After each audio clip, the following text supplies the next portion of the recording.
Satisfying, isn't it? What if we make it more rewarding? Let's add this, and maybe highlight that. Ah yeah, that's more like it. Learn more today on how to get the most out of your gaming at gloot.com.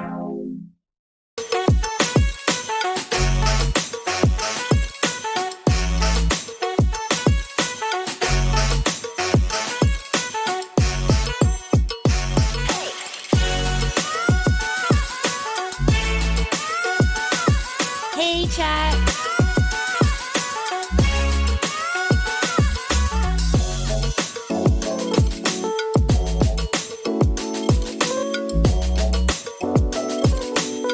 Eat every workout. Eat every game. Keep it clean.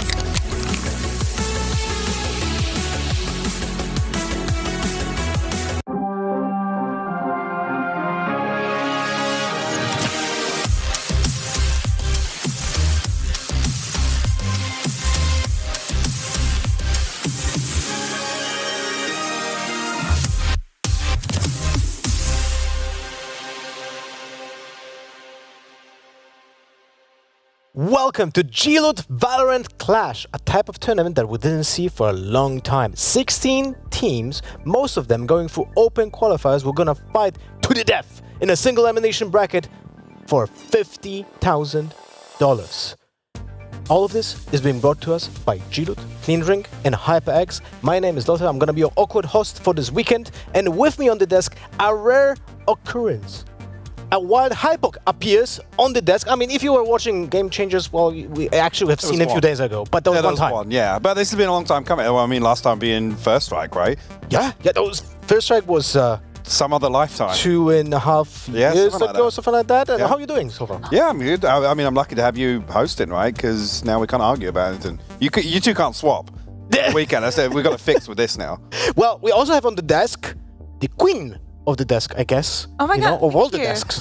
Yeah, I'm literally everywhere sometimes, but I'm very happy to be here. Guess that now that we're in Sweden, I can be the desking queen. But yeah, I'm very happy to be here. Very happy to have you hosting. I think it's going to be a great opportunity. And I got to try and be on the desk with Hypok during Game Changers. It was so good. I was like, we need to have it again. So I brought him here with me. Well, now we know who she prefers to work with. So next year VCT might be a little bit awkward.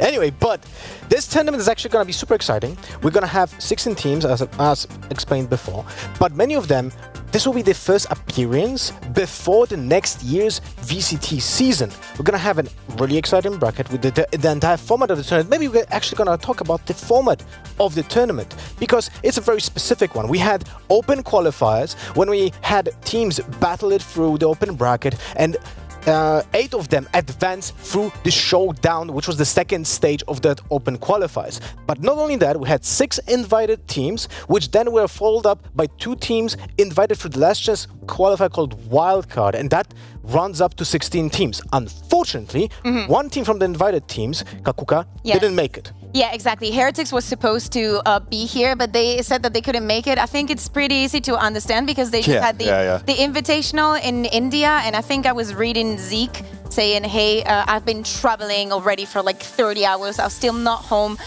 You know, you cannot be everywhere, and especially you cannot request your players to be given 100% time after time when they do not have time, not only to prepare, but also to rest. Yeah, I mean, it's understandable.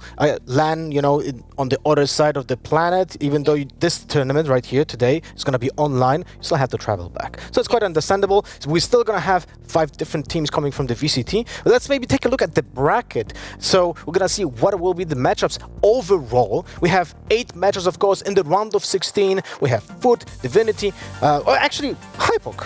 What is your favorite match coming into this round of 16? I mean, I think anyone with eyes is probably going to make the same choice as me as well. It's got to be Navi and Barbers, right? And even just to have the opportunity to, like I said, appetize, touch base with some of these teams for next year, VCT-wise. Barbers is actually a really exciting team to kind of see their journey over the last couple of months as well, how they've come together, and I guess probably one of the highlights of, you know, the open teams, right? Yeah, completely. My eyes actually go towards two teams. Okay. One of them has to be Bonk, because I've missed Bonker for an entire year. It's been enough. Now I'm in Sweden. I need to get my toes of Bonker. And also, I am very excited to see what the Giants roster is going to be able to do. We have Fidinho staying in, obviously coming in from Spain, but we have Hoodie and Pipson going back into Giants, you know, with this new phase that they're going to back present. Home. Exactly, back home. And we have a lot of expectations of how these new teams with all the players that we've seen in different rosters are going to merge and combine together. Not only Ryan's, as you've seen, Navi, BBL, I think 5 of them that we're going to have next year, as you said, Lothar. So it's very interesting. Yeah, we're going to have a lot of conversations about the lineups that we're going to have here in those teams for sure.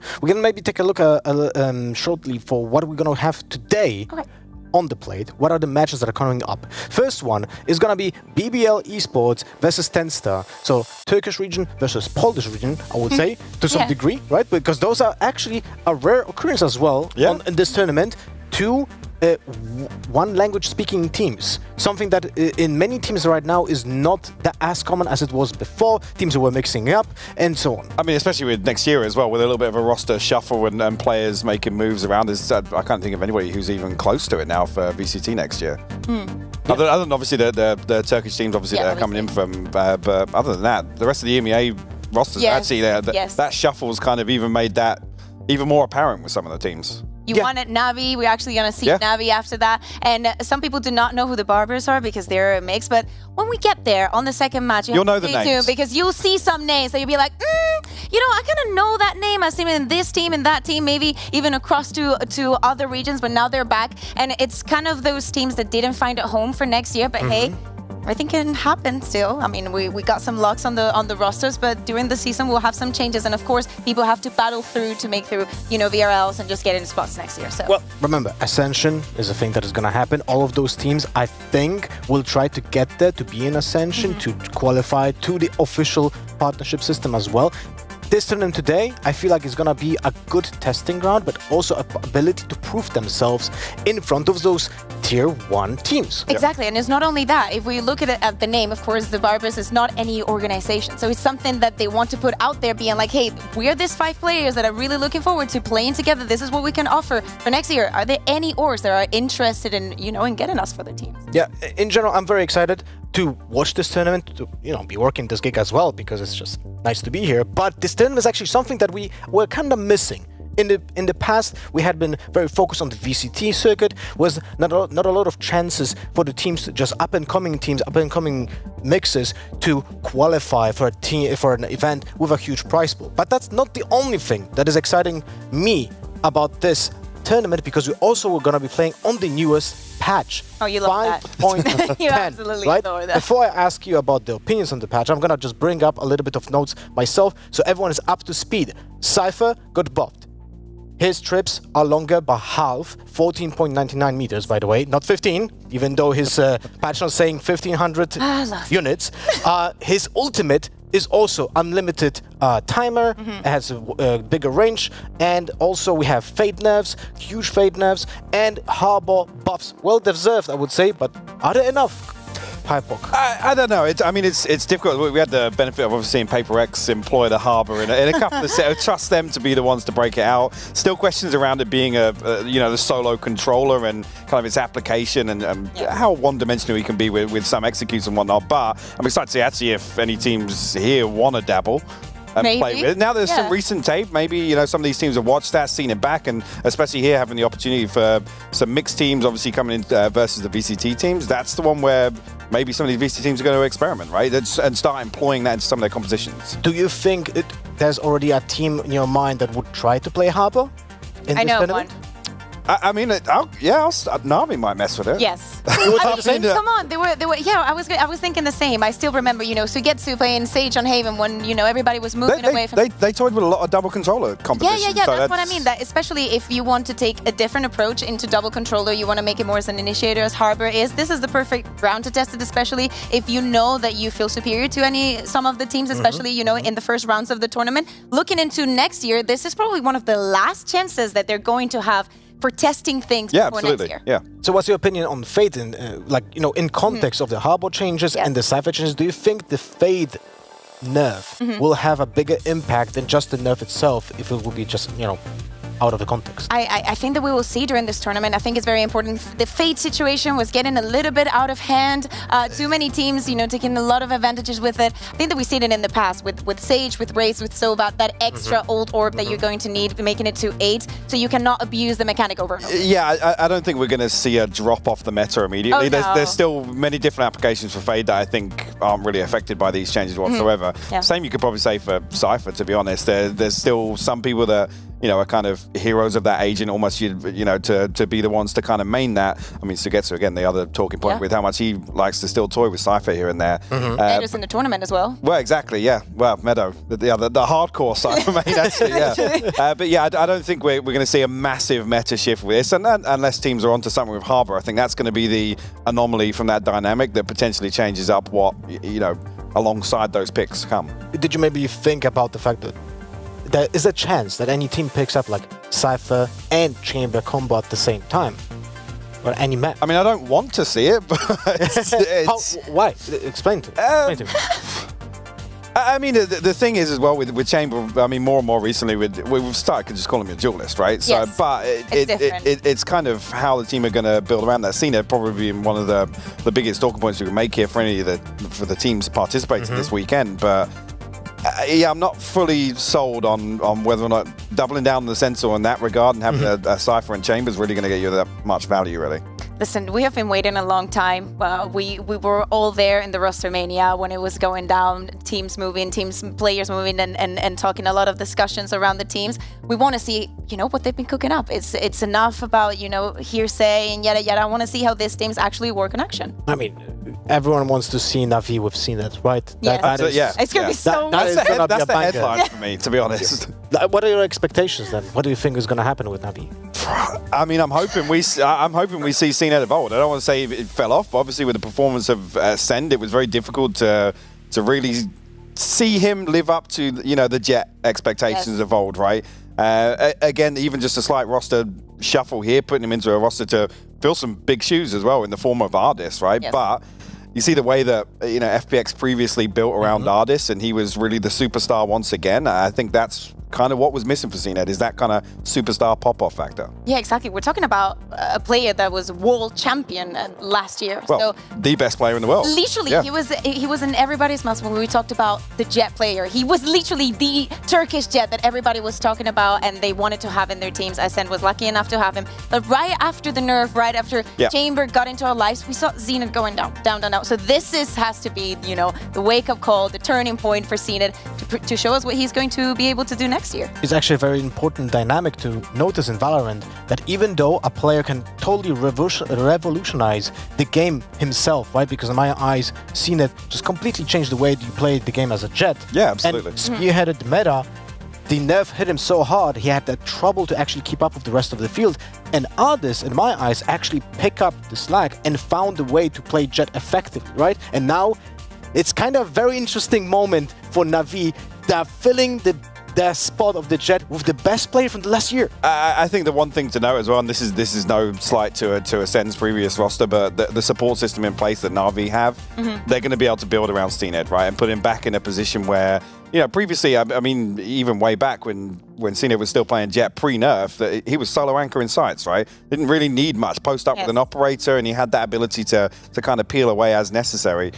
Things have changed a little bit now, and I have a bit more faith in Navi's support system around that with just the players on that roster and what we've seen them already achieve. It's a tagging game. Whenever I see the tagging game that Navi's seen it, my mind is going to change and I'm going to be in 2023 already. Well, it's gonna be a little bit awkward to like see the logo of the team, see the players, and like connect the dots that it's completely different than it was before, right? But before we jump into the next match, maybe there are different other teams that you would like to like shed some light on. What are your favorite changes or lineups that are maybe coming from the open qualifiers, Kakuka? As I said, like to me, the other that I'm keeping my eyes on is Giants. I think that they're coming in with a pretty strong lineup. I want to see how Rhyme's going to do. I want to see many things coming in for this team because we've seen the the players individually shine. For the Barbers as well, I see some big names. I think that we all know them around the community, and I want to see, what their plans are towards next year. I think as well, eyes all go towards Barbers with their opening series, right? That would be the first best rep to get on the board in this event alone, and I don't want to say put them on the map, but that would be interesting to see how far they can run with that if they're able to get through their opening series. Vitality as well. Really excited to see. I think that we get to see them. We're not going to see them today. We're going to see them tomorrow, but I'm really looking forward to see what Vitality has to offer, because it's one of the teams that was not so much spoken about because the names were not so flashy, but again, they still have a world champion with Bonko there. True. It's the lineup with Twistin, Sender, Bonko, Mosi, Destro, right?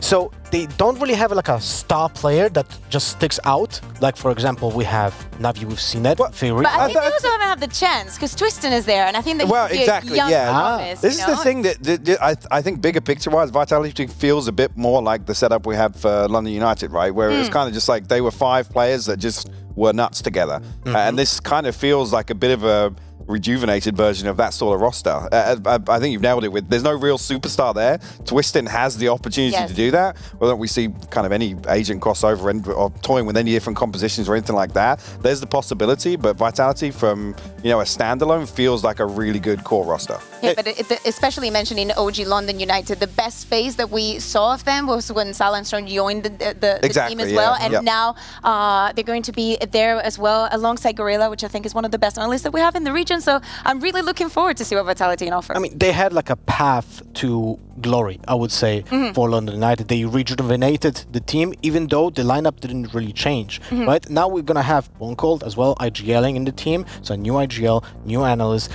And again, I hope they will not have the same path as they had before, that they're going to have to spend a lot of time to find the core to work together. Well, you hope that it doesn't stick with the Vitality name, right? Because there's been so many rosters that we've wanted to get excited about. Vitality is like, yeah, we really want to believe in this, but they never really got off the starting line, right? I mean, the number of times even that original Vitality roster were like, they've come so close again. It's like one series away, but hopefully this is the one.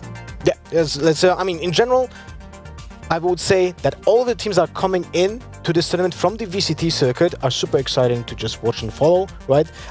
When it comes to the Turkish region, I feel like there was the least amount of changes though, right? Kakuka, what do you think about the Turkish teams? Not in BBL, because you talk about BBL, you talk about a lot of changes. I think that, that only during 2022 they did like 18 changes. So, but they're sticking to their guns, right, when it comes to the one region. Yeah, I mean, don't get me wrong. I think that there's enough players there to go through. True. But especially if we think of the first matchup that we're going to have, as you say, Turkey versus Poland, with all the changes that BBL has been bringing in. To me, the bigger question is, okay, changes again. There's nothing new in that part when we're talking about BBL. I'm going to miss MDLL, for example. But we haven't seen them play in so long. Because we're talking about, what, August, probably? Yeah, it was August, yeah. Just to let you guys know who's playing currently in BBL, it's Brave, Execution, Aslan Machado, Elite, and Tuco. I love Brave. I love Brave. I think that he could be one of the key components of the team. Seeing Turco again, I don't know, like I have a lot of feels for this BBL because we've lived a lot through them. I want to see how they do next year, and I need to see what they're cooking up already. Yeah, I think for me, we come back to something that was probably a talking point throughout VCT as well, where we do still want to see that final form Turkish roster there that we can kind of pit towards an international stage and get behind in terms of consistency. That's always been the issue. And again, with the roster, what do you say, 18 across the across just the one calendar year, where maybe that's from 2021. I know, but I know that I remember, like, because I have one file for each team, and I just keep updating it, you know? That's and when I update it and I go back, I'm like, how many times have I been changing things? And I can tell you that the number is up there. All right, so let's swap from BBL to Tenstat, though. The Polish roster is actually keeping the lineup almost intact, because there's one big change in their lineup right exactly now. The coach is going to be playing with them, but they're no like strangers to be playing with under this circumstance. He's been doing pretty well, you know. I think it's his first time coaching a team, but even though this is a full Polish team, they still have a lot of firepower. I think that is one of the, you know, the main characteristics of That's what Polish they're known team. for. I was going to say. So I think that part is going to be very exciting to watch, also because I think that Tenstar is a name that we've also repeated a lot. Yeah, very, very familiar. But not this iteration of the roster. I know that they were successful enough during this year, but they didn't make it when it came to the the big scenario. Yeah. In general, like we had seen TenStar actually had really good showings in the open qualifiers, not mistaken, in the Hyperbook, right? Yeah, I mean, touching closer and closer to getting towards challenges in VCT, where again, it's similar to what we said about Vitality, right? It was almost kind of like 1 series, 2 series away, where you're excited throughout the entire run, and even some of the. I'm sure they were claiming some scalps through opens that we were looking at those rosters thinking, actually, that's one that has the legs to make it, right? It was mostly 2021, By the end of it, they gave us a lot of hope, a lot of things to believe in, and then this, the beginning of 2022 wasn't really their thing. I think that's why they decided to go with a new roster. Things were working pretty well, so it's another roster that maybe not for Tier 1, but for Tier 2, I think it's exciting enough for next year. All right, well, let's get excited about the map, Veto, because we're going to talk about what is happening currently with the maps. Your favorite part, Lothar. Well, not this time. This is for you. Please, Kakuka. Okay, so no surprises here. TenStar, I think they have played Pearl once with this situation, and they didn't like it. It's something that they're going to keep dodging, so no surprises on that side. BBL is going to go for Breeze. Personally, I hate Breeze, so I'm very happy. The less we see, the better, honestly, with Breeze. But okay, Haven, something that we like to see. As again, anything that we can say about what we expect to see from BBL is literally that, just an expectation, because they haven't played together since August, and as we say, there's some changes within the team. I think that we're going to get to see Elite, probably the next superstar coming in from Turkey, 17-year-old, ready to put in the big guns. Well, interesting enough, I was going to say, did we maybe have just skipped one there, but Bind is actually going to be first pick for TenStar. So it's Bind for TenStar, BBL going for Haven. We jumped the gun a little bit. Yeah, a little bit. Don't worry about it. It's still correct. Isn't it a little bit weird, though, that BBL is actually picking such a complicated map as Haven, which we associated with more straightforward maps, right? You say complicated, it's also one that you can kind of slip more into that kind of puggy play style. It can be very fast and loose, which I think probably suits both of these rosters down to a T, right? So Bind is actually, in that regard, probably the anomaly. If we're talking about not seeing Breeze, that's another one that kind of slips in towards not so much Haven, but more that iceboxy kind of fast and loose play style. So. It's actually interesting. We're going to be starting on Bind, and then potentially Haven be the final map of the series. This almost looks like a a standard classic Bind Haven split, but we don't have split anymore, so we end up on Icebox. I wanted to see something that we had during Game Changers, were the changes of the maps of Pearl and Fracture coming into action, and I was kind of just expecting to get the same here. I hope that we get to see the teams playing the new Pearl and the new Fracture, but it's going to be Icebox. It's okay. I think that especially for the Turkish team, I think it's a good decider for both of them. All right, let's focus on the first map, Bind. This is a map that is very specific, right? Not a single other map in the map pool has such weird rotations that can be happening with the teleporter. And no conventional mid, Exactly. So do you think the patch changes that we have currently with the Cypher, with the Fade, and the Harbor will affect, will the map the first map pick will be affected by the changes in the patch? I mean, if we're to touch on, probably Cypher is just a null point, really. I don't think there's going to be a massive way to the changes. Would it be the first Cypher? What you think in this one, we're going to see a Cypher? Maybe. I don't think. Who would play that? Okay. Who would play the Cypher? I don't know. I just want to see Cypher. I just want to see Cypher. Listen, I think the Bind, we just literally came back from Game Changers, and all I can think of is Sky. How important the agent is, the fact that you cannot no longer break the flashes, and what happened with those Seekers.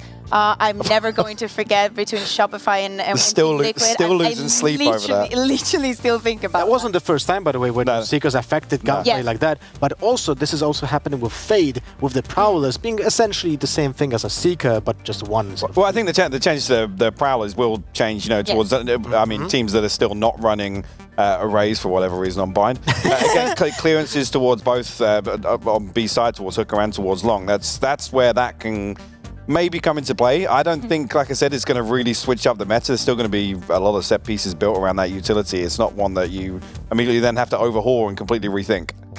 Also, we know that Bind is a typical map where teams usually move around the double controller setups. Yep. So maybe we get to see some Harbor. I do not know. It's not my favorite, especially here on Bind. I think that the controllers that would you replace the Brimstone then? No. I said that personally, I wouldn't. Okay. Yeah. Like personally, I wouldn't. I think that Viper is insanely strong on this map. I think it's very viable. But I would like to see something new. Well, exactly. Yeah, for like short pushes, again, there's some choke points on Bind that are very hard to clear if you haven't got the ability of a double controller, and also towards B where there's no real high sight lines, right? Actually, Harbor's utility is going to be, I don't want to say pretty OP, but pretty strong in terms of pushing onto a site and eliminating line of sight from one side or the other. Don't forget that his ultimate actually covers the entire B side. Yeah, right? Clears everything and gives info where the players are standing. But again, he is a little bit one-dimensional, and even though he has a lot of flexibility, he pushes you into a very specific playstyle. Yeah, I think that it's going to be complicated. I still want to see it because as we said, we still haven't seen these teams for a very long time, especially playing against the big names and in the match that matter the most. So I want to see some changes. Any, okay? Just I'll settle down with anything.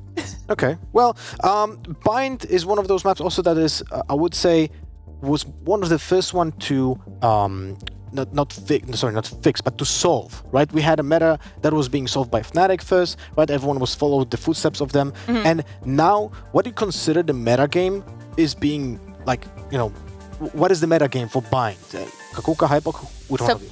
Basically the race, that's the starting point.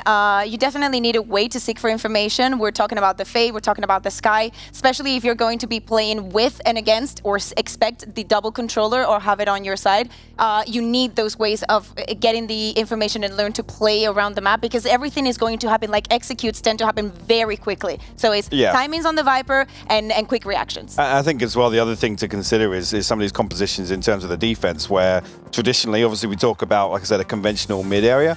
Bind actually has 4 lanes that defenders can get proactive on towards showers. We see it time and time again towards B long as well, down towards Fountain. That's something that I've actually been. I mean, traditionally, you think back to like, original rosters, like even the original FPX roster, and how heavily oriented they were towards defaults and kind of sitting back and playing very deep. Well, we can now focus on the agents actually at hand because we have the agent select. Kakuka, take it out. So definitely we are seeing for the side of TENSTAR, they're going to be playing that solo controller with Brimstone. Very, one-dimensional in that sense. The Chamber, the Fade, I mean, I like it, I'm not surprised, though, by the choices that I see on the BBL side. Yeah, I'm not surprised. Again, just subbing that in, the main difference being TENSTAR having the Fade. So there is the possibility for that kind of combination with the Raze as well. Again, a lot of teams actually slipping away from playing the Chamber on Bind, right? And leaning away from even playing a traditional Sentinel. Any surprises here? No. Really. This is last time the TENSTAR played on this map. They played with this composition. I don't see anything that is, completely disruptive in my eyes. I really want to see how BBL is going to take on this one because, as we said, we have some new faces. We have some old ones as well, some reunition, and I'm excited for this one. Do you think that the rather explosiveness of TENSTAR and the lack of the second Viper will influence the match more than the defense? They're starting on the attack, so I think that if they have a first good half, knowing that BBL is going to come in a little bit cold, this could be a map for them. I think it would be a nice way to start things out. Yeah, TENSTAR's comp feels like it leans a little more towards early round commitment. Obviously, that mid-round without a second controller always becomes very difficult. Obviously, the commitment of the smokes is the one big one. So expecting maybe TENSTAR on their attacking side to be a little bit more explosive, a little bit heavier committed to some of these site hits. But if it's me, I always lean with double controller on Bind.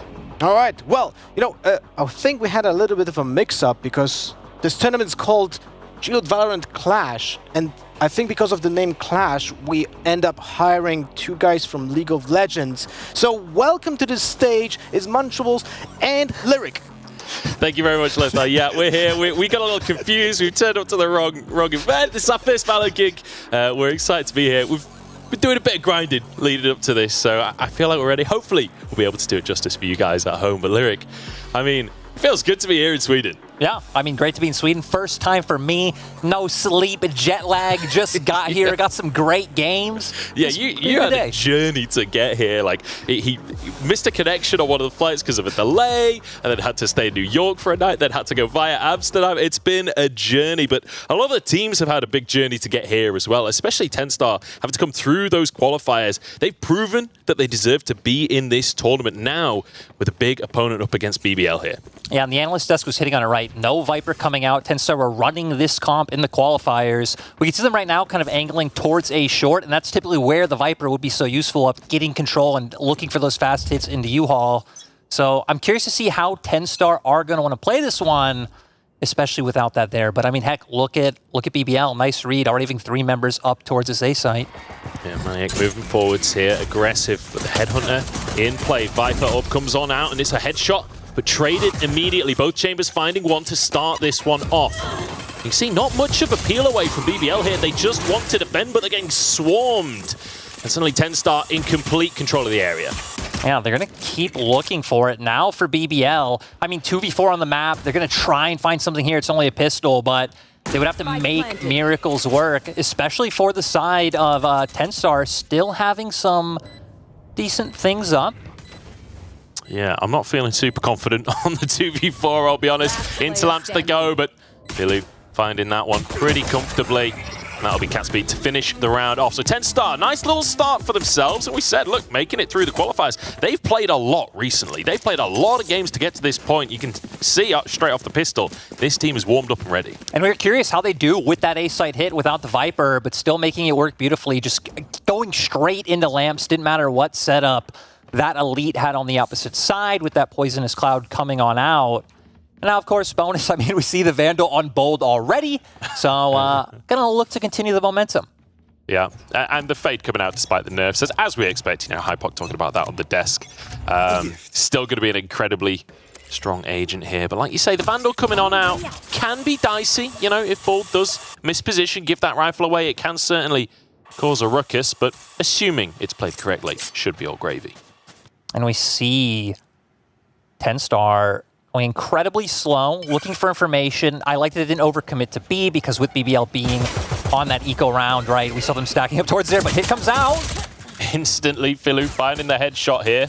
Maniac decides to back away from lamps for the time being. 2 players in lamps, and they're kind of surrounded. And just going to get swarmed once again, reminding me of round 1 here, but Elite finds a headshot. Traded once again. Philu on point with these headshots so far. He's been doing great, and once again left in a 2v4 for the side of BBL. Shouldn't really be expected to find too much. And I mean, heck, TENSTAR being so decisive with sending Maniac in to be able to find those initial picks and once again get control of U-Haul. You know, we talked about the Vandal. That's the value of having the Vandal against just pistols, right? Just cleaning house. But now BBL have an opportunity to get back in the game.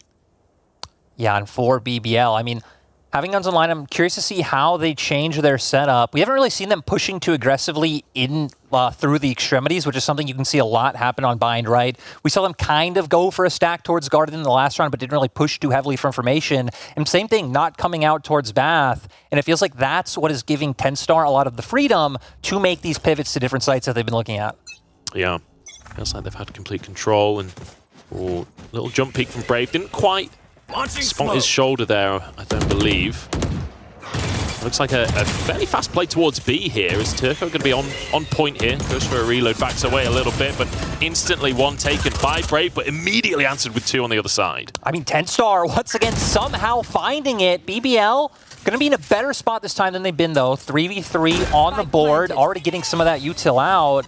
And I mean, looking over at the side of TENSTAR, you still have the Incinerary, you still have 1 Prowler online for Bold, so there's a little bit to play with, but not too much. 3v3 though, this is definitely the closest round so far.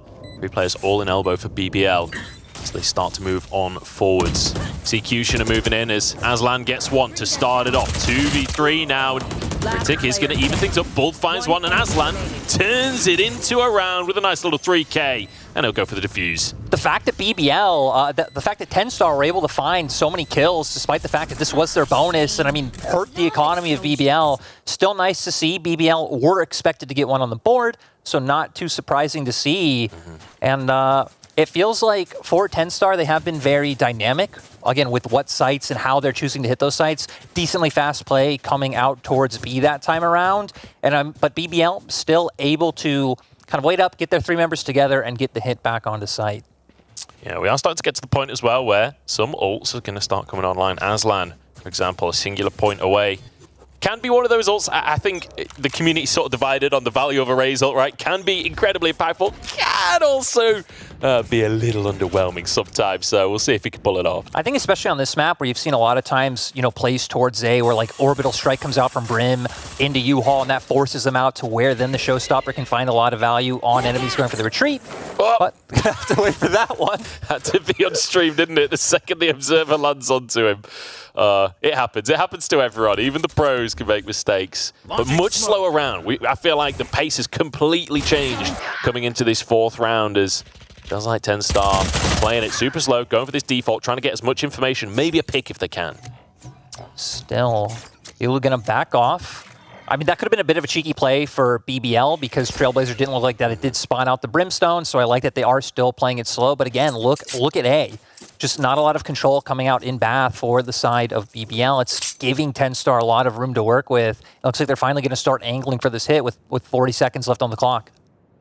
Yep, 2 players from BBL still obviously on that B site. So now, opportunity only, like you say, 33 seconds left on the clock. The execute has to come now from 10 Star. And immediately, utility starting to be blasted out. Elite going to hold on as long as he can. The mollies come on through. Spots a player, but can't find the headshot. Kushner gets onto site here. Aslan with 1. Elite is shutting this down, and I mean, 10 Star just walking to the shooting range. Great patience coming out from BBL. I mean, Elite there, holding his angle. Aslan as well, now going to have that Showstopper online. 10 Star thought they had the execute right, guiding light coming out. The second Maniac goes in, trying to find the blind into the immediate pick, but BBL are ready for them. So we're finally starting to see, I wouldn't say too many adjustments coming out from BBL, but not giving over those opening picks, waiting for more members to be able to play on these sites because 10 Star typically are just committing, you know, 5 members for these pushes. And it feels like this BBL roster, right, with Brave and Elite stepping in, very young players, very fresh players, but incredibly talented mechanically. Heard a lot of good things about these players as Kushner finds the head of Maniac there. But yeah, I'm excited to see how this BBL roster will develop and what we get to see from them over the course of the tournament. Especially like Kakuka was saying on Desk, right? This is a team in org that has just constantly shifted out members. Yeah. So if they can finally find something that works that they can stick with, especially as they are going into franchising next year, I think that's something we can all hope for. The players terrified every game. Will this be the last one? No, I'm sure they're not. But solid start here to the round. Obviously, 10 Star. Only with the pistols to work with. They're just going to be looking to do any damage to the economy that they can. But BBL should have this one unlocked. Brave alone here will be flashed out and not going to be able to do much there. Rifle now in hand. As, or it should be. There was a rifle on the floor. Don't know if they got it. Bilou steps on forward, gets dinked and gets taken down. And Aslan makes short work of that. Once again, Aslan just ready for them to come out. Like you said, though, Eco on the side of 10 Stars, so not too much that they were able to do. And something that's been done right, they've been playing like with their coach coming in. Yeah. Critic coming in on the Brimstone. So another team that's had a few roster changes. They've been playing with them all qualifiers, so it's not like it's an uncomfortable scenario whatsoever. But getting back into the round, we now have 5 ults online. I mean, Seekers and Orbital Strike coming out for the side of 10 Star, but Showstopper, Tour de Force, Orbital Strike, so many different options that BBL have to play with. And it seems like this time around they are going to look for some aggressive information towards B. Not going to find anything. Brave just going to get rid of the Boombot, then back away out of Hookah. Kushner having that off as well could be crucial through to this round. But 3-2 on the scoreline. I feel like this is the first one where we really have a proper gun round here. Like there's only one SMG on the board. Oh, and Aslan has just been firing off today. There's a nice little headshot from Elite as well. And we said this fresh young player looking to make his mark on the scene and looking good so far today. And I mean, BBL, they're just a brick wall. BBL looking so good. Aslan, I mean, 10 just weren't expecting that. You could see Filu was actually trying to get the guiding light ready, not able to do so in time. And Aslan will come out and pick up the third. So BBL strong start. Again, they are one of the franchise teams, so this is what you would hope for coming out from them. And I mean, heck, even a decent investment from TenStar in the last round. Orbital Strike used by a critic. Yeah, I mean, financial investment as well. We had a lot of rifles there, but just look at Aslan's score right now. 10-2 going into round 7, already in the double digits. The man is absolutely destroying TenStar here. And I know a lot of people coming into this series were kind of split on how this was going to go, who was the favorite, because a lot of people, you know, BBL, a much better known organization, much better known set of players, but then a lot of people saying, you know, TenStar, this is a team that have been grinding away, have been cracking hard, so some people believe in that TenStar were going to come in hot. I mean, heck, even BBL coming in, I think there are a lot of questions on what roles the players would fill, right? People like Aslan were playing a lot of controllers the last time we saw BBL, which, I mean, even speaking on that, right, we haven't seen BBL since the last chance qualifier all the way in August, so has been a bit of a while. As now we see Tour de Force. I mean, Caspi actually going to go down, and Aslan just having his day. He just don't miss. He just don't miss. He's just hitting every single headshot. And, you know, it's one of those things where what else can you say except he's just on point right now. 5v4. TenStar once again have to try and make it happen. That's a nice little shot from Brave as well. And once again, just washing up against the wall that is BBL. Just holding these angles and keeping it safe. Very nice stuff. And we can see them just really struggling to find a way to get on site. So much utility able to come out from BBL, which is why we see double controller, just the standard, the gold standard, come out onto Bind. But now we're going to have to go for a hit on site. Oh dear. Oh dear, oh dear. I mean, look, they only had pistols. You can't expect much, but even still, kind of a funny one. 5-2 now, but rifles should come through for TenStar. I feel like this is the moment in the game where we need to start to see things happening. The thing is, they don't really have that many ults to work with, right? They've got the Seekers there. Maybe they can get Maniacs ult online as well, but realistically speaking, even with rifles, we've got to see some aim duels being won. And I mean, heck, we've seen them use ults and still fail on some of these executes, right? I mean, heck, we saw Caspi last time around with the Tour de Force, Orbital Strike coming out from Critic, I believe it was 2 rounds ago, so our BBL still having everything online. TenStar especially really struggling, it seems like, I mean, finding any semblance of control, right? We've seen them look for plays into Hookah. They go in, they immediately get caught out by Kushner. They've looked towards Bath. That's when Aslan was having his day. I guess the only place we haven't really seen too much was, you know, looking towards B long, trying to find a hit on Garden. But so many times BBL have sent both Kushner and Turco there, right? Send out the guiding light, try and get some information and set up for the aggressive pick coming out from your chamber. And it doesn't really open up too many options for TenStar to play with. No, it's been a tough one for TenStar so far. Do have a pause coming on through, but I believe that we're back into the game here. And we'll see what TenStar have up their sleeves, because like I said, I feel like this is a pivotal round, but it's also an opportunity for TenStar, right, to show us what they've been cracking, right? Show us what they've brought to the game here and what they've got up their sleeves for such a pivotal round like this. Because if you let BBL get away with this one, they're going to start to really just rack them up and continue to take control. Yeah, already going to start looking for information towards short, so getting some, knowing that A site decently open so far. Last pack going to come in, so you all control, and heck, Seeker's going in immediately. Oh, Strike comes on through as well. It's just Elite with a headshot to start us off. The Seeker does get destroyed through the smoke, but now the push on through. They need to get the spike down at minimum. That's a good little headshot from Catsby. And now instant from the corner, Brave finding it there, but goes wide on the final headshot. Bull takes him down. 2v1 now, Bull on the scene. Has to make this round happen for TenStar. Needs to find the shots, but Turco shuts him down. BBL playing some of these corners so well. TenStar not really checking them, right? Once again, into U-Haul, able to find 2 picks that really set up for the round to be won. It seemed like this time around, TenStar had a decent plan. Get out onto A site, throw out those Brimstokes, really deny information coming on through. The guiding light was there earlier, but just here, coming out from Brave, able to find 2. Yeah. And, I mean, continuously having to play to numbers advantage from TenStar. It's like, what do you do in that position? Yeah, I think it looked like a 2 there. I think that was actually his teammate that got him. I didn't see it at the time either, but I think that was a bit of a crossfire going on. But also, an important thing to mention too is that TenStar, you know, 6-2 down currently. This is their map pick. That's a scary prospect to be starting your tournament. Remember, this is single elimination. You only get 1 try here. Oh, I mean, heck, this is a good start for them, able to find 2. And I mean, heck, this is their eco, already able to find 2 right off the back, just going to go straight on A site. And the rest of the members of BBL, not even close. I mean, we said they needed a round. That's one way to fight a round. Get those headshots and get some rifles for yourself. Now we need to see them convert it, though. You do have a reasonable amount of utility still to work with there. Obviously, you can see Bald, still got a Prowler, still has that Seize as well. You've got your Boombot, I mean, you've got your full race set up there, so it's possible that they can make this one happen. Heck, right, even so in the Showstopper online, so a lot of room to play with. Even should have the Incendiary to go for a post plant. And now we're going to see what BBL are able to do with this op online. Not a miss that they could really afford, but Turco finding one here. 2v3 now as Kushner moves on in. Turco gets another one. They tap the spike. And it's going to be a rocket blasted on through. Oh, Turco survives! He's on about 1 HP, but not any longer. And he gets it, taps the bomb once again, needs to find the shot. There it is!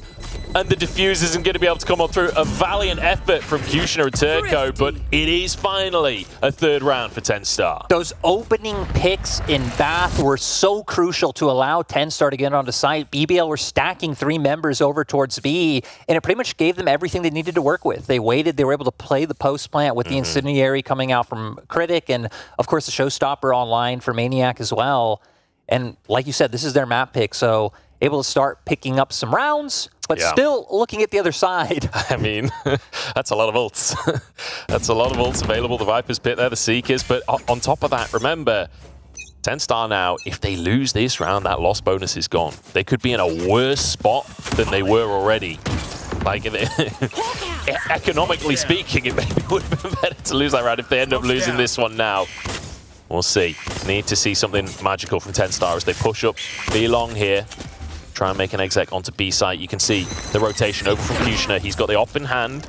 Wants to make some action happen. Orbital Strike comes on in. Maniac traded. Catsby gets one as well. TenStar with a man advantage pushing onto site here. But Kushner shuts them down. And Aslan once again with the 3K. Aslan is just unstoppable. Aslan just popping off this map. But even Turco and Brave, they were the ones who bought time for the rotation to come through from the rest of their members. Doing a nice job not to get picked off early, and it was one of the few rounds we've seen where BBL haven't committed Kushner to playing towards that B long and going with that setup you so typically see with the Sky, and they were still able to make it work. So there is an angle here where obviously TenStar going to go for pretty much a full eco here, but you do almost have a tour de force online. You've got Nightfall potentially available. If you do go for that tour de force, try and find a rifle, it's possible to convert around like this. 100%. I mean, Nightfall there as well. We've seen them before. Heck, even looking for the same play that they did on their last eco, right? Stacking 2 members towards Bath, trying to see if they can find this opening pick, but not towards Bath. Maniac picking it up in Garden. I mean, look, if they're going to find this round, that's the way to start it, and they find Kushner as well. That's an op-down on the floor. But Elite moves forward to deny the play. Great little response from the young player. Bad timing coming out from Philo, and it started to look like maybe ecos are the rounds where TenStar were going to thrive, but, you know, the Cinderella story of the round, not of the game, ended very quickly. I mean, for BBL, it feels like the positioning now just too good. Still a ton of utility online. I mean, once again, you still have a smoke incendiary there, both blast packs. And also you've got Aslan on the site with a gun. That alone is enough to stop everything from what we've seen so far today. TenStar's opportunity now. They've got Sheriffs, they're moving in. Aslan's there, finds one, finds 2, and finds actually another 3K. How many rounds has he had a 3K on now? It's been insane, and coming into this match, we thought the players to watch would especially be Brave. A player coming in, incredibly hyped. Elite as well. I mean, both these guys so young, 17 and 19 respectively. But the old guard, the OG core of BBL being the ones to show up and, again, make sure they can get through this first match when they have been a team that hasn't played an official match in so long and get them through the finish.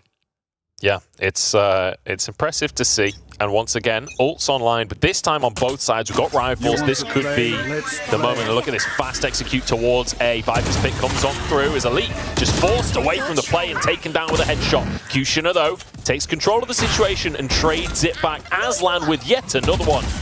There is a bomb on into the lamps. Let's see if they can find anything more. But once again, TenStar down in numbers, and they've fled.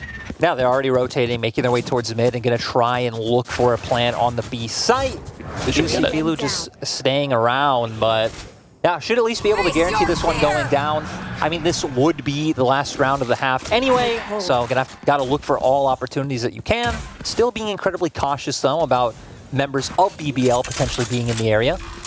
Yeah, perhaps a little too cautious, honestly, as now everyone's arrived from BBL, but at least the spike went down. That's the crucial thing. 3v4 here. A single headshot evens this round up.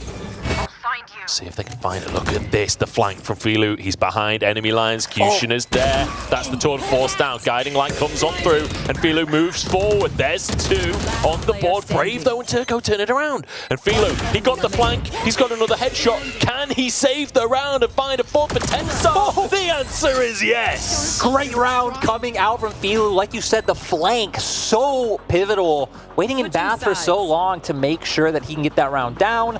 And it was kind of looking questionable for 10-star. Like you said, they were taking it very slow. They were being overly cautious, assuming members of BBL were still on site, which I think is a fair assumption to make, but it seemed like that could have potentially been their downfall had BBL gotten onto site a little bit faster for the retake. But great by 10-star to bring it back and make sure they aren't in too deep of a hole. Going to go into 8-4 when we swap sides. Yeah, could be worse. Definitely could be worse. But 8-4, still not the greatest scoreline to be going into the second half. That said, obviously, 10-star picking the map, it was BBL to pick defender's side first. So now 10-star get to play that defensive side on their map. You'd hope this is where they really come alive. Still, though, we're going to see the options that BBL have just from having that Viper online. You could see, like you always see, right, screen going out through a short, going to set up for them to get some nice control of lamps. And 2 members stacked towards the bath right now. They're going to look for it. Yeah, gets one. Elite trades it out. And there's one in the smoke. If he'd just known to click there, it would have been a headshot, but Turco finds him. And so, advantage for BBL. Spike planted. Spike goes down as well. 2 players remaining. Oh, it's a nice little headshot from Ford. Maybe enough to do something. Ford gets destroyed, though. Means there just isn't that information there. 2v3. It's definitely winnable. As the guiding line comes through, but Brave finds yet another head. Bold with 1, but Brave finishes it off. Bold trying to make something work. Being a bit cheeky, hiding in that smoke. Able to find some picks on the way out, but still, BBL having the coordination, pushing through short while also taking those aim duels in Bath, giving them so much information about where they can look for a hit onto site. And this time around, I mean, we saw the buy for 10-star in their second round when they went for the 1 Vandal, but we look at BBL right now. I mean, 2 Vandals and a Phantom online. Look at VALO though. Got the shorty there. He's ready to make something happen. I want to see where he goes. He's in lamps currently, I believe. Which, you know, that's kind of where you would expect the shorty to go. That or hookah. But we'll see what 10-star can do here. Falling dramatically behind in their first game in their map pick. But BBL, I mean, this is the way to start a tournament, right? You're in a single elimination, in a best of 3. You start off this strong on your enemy's map pick. It's not too shabby, is it? And you're the team that honestly has to show up, that has the expectations, that people want to see do well and make sure that next year in franchising it's competitive. As the push into U-Haul potentially coming out. Bomb gonna go down. Spike planted. Maniac behind enemy lines here. Kushina steps in and just finds it, but Maniac gets 2. Kushina and Brave, though, making short work of the round. And I mean, it's as simple as that. When you've got guns and they don't, it's easy pickings. And I mean, for 10-star, this is where you're going to have to make something happen. You're going to have to find a way to try to shut down this hit coming out on A. And something Hypoc was talking about on the desk, you know, with these double controller setups, right, is that, I mean, you have options. You can look for a play, you know, get your toxic screen down, maybe pivot towards A, but you still have those backup smokes if you want to go for some type of mid-round rotation or hit on a different site. So BBL still having those in the cards to where, I mean, for 10-star, they're going to be able to find a bit more info, right? Having that fade, having the chamber there as well, but doesn't seem like they'll do too much. Doesn't feel like it right now as BBL once again going towards this A site. Certainly liking leaning towards this for the time being. Kushina just steps out, goes for the aim duel, goes 1 for 1. Not sure if that's necessarily worth it, but I'd say so when you're on the attacking side, getting onto that site. Spike will go down once again. Spike planted. And Lyric, I don't want to say it too early, but this is looking like a tough one for TenStar. And they even still have the utility to play the post plant, right? Incendiary online for Brave. We have the Snake Bite online for Elite, so you can see them playing far back, and it's going to be TenStar having to commit to try to find these picks. But Turco actually going to be the one to show up, but it is traded. Filu has been the guiding light for his team, if you will. TenStar have been relying on him in these rounds, but Elite finding yet another headshot. The orbital strike comes on through. Don't think there's going to be enough time for Filu, and he realizes it. Just going to grab that gun and leg it on out of there. Try and hold on to a rifle for the next round. It's 11 on the board now for BBL. And you know, if you're a Turkish fan at home, you're going to be happy with the way that this tournament started off. I mean, BBL looking absolutely phenomenal. And this is one of the matches coming in that, you know, we thought might be a little bit closer. BBL maybe looked at as, you know, maybe one of the lower teams going into franchising next year. TenStar having some exciting players, having a pretty solid run, but completely shut out so far. You know what, Lyric? Do you know what BBL stands for? It stands for Big Boss Life, and I feel like that's exactly what we're seeing here, because most of this isn't just down to, I mean, obviously the executes have been pretty clean in that, but a lot of this has just been like Aslan and Kushner just winning Angels, and just, so like, I mean, that last round, Kushner just goes, all right, I reckon you're probably in showers, just steps on out and goes for the duel. Manages to find it. Yeah, and 21 frags on the board for Aslan, 17 for Kushner. Again, even just the angles that they've been playing. They're big boss living, man. TenStar not doing the best job checking those corners. And now, I mean, heck, right, you expect them, they should lose this round considering it is an eco, though. They did have some good eco rounds. I was going to say, the ecos have been the best rounds. When they were on the attack side, so maybe they can make some magic happen, but you're assuming BBL gets all the way up to 12. And yeah, then it's definitely going to need a Cinderella story-esque run. You know, this is a team that we haven't seen play since VCT in August. Like, it's been a long hiatus for BBL, and coming in, looking pretty good so far. It's a nice little debut for them. And, you know, Vlad, previously assistant coach on Giants, now stepping into that head coach role, and it's clearly working out. And you could see, I mean, TenStar, they're in a position where they have to buy, right? That they can't just sit on an eco, lose, go to 12, and risk it all on that. So, gonna have some guns come out with light armor. Feels like Maniac and Filu especially gonna have to do so much having those Vandals online.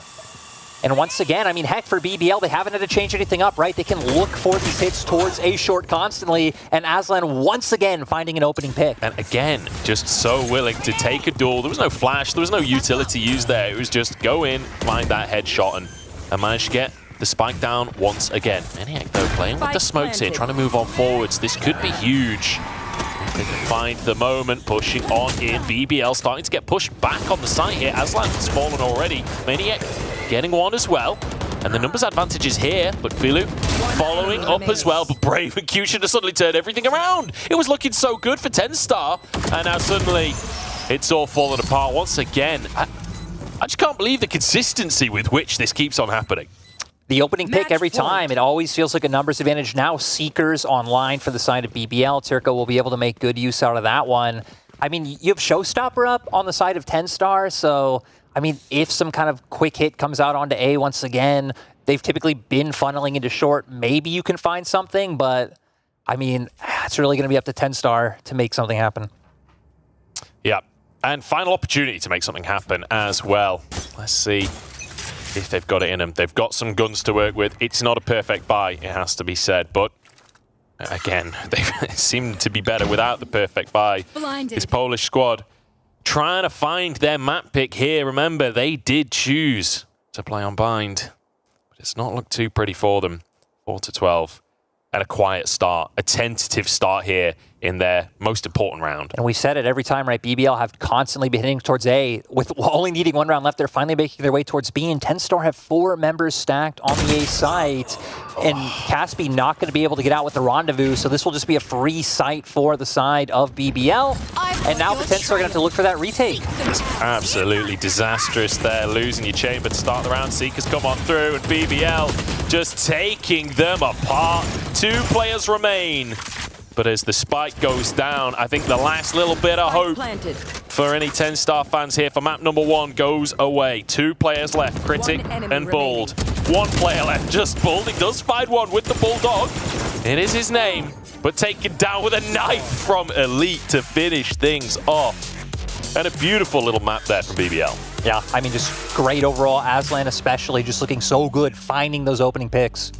Yeah, I mean, what more can you say? So many of those rounds, it felt like either Aslan or Kushner just jumping out, finding themselves some headshots and start things off. But you've heard enough of our voices. Let's pass it over to the Analyst to break things down. So Lothar, my friend, take it away. We were literally just here, like... The entire time.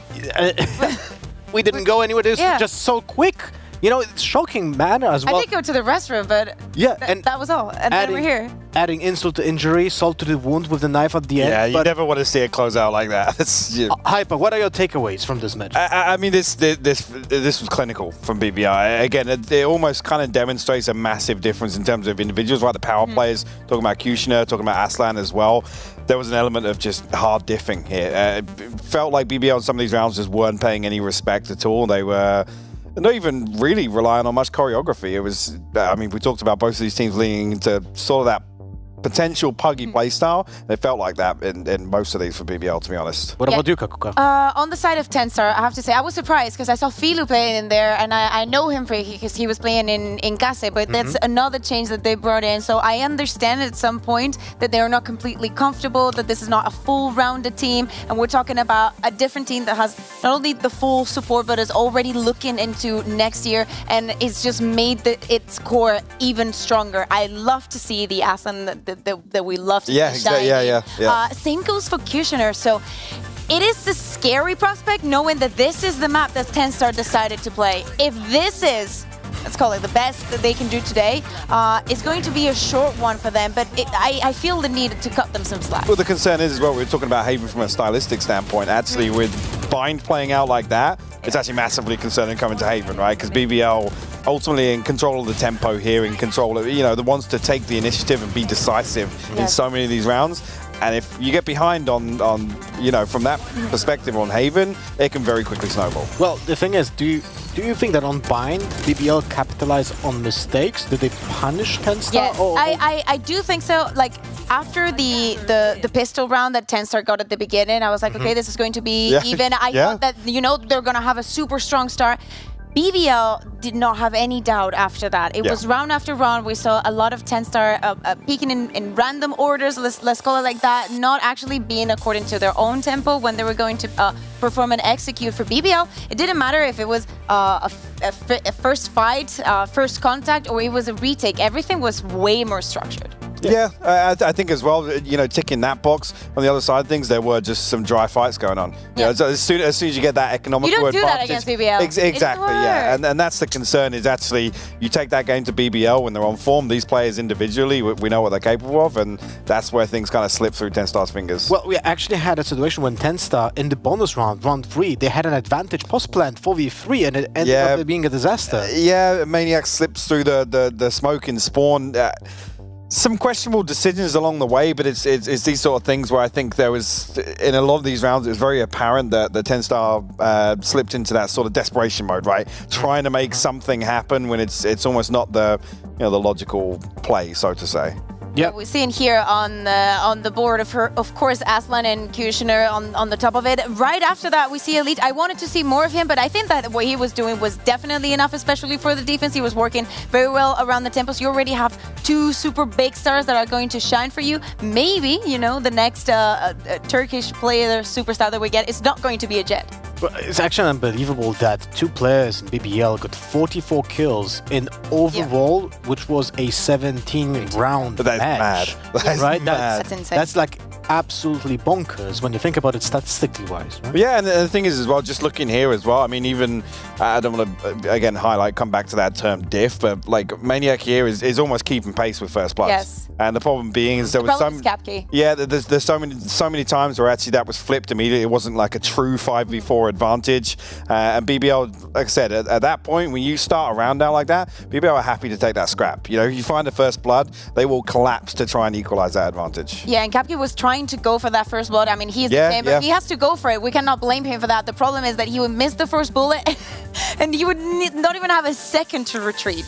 Well, there's also the desperation that you mentioned earlier. When he thought that he needs to fight a little bit more, he even didn't TP after the first bullet. He thought that he needs to fight more. And he thinks that he can win that duel. And you have Aslan with already 18 kills. Do you think that he's gonna be like, oh no, I'm not taking this duel. Just I've been doing it for 8 rounds. I'm going to miss now. No, it's not going to happen. But I have to say, I love to see this phase of BBL because I feel like 2022 has been a lot of sad stories on their side. So I want 2023 to be different for them. Well, this is the sort of pace and aggression that we almost, historically look towards Turkish teams and how they like to play. So this is a really good kind of barometer for the opening game.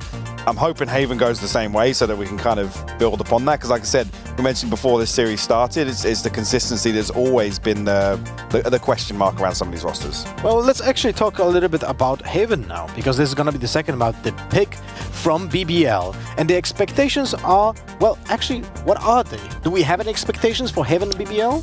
I would like to see, some not crazy compositions, but to bring in something new. I want to see where Elite is going to be fitting into the new roster, because I assume the Brave is going to be the one sticking to the Smoker. So I want to see more. I want to see the next BBL when they do not rely on that double controller. I want to see Aslan maybe going on the Jet. Maybe Kisha is sticking to the chamber. It's a great point as well to slip away from like the double controller comp, actually to see what that last piece of the puzzle, how it fits, right? How they want to adopt it across the entire map. I want it to be a crazy breach. Like, yeah, exactly. I would love that. There has to be a reason for BBL to pick this map, right? Do you have anything in mind that would say, yes, this is what is the direction of the team? Why they're picking now the map with the 3 sites?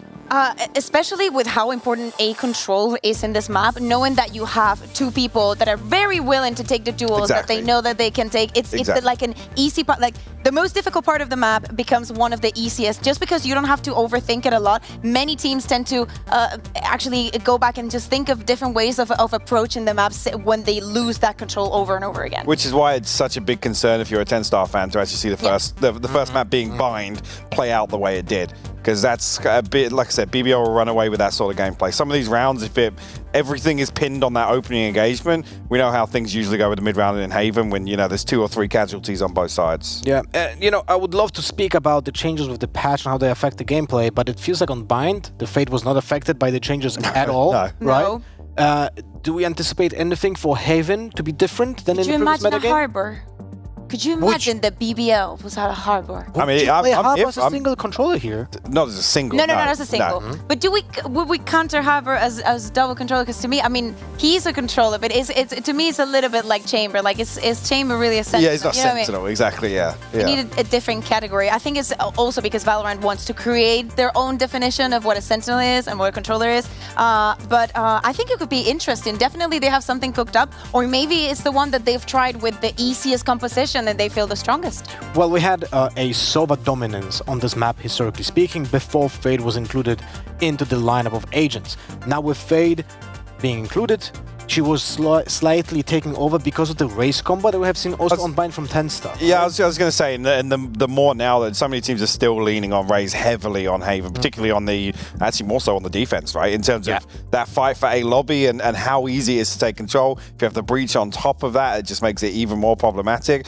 Again, I don't think with the changes, we're really going to see much of a meta shift in terms of comfort levels in terms of Haven compositions. You know what's funny is when you think about it, Breach, Raze, Fade are perfect agents to counter a Cypher, so probably we're not gonna see a Cypher on this map at all, even though he would be so useful, right? With the amount of, let's say, the webs being put in almost every single spot. But again, with teams leaning away from Jet on Haven, I still look at Cypher as kind of that, as close to a hard counter for agents like Jet or Neon, for example.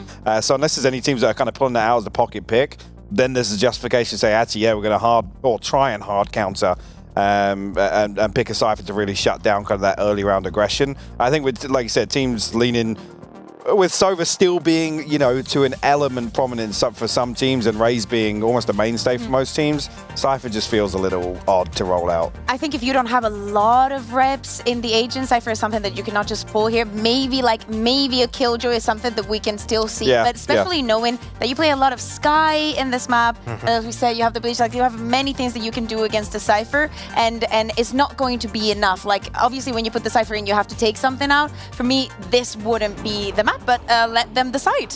Oh, look at that. What? We have the actual Jet. We have the Jet. We have the Killjoy that you just mentioned, Kakuka. I love what I'm seeing. I actually expected Elite to go on the breach and Brave to stick to the controller, but I have to say I like this as well. Okay. Hypok, what do you think? I mean, the first one's to draw away. Obviously, the Killjoy coming out. There is a breach on the other side of it, which makes it a little concerning, right, in terms of the value you're going to get off that ultimate. Obviously, the second line to that being the Raze as well, ability to destroy that ultimate.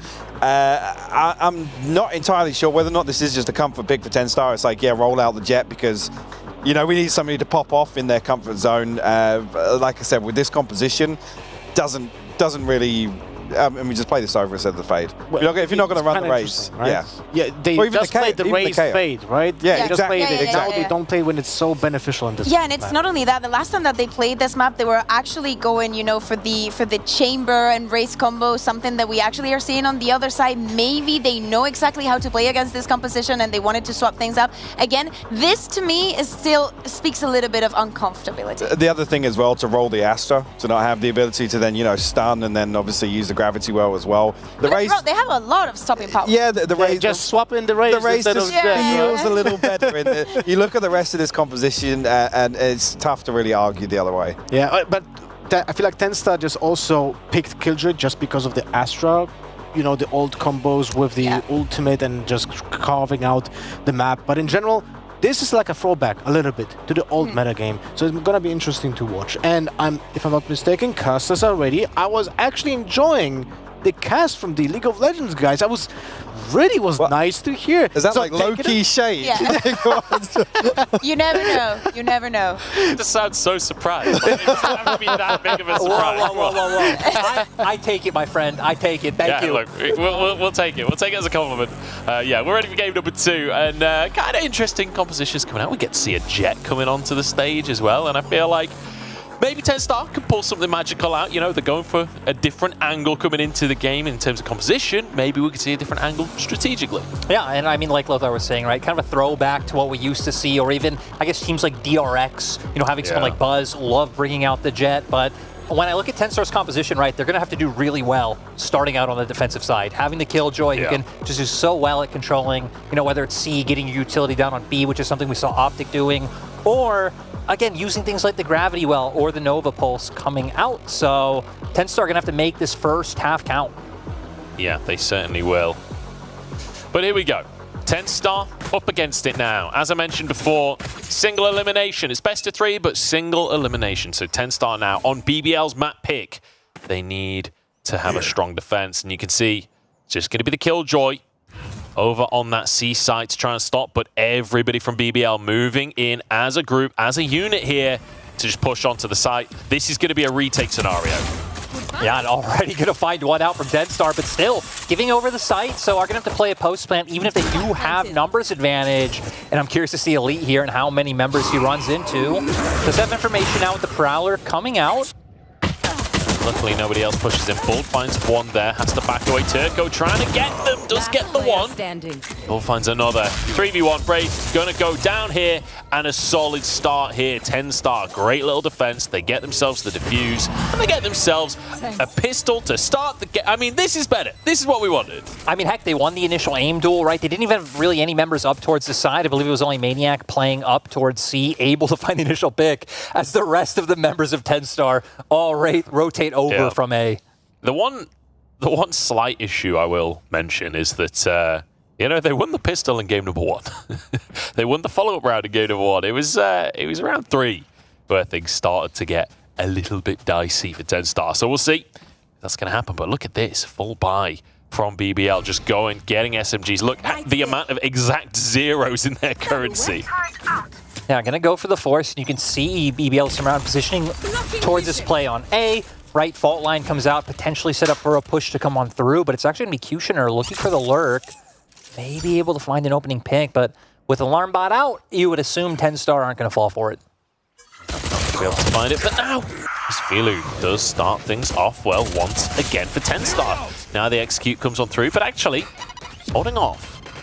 Just sticking around in Garage for now. They don't want to go too far when they don't have everyone in position. Aslan moving forwards. It's going to be a flashpoint just to try and buy time, but the rotation's not really coming through at this moment. There we go, 1 for 1 there. Critic getting the answer. 3v4 now, and once again, TenStar holding on in this defense. And it looks like they're finally going to start rotating potentially over towards A. Kushner's just been chilling here the whole time. There's an alarm bot there that will spot him out. Seems like he was hoping maybe someone on TenStar would go for an aggressive pick. When we saw how aggressive of a push they went for in that pistol. Yeah. But this time around, they're not. And I like that. Keeping it fresh, right? Because, I mean, they were talking about it on the desk as well. BBL, very aggressive attack rounds across the course of that first map. We did see a couple of slow defaults, but generally speaking, it was pretty quick executes. Nice to see them changing things up and keeping TenStar on their toes here. Spike will go down. Got Astra in heaven. Killjoy arriving on the scene as well. TenStar need to wait. Make sure that they use the man advantage they've got. We're going to see now what TenStar are able to do. Heck, actually, look where Kushner's rotating. If they can buy time, but it doesn't look like it with that pick coming out. And, I mean, Critic's going to get 2. Kushner not going to be able to get there fast enough. And, right, that could have been the difference maker. We saw what happened when a flank. I thought he was going to make miracles happen for a second there. I saw the first headshot, and then he flicked onto the second player. Wasn't quite enough, though. If that's a Vandal, that might be a round win. I mean, heck, we saw what Fila was able to do when he came from the flank in the last round, pretty much winning the round for his team. Had Kushner been able to do the same, would have been great, but TenStar able to make it work. And I mean, like we talked about, BBL just invested everything into that round. So now they're kind of screwed for money, let's be honest. And TenStar don't have to invest anything. They can just sit on the guns they had from last round. So it is going to be a bonus, but feels like it's going to be even more rewarding considering what BBL went through to try and find an opening pick. But this time around, we've seen them playing a lot of defaults, right? Kind of looking for those duels around the map. This time looks like a full commit coming towards A, already pushing up through sewer. Yeah, already on towards A side. Fairly slow one for the time being. Nice little headshot there. Maniac turns it into a kill. Again, TenStar start with an advantage. And obviously they're against pistols here, so you should hope that these SMGs will make short work of the enemy players. But Aslan, with headshots like that, you can make a round happen. Critic finds the answer, though.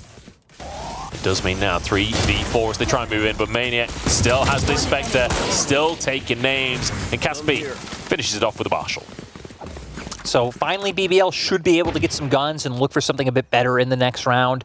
Even ignoring what we've seen from the economy so far, we hit on 4 TenStar, right? Their comp definitely a lot more defensive-sided coming out with this Astra and the Killjoy and what you are able to set up with some of your utility going online. BBL playing the much more standard composition that pretty much every team plays on this map, but wasn't enough in this round. And, I mean, heck, again, just good setup coming out from the side of TenStar. They read the A hit coming out. You get the one-way smoke coming out from the Astra. And Maniac just in the right position to find the opening picks. Certainly were. BBL, though, they've got rifles. They've got potential to make something happen, and especially when Kushner finds headshots like that, it certainly feels possible. And remember, they are essentially against a bonus round here. It's a delayed bonus because of how round 2 went, but ultimately BBL playing with the advantage.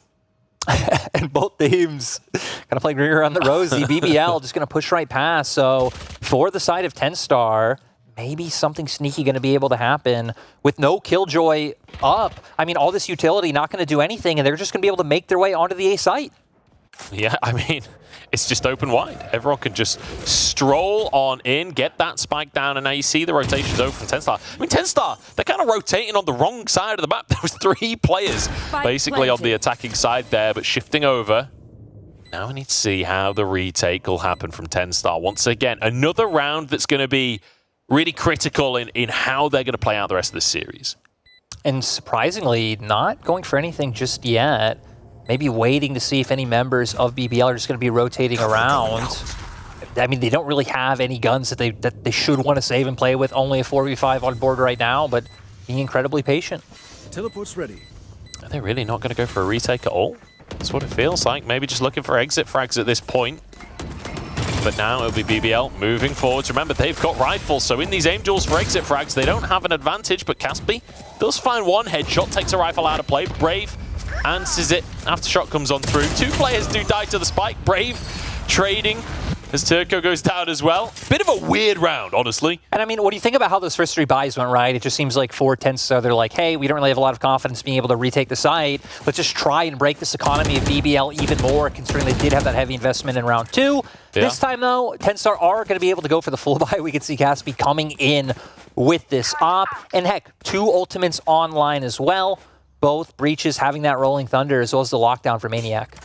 Yeah. Nightfall on both, Rolling Thunder on both sides. We'll see. Munchables, it does look the same. Your League of Legends is showing.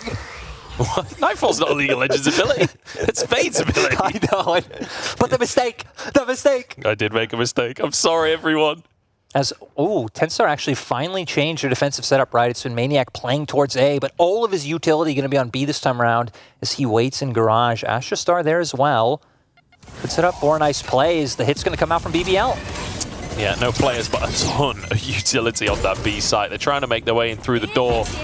And now, Defender lockdown comes through. Spike, not planted just yet, and it looks like it won't be for the time being. But the lockdown did actually get destroyed, so I feel like B control is taken now. BBL playing to defend. Oh, actually going to come out. Bold Breach ultimate's going to go in opposite direction, so it does allow for BBL. Everyone on the map stunned. BBL is able to get the plant off, but look at the location of Elite. Waiting, we'll be able to spot out Maniac once he does go through, but actually playing just so passively. Blade Storm in play from Caspi. Let's see if we can find those headshots. It's going to be crucial, but won't do it. Kushner with 2. Elite with another one as well, and BBL getting themselves on the board. And Lyric, I'm going to be honest, started to look a little bit like map 1 did, right? Where we saw the early couple of rounds for TenStar, and then BBL got rolling, and they were indomitable. Starting to feel like that with 2 rounds back to back. I don't want to call it before it's over, you know. TenStar still an advantage, but they need to get these retakes better. Yeah, but looking at BBL now, having the showstopper online for Aslan, he was the member that popped off in game number 1, just winning every duel that he was taking. He had so much confidence in that one. It looks like this time, once again, angling towards a long, but this Astrastar going to prevent them from going any further. And look at the stat coming out from TenStar on C. If Kushner goes for this peak to try and look for a duel, it's going to be a rough one. Yeah. We've seen him do it before. We saw in map 1, he was happily just dry peeking. And he was getting trades. He was going 1 for 1. But we'll see if BBL can find those kind of opportunities once again. 1 for 1, usually worth it on the attacking side. Here we go, the team moving forward through Garage. Now Bull on the scene. It's a trade 1 for 1 as Critic goes down to the explosion there. Brave finding yet another kill for himself. Brave has been on point so far this game, actually. I feel like he's consistently drained. Bull, what was that? Absolutely insane 4K coming out from Bold. He was even the one to buy so much time with the gravity well, and he makes sure that TenStar get another round on the board. It was instant. Like, everyone on the team just died in a split second. It felt like one single bullet killed all 3 players.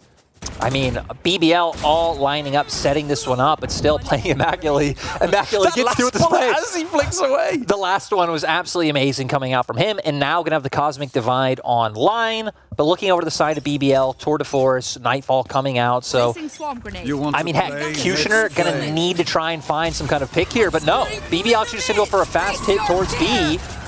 Not BC, I'm sorry, will be fended off. Maniac gets 1, but Brave once again on the scene. It's 2 for 1 so far. BBL getting the spike down, and I think realizing, look, playing slow ain't working for us. Let's go in. Let's make this round happen. Yeah, and for BBL, you saw they didn't even care that the Nightfall came out to try to stop their push. Ooh, Kushner, I mean, with the first shot, but still able to come out with the pick in the end. Now sitting at a 4v2 for the side of BBL, so going to be able to get another round back on the board. And I'm glad that I'm being proven wrong here. I was saying, you know, it was starting to look like BBL were just getting momentum and we're going to be unstoppable. It doesn't feel like that. It does feel like these rounds are a bit more competitive for TenStar, but BBL do have control. We'll be able to get this round. We'll be able to even things up. 4-3, though. This is a much more exciting game than what we had in game number 1. This is feeling closer. Teams and the enemy's map picks. Yeah. It just seems like it's working. You wouldn't believe it, would you? I mean, heck, right, the desk was questioning, like, hey, this Haven pick coming out for BBL, you know, a little bit interesting with how complicated it could be of a map to look for these hits on, but, I mean, heck, we're kind of seeing that criticism like come to light. It is 4-3, so still incredibly close coming online, but the fact that TenStar have been able to put up a much better fight this time around is nice to see, taking advantage of the defensive tools they have with the gravity well especially. And I feel like players like Aslan are very exciting to watch today. Obviously, we talked a lot about Aslan in game number 1, but the fact that he actually has played a ton of controller over the course of his career, but way back in 2021 was playing that jet, now bringing out the Rays. It feels like kind of going back to his roots a little bit on the duelists and like being a bit more of a playmaker for the team. And it's one of those things where with the amount of roster changes that the desk was hitting on, the BBL had to make, I mean, there's just been so many roles shifting back and forth in what these players were looking to do, and that's kind of why them coming in today was a question mark of, hey, who would end up on what? And Aslan definitely looking comfortable on the Rays today. Still going to be in this timeout and see, I mean, heck, how can both teams adjust? Looking at Bold especially, only sitting with that classic. If another member can find an opening pick, I mean, maybe you could set up to try and get a gun back for you. But even on the opposing side, Turco, okay, that actually was just a bit of a delay. Does have the armor coming out. I was like, what a gangster. Maybe just trading skins around. Just trading skins. Brave, though, having a much better game number 2, right? We came in and we were like, hey, Brave and Elite, these fresh, young, new players, exciting, exciting, exciting. Game number 1, they weren't really the stars. Brave, though, has been on point in these trades, consistently finding 1 or 2 kills in the messy scraps. But now, over towards A once again from BBL. This time around going much slower. Only 1 member of TenStar is on site, but BBL not wanting to overcommit, so is allowing for the rotate to come through. And now, I mean, heck, with these Astra Stars going down, should be able to delay the push long enough for them to get some good positioning. Yep, Stun comes on through as well, but everybody moves in, and Aslan just takes things into his own hands. Catsby answers with 1. It's a nice little headshot, but now overwhelmed as Turco finds another. It's a flank coming out from Maniac. Bold on the other side. This pincer maneuver, could it be enough for TenStar? They would love to get another round on the board, but BBL look like they're in control. This Cosmic Divide proving maybe beneficial for Maniac as he finds a way to get in, but Q should have shuts him down, and now Bold against the world. 1v4 needs to find heads, but won't be able to do it. I mean, for BBL, if they can get on site, everything just looks so much easier. I mean, not having some of these retake tools like the paranoia that Omen offers, I feel like on Haven just does so much with the way that the sites are laid out. Killjoy, again, not much about those retakes unless you do have the lockdown available, so you can look to be able to push them off site, get that positioning set up. And for BBL, just doing a good job to bring it back to 4-4. And heck, now for TenStar, I mean, their economy just absolutely crippled. Yeah, and this one feels a little bit rough. Obviously, this round is pretty much a write-off for TenStar. You can see a little bit of expenditure. You got a shotgun, you got an SMG in there as well, but ultimately, not going to be too much, unless they can find some kind of miracle and find a rifle. But realistically, you expect BBL to just play as a unit here, use those Vandals, use that advantage, especially at long range, to be able to find themselves around. I mean, especially when you have TenStar, like you said, with things like the Stinger and the Bucky coming out, wanting to find these close range picks, but they're just going to send it down C-Long and hope something sticks. Yeah, the shotgun just blasted into the smoke, praying for a hit. Doesn't come true. It's a nice little headshot from Catsby, though. Can he find any more? Got an updraft, got a cloud burst. We'll see what he can do with those tools. Rendezvous available from Kushner. Brave finding yet another headshot, trying to move in. Philu gets 1, but it ain't going to be enough. BBL with a 5th round here, and with an opportunity to keep this ball rolling. They've got that momentum that I talked about before, but TenStar now with rifles. I feel like, once again, we're at a pivotal round. Once again, it's a round for TenStar to get themselves back on track. But the problem is, you look at the side of BBL, Rolling Thunder and Showstomper online, it feels like you just have so much like burst potential to get on site, find these opening picks. I mean, TenStar might have the Blade Storm for Catsby, but not really going to be able to change too much. Still goes with the buy anyway, sitting on the Vandal, and you can see them wanting to make this play towards A. Fast play coming out. But already denied. Already denied. I mean, that looked a lot like my raise, I'm going to be totally honest, as kind of face plants. But, you know, it happens. It happens to the best of us. Got stunned. Great C's coming out from Philu, right? To be able to shut that play down. So not going to be able to find as much value as we thought. Do still have the Rolling Thunder online and still angling for it. They're going to look for the play. Certainly are. The aftershock going to slow things down here, but Kushner just walks onto the site. Kushner, maybe the bravest player in the tournament so far. Granted, we've only seen 10. But no fear whatsoever when it comes on to just making his way into these positions. Spike goes down. Kushner gets a blind kill through the smoke as well. And now the retake for TenStar. 4v5, but they've got to make some kind of miracle happen. They need it right now. They need to keep this game competitive. I mean, heck, they still have a lot of utility online, right? Fault line just coming out from Critic now, so they're trying to find an entryway onto site, but so many different angles that BBL have. 1 for 1 so far, but TenStar actually making it happen. Yeah, Elite does find one as well. It's 1v1. BBL trying to escape. Oh, the off angle. The smoke still there, but now an Elite. Very nicely played. Jumps up on top of the pillar and just watches for the defuse. Very nice. And now 6-4. BBL once again getting that ball rolling, but look at the economy for the side of TenStar. It ain't pretty. No, it's definitely very rough coming in, getting another ult online, but BBL, I mean, especially Elite coming in to be able to clutch that round out with the off angle like you hit on. Only 17 years old. Yeah. Again, one of the pretty much the young player on the team since, you know, we have seen Brave play like back on Supermassive Blaze, did make Masters 3 Berlin. Yeah. So a lot of pressure on his shoulders, but able to make it work. Yeah, and crucially, didn't have that great of a game in game number 1. Has had a very quiet game so far. Yes. Here in game number 2. He's only on 4 kills in total over the course of the 10 rounds. But then when that moment comes, stepping up, despite, like you say, the pressure on his shoulders, despite being a young player. So good to see there from Elite to clutch that round out. Now BBL once again going towards this A side. They really like the A plays. But I mean, look at the members of 10. I mean, Bold sitting here looking for the cheeky pick, isn't able to find it. You have 2 members aggressively looking to flank. They know since they're on the eco, they need to find something cheeky. They need to be a little bit surprising. But BBL going to get back on the site once again, like you just hit on. And we talked about how the retake for TenStar in this competition can be very hard. Well, we said we wanted Elite to step up. It's step up. He has 2. Nice headshots there. The Blade Storm just taken out of the equation. Kushner with another. Filu finding a nice little headshot. It's something. But it ain't going to be enough to get around, I fear. Unless we get some kind of insane, miraculous play with this Sheriff. Needs to find more headshots for Turco.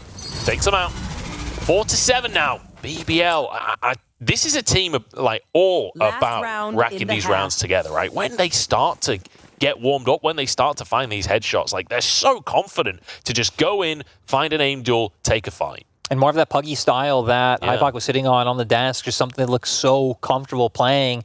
And I mean, TenStar, again, not like an unknown team, a team that has played together, but not like one of the highest rated teams we would expect coming out from EMEA. And I think when you haven't seen BBL in a while and they have made a few roster changes, a roster of this caliber is a pretty solid first test for you coming into a tournament. Yeah, definitely. I mean, it's always going to be a tough one. And especially in a tournament like this where it is, you know, it's a tough one. If you have a bad day, you're out of the tournament. You're out of the contention. It's a 50K prize pool at the end of the day. So you certainly have a lot of pressure on your shoulders as a player stepping in. And we do have a tech pause coming out, so I'll wait a little bit, see what's going on. And I mean, heck, for TenStar, it's just been such a problem on this A site. This is really where BBL been finding such success. But heck, we've even seen them make some fast, aggressive hits work on C. And it seems like the second they were kind of like, okay, the second, you know, a gravity well comes out or we hit some Killjoy utility. Earlier in the game, they were taking it very slow. They were looking for like rotates to a different site. But honestly, for the past few rounds, they pretty much just fast rush on the side. Kushner does it again, and that's how they've been making it work. And TenStar haven't been able to stop these fast plays. Yeah, Campy just legging it long and just gets absolutely railed. Defender Killjoy gonna go for the lockdown, but Aslan once again, the man doesn't miss. The man does not miss. Maniac gets 1 or 2 Elite, but immediately traded by Brave. And I feel like that has become Brave's like role within this team, is find those trades, and he gets it every time. Okay, well, Lockdown going to be able to do something to set Bold up for a kill, but with a 1v3, it would be so hard for Bold to make something happen. But I feel like that site, it was just another great example of Nightball comes out, BBL says, we just don't care, we've already found our opening pick, and they hit the site anyway. And that's where we really see TenStar struggle with being able to find a way back onto site. Yeah. Honestly, I feel like BBL coming out of this series, that new motto is 1v1 me, bro. Like, that is exactly the nature of this kind of play. And then immediately the rest of the team barrels on in looking for the trades. But though, we did see the clutch from him earlier. Remember, this was the player that... Okay. Well, I tried to build the hype up a little bit there, but cut short by Brave once again. You know, Bull did have the 4K, did clutch out that round before, but unfortunately, can't make it happen again. 8-4 now. We'll see what TenStar have up their sleeves, what they've got remaining, because we need to see something magical. And there's the play we were talking about. Yeah, exactly. Bold, able to just hold sight by himself, but it came from those earlier plays we were talking about where, I mean, BBL were kind of slowing it down. Again, something like a star would come out, they'd be like, hey, let's take it slow, let's maybe look for an alteration elsewhere, but since about the second half of their attacking round, they just started going for those aggressive hits, especially towards the A site, and able to make them work. Now, this time around, TenStar gonna be on the attack. We hit on that a lot more of their tools are just defensive in nature with things like the Killjoy being in their composition. But this time around, looks like they're gonna be the one looking for some fast information towards B. Yeah, I'm just going straight towards the middle of the map. You can see Fusioner going for a very long flank as Brave finds one headshot to start it off. Answered by Critic though, but Brave once again trading, gets 3. And well, we said we wanted Brave to step up and show us what he's made of. He is destroying in this map right now. And suddenly TenStar looking down the barrel of a 9th round loss here. A flank coming out from Buld. This Maniac goes all the way around the site. Spike's still not down. But, you know, the defenders have it covered from 4 different angles. Yeah, I mean, TenStar, you're hoping you can isolate some duels to try to find a way back into the round, but if BBL play it right, they don't let that happen. They have the crosses set up, and should be pretty much impossible for this to come out as... Okay, opening pick coming out from Maniac. I like that. Cast the curses so we get a bit more of an exciting game. It's 1 pick for Maniac. And it's a second pick, but and this is the thing. No way they could do it muchables. We just keep cursing. There's no way they come back from this. But BBL, this is a team that wants to take 1v1s. Yeah. Well, that's exactly how you're going to win a 2v4. Exactly. That's what we just hit on, right? I mean, for the side of TenStar, they wanted to isolate the duels, and sadly, BBL giving them exactly that. So now TenStar going to find a plant over towards A. You're going to hope that Brave waits for Cutioner to group up to try to find a way onto site. Now we're going to see what they're able to do. I mean, really no utility left on either side. I mean, Alarm Bot for Killjoy doesn't feel like it's going to do too much now. The spike's already down. Fault Line is up for Brave if they want to try and look for an opening peak, but for the players of TenStar, they're just playing so far back, waiting for the tap of the spike to come out. Oh, a cheeky little headshot there from Bull, holding on and taking a second one. I mean, you said it was impossible, but they've made the impossible possible, Lyric. Much, I'm still saying there's no way they could do it. No, I don't think they can win that round. I don't think they have a chance. Yeah, that was something magical. That was something magical for TenStar there. BBL stopped in their tracks. And I mean, Bold and Maniac, the ones to make it happen once again. Pretty nice distribution of kills on the side of TenStar overall. Just, again, like working as a team in the rounds they do win. And I mean, heck, with them coming with guns this time around, we don't see BBL going for the force. Should be set up for them to succeed as this time around stacking towards that A site. Shell's going to go out just to try and delay any kind of push. Can see, like you said, stacking on the A side. Cutioner, though. Man, a cheeky little headshot to kick that round off. Prowler comes in. Just going to rendezvous away. Caspi, first one on point here, trying to move on forwards. But the whole team basically rotating over, aside from a singular player here for BBL. But Turco's down, 4v4 now, as it's Caspi on the scene with Philu. And it's looking like this should be another one for TenStar, as they rightly should, right? They've got the guns, kind of needed to get this round. Off the back of that pistol now, looking like they should rack a few. I mean, yeah, for Elite now, you're just going to look for something. See if you could find one pick, kind of hurt the economy a little bit, but not really too much you could do. For the side of TenStar, able to go with the fast hit through a long is Elite. That got a little dicey, as Bull will finish it off. He did his job, right? Found the pick, able to get one gun off the board, but hit coming through A-long. Didn't matter that Cutioner was able to find that opening pick. Caspi was able to get on site and just start doing work. And heck, I mean, you heard them on the analyst desk talking about something like a Sova maybe, you know, could have come out when you've already changed the default composition so much. Can go really well with the Jet throwing out the recon bolt. She dashes into Cloudburst and it sets up for easier picks. But then starting that round, showing they really didn't need something like that. This time, though, they are going to have to contend with BBL having some money in pocket. And heavy stack towards A. BBL maybe going to look for an aggressive push of their own from the defense side. I feel like heavy stack towards A has been a sentence we've had to say a lot in this game. That seems to be the nature of it. But in through B here, And it's a fast play. Brave behind enemy lines, just spraying on through the smoke, and it's a crossfire through the smoke. With Kushner and Elite finding a headshot onto Caspi. And Elite finding yet another one as well. C is the call here. Buld will be able to get the spike down, but I mean, this round is all but over. It's a formality at this stage as Elite finds yet another headshot for himself, and Kushner getting Buld while the weapon's not in hand. And it seemed like TenStar wanted to go for something cheeky, pushing their way through B and making their way towards Garage. But like you said, I mean, the crossfire was set up from the side of BBL. I mean, having the guns on top of it just really felt like it didn't give TenStar a lot of options in what they were able to do. I always like when teams go for a bit of cheekier plays like that to try to make something work. And now for TenStar, Cosmic Divide online, maybe can look for some kind of interesting cut to be able to get on site and deny any retake coming through from BBL. Yeah, this would be such an important round for BBL as well. And remember, you know, this is a team, we haven't seen them since VCT in August, and this is a new version of the roster since then, changing up, bringing a Brave in, bringing Elite in, and kind of the last time we saw them was a bit of a disappointment. 0-2 against Guild. It felt like a bit of a flop from the team. Now it feels like they've had a bit of time to pull themselves together, and they are looking good. If they could get this 10th round, they'd be looking like they might get a win here today. And heck, you hit on it. Aslan has wanted to take these opening duels so many times. Yeah. This time around, Capsy able to come out ahead. Still, though, for the side of 10, kind of playing default, looking for opportunities around the map. Aren't going to find it. Kushner going to be given an opportunity. And BBL going to say thank you. Yeah, I mean, you're talking about Aslan willing to take the trades. Kushner is as well. Happy to just go for a wide peek and try and find an aim duel. But everybody at the bottom of A main here, from both sides, is Kushner sneaking on up. He's going to find a player. This is the shot, though. Gives information away, but finally gets that second headshot.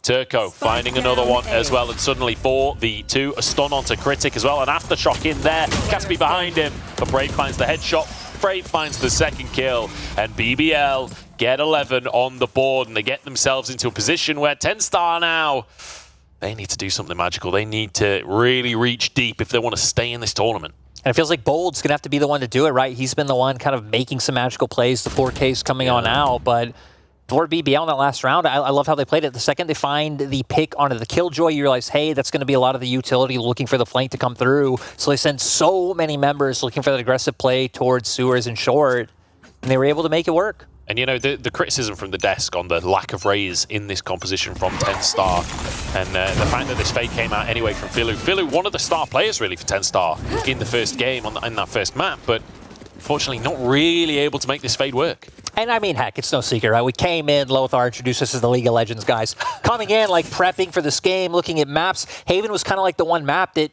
it feels like you just see the same comp run so often, not too many adjustments. Like, sure, you can see the Killjoy come out for Chamber. I remember Optic, I believe, did that at Champions. Like, some Jet comes out from a lot of the APAC teams, but typically it is what BBL run is the stock and standard on Haven. Yeah, and, you know, stock and standard for a reason. It works. Brave going up to heaven here. Caspi has that Blade Storm. This is obviously an eco, TenStar. If they could find a round like this, it would be that magic that we were talking about before. Caspi topping the table here as Maniac just finds 2 random headshots onto Elite and Turco. It's beautiful play as he's on the flank here. Paint shells go out. Philu surely has to leave the corner, but actually, nope, just gonna die in the corner. I thought he could maybe survive that one as in comes Aslan, finding a headshot there and finding a way into the site. This Blade Storm has to be massive as the reload comes on through. Kushner and Brave finding their kills, and Kushner finishing the round. And again, the lockdown. Wait, do they have time? Oh. They didn't have time. 2 of them go down. That's 2 more rifles gone. Yeah, honestly, great overall from TenStar, but still, I mean, that round was not going their way. And something I want to hone in on is that Killjoy pick, because Desk is also hitting on just how easily this lockdown can be shut down when we have things like the Breach, like the Raze on the opposite side. And it feels like almost every time, I remember there was that one round where he did get 3 lockdown, and I believe his Bold was able to find one of the pickoffs, but the other 2, 3 lockdowns we've seen were just destroyed. Not able to find an impact. Yeah, unable to kind of play around that ultimate and protect it. TenStar, though, crucially, getting that 7th round, getting themselves rifles here for this next one. BBL, they thought that they had that. They thought that that was going to be a round in pocket. I thought that they had that, to be honest. Flash comes on through, force them away. The rendezvous comes out. And now all kinds of CC coming in onto Caspi. Has to back away from Garage. And we'll see where TenStar choose to hit. It looks like it'll be C for the time being, but there's still time to rotate. Rotate they might just do. Kushner able to find the pick. Maniac whiffing with the opening shots. Definitely don't want to walk into that chamber when the Tour de Force is online. And now they're going to angle towards B, which I feel like we've seen this not work from TenStar at all, because Breach able to get so much utility out from the back of side, like we're seeing here. Just blast them all away. Brave using that Rolling Thunder to hold on to B site. And it feels like TenStar kind of knock on the door of C. Oh, Kushner's behind enemy lines! Kushner taking heads off. Just get shut down by Critic in the end. The coach stepping up here for TenStar. But, I mean, the damage is already done. The damage is already done. The 3K was beautiful. Secret Agent Kushner coming out to make this happen. Left.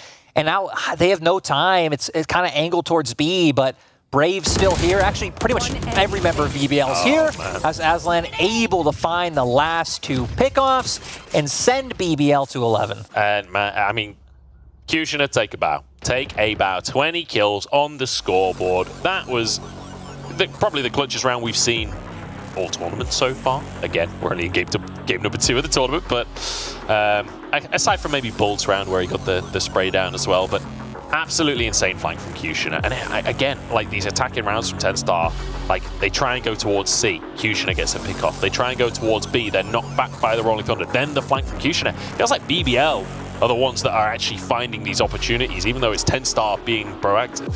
And it just feels so hard in my mind, especially to attack B site. We've seen them try numerous times, since the fault line, the aftershock. We had the one round where Elite was playing in Garage. You're able to throw out that paranoia as well. And I mean, really taking anything just past the entrance of the site. Heck, even getting out of the entrance is impossible, just from all that breach utility forcing you out.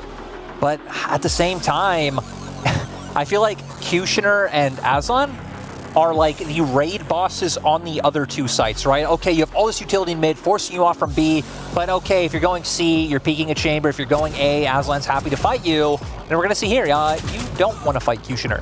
No, you do not. If he did that shot, that could have been a career highlight right there if he gets the full ace. 11 rounds though for BBL. Rifles on board, and TenStar, I think, well, I was going to say accepting that they're not going to be able to go for a buy to challenge this. They can't afford a buy to challenge this, whether they like it or not. They ain't going for a buy. BBL could push themselves to match point here if they can just get this one extra round. You're going to be able to get through Garage with that Haunt, and no one's here. Rolling Thunder comes in Elite with a very nice little headshot to start this one off, and Brave gets one as well. 2 for 1. And Kushner comes on in. Spike is down, and that's the most important thing here for TenStar. Maniac at least getting one answer here. 3v2, 3v1. It's all but over as Brave finds the last one. It is going to be a round for BBL, but hey, at least a couple went down, and at least TenStar got the spike down. And honestly, that was a round where, I mean, TenStar had a nice set play in mind, go through Garage, Prowler comes out, no one's really on site. It felt like that was one of the rounds where, I mean, the econ difference did just come into play with the fact that BBL did have those guns, because opening picks came out for TenStar, but now going to be sitting on 12. If BBL can win one more, they're going to make it through, I mean, this first match, right? Single elimination, so very unforgiving for TenStar. BBL just going to be able to make their way up. Yeah, and I mean, what a great performance coming out from BBL. And we kind of have opposite stories coming into the tournament, right? TenStar coming through the qualifiers, knocked out in the quarterfinal, but still qualifying for the grand finals here. And, you know, recently won VLR East. Like, this felt like a team with a bit of momentum, whereas BBL, off of that hiatus, feels like BBL. You know, this is a team that's going into VCT. This is a team that you have high expectations of, and they are living up to those expectations here in their first game of the tournament. Oh, and I love how fast TenStar actually going with this play. Fault line straight into Caspi, jumping in to find the opening pick. So, gonna try and find something this time around. And feel even with the Nightfall online, BBL though, they're stopping the push. Turko and Kushner on the scene, 2 each here. 1 player remaining. Philu has to do it, and he can't. Elite takes it in the end. And that will be BBL making their way forward towards the quarterfinals. And I think that's something that's great to see coming out from BBL. They were the ones with the pressure. They were the ones with the expectations, being a team that's going into franchising. And I mean, heck, against an opponent like TenStar that, again, isn't exactly a pushover, I think it's a good first test. And like we said before, a lot of people kind of unsure how this game was going to play out. Coming into the series, some people maybe leaning a little towards TenStar, but I would say the majority going towards BBL. And then what we saw on the day, 10-star not really able to make it happen. BBL looking aggressive, looking strong, and the aim looking crisp. It has to be said. We're going to jump into a break, and then we'll head towards our second series of the night.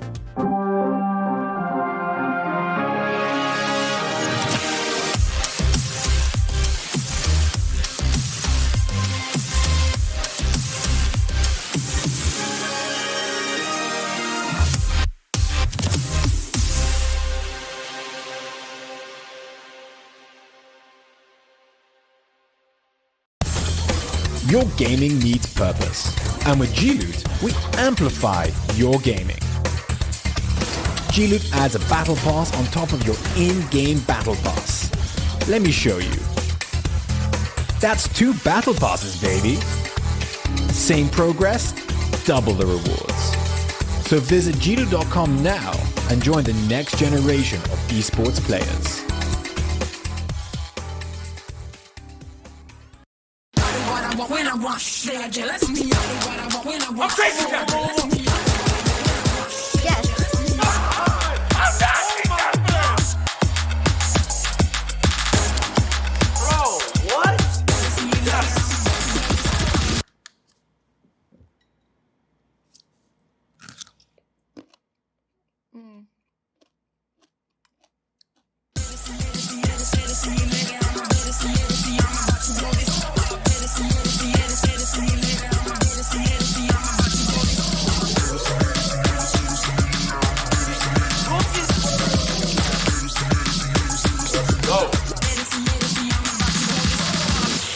One more to go.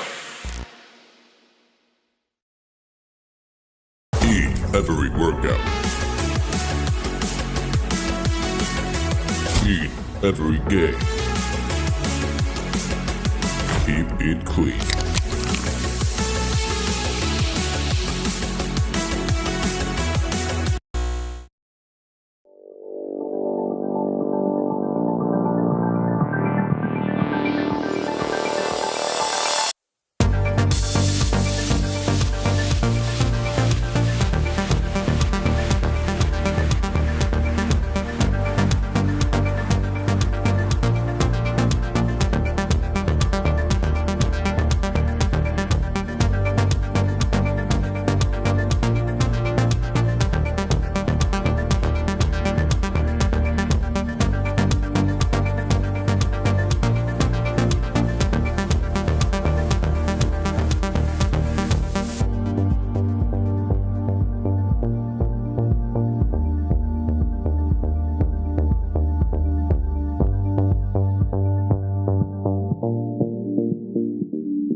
And welcome back to the desk. After this, well, I would say blitzing 2-0. I think we have a little bit of smoke in the studio because TenStar got smoked.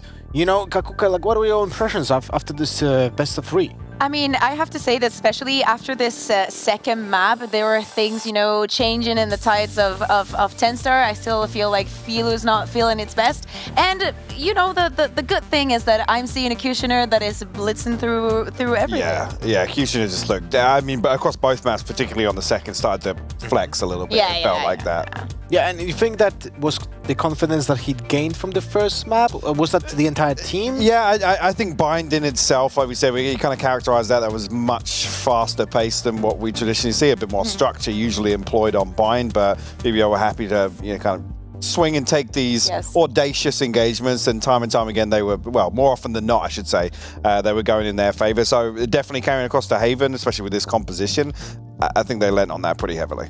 Call it audacious engagements, but especially when BBL was not finding any early engagement, they were just happy to go find it. So dig even deeper for it. Yeah. The Kushner was like, I didn't get a kill in the past 30 seconds. I need to go on the hunt, and it's something that we definitely enjoyed a lot. But I think that it had to do with the shape that TenStar was coming in.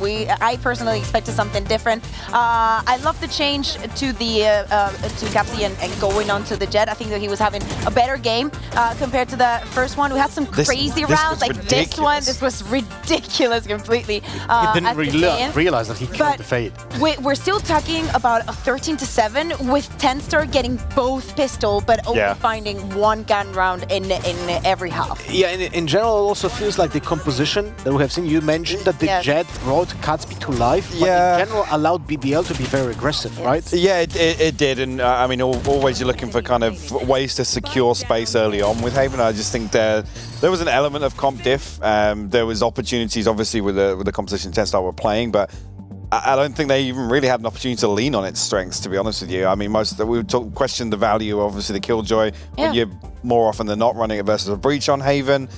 Didn't really see other than the three detained round, which the 3 detained. I wish that we had that round just to look at it again, because I remember that it was bold being like, you know, shoulder peeking, and I was like, they're detained. It literally cannot shoulder peek you. There's nobody swinging it. Nobody's swinging it. There's one person not detained, but he's pretty far away from you. Yeah. It's all the complications and you know, playing around the Killjoy. For example, we were talking about Kushner and him being even extra aggressive with a Killjoy. That should not be the case. You should be shutting that down. And we're seeing it on our screens right now. Just look at Kushner. He has 6 first blocks with only 1 first death. So he was feeling himself. Not much that you can do against him. So how much do you think does it matter when it comes to the picking the Sentinels for the composition? I think it's a mix of everything. I do not know how much TenStar were thinking into this, because when we were talking about the picks and bans, we were talking about a BBL that we haven't seen in a very long time. So I can understand from the side of TenStar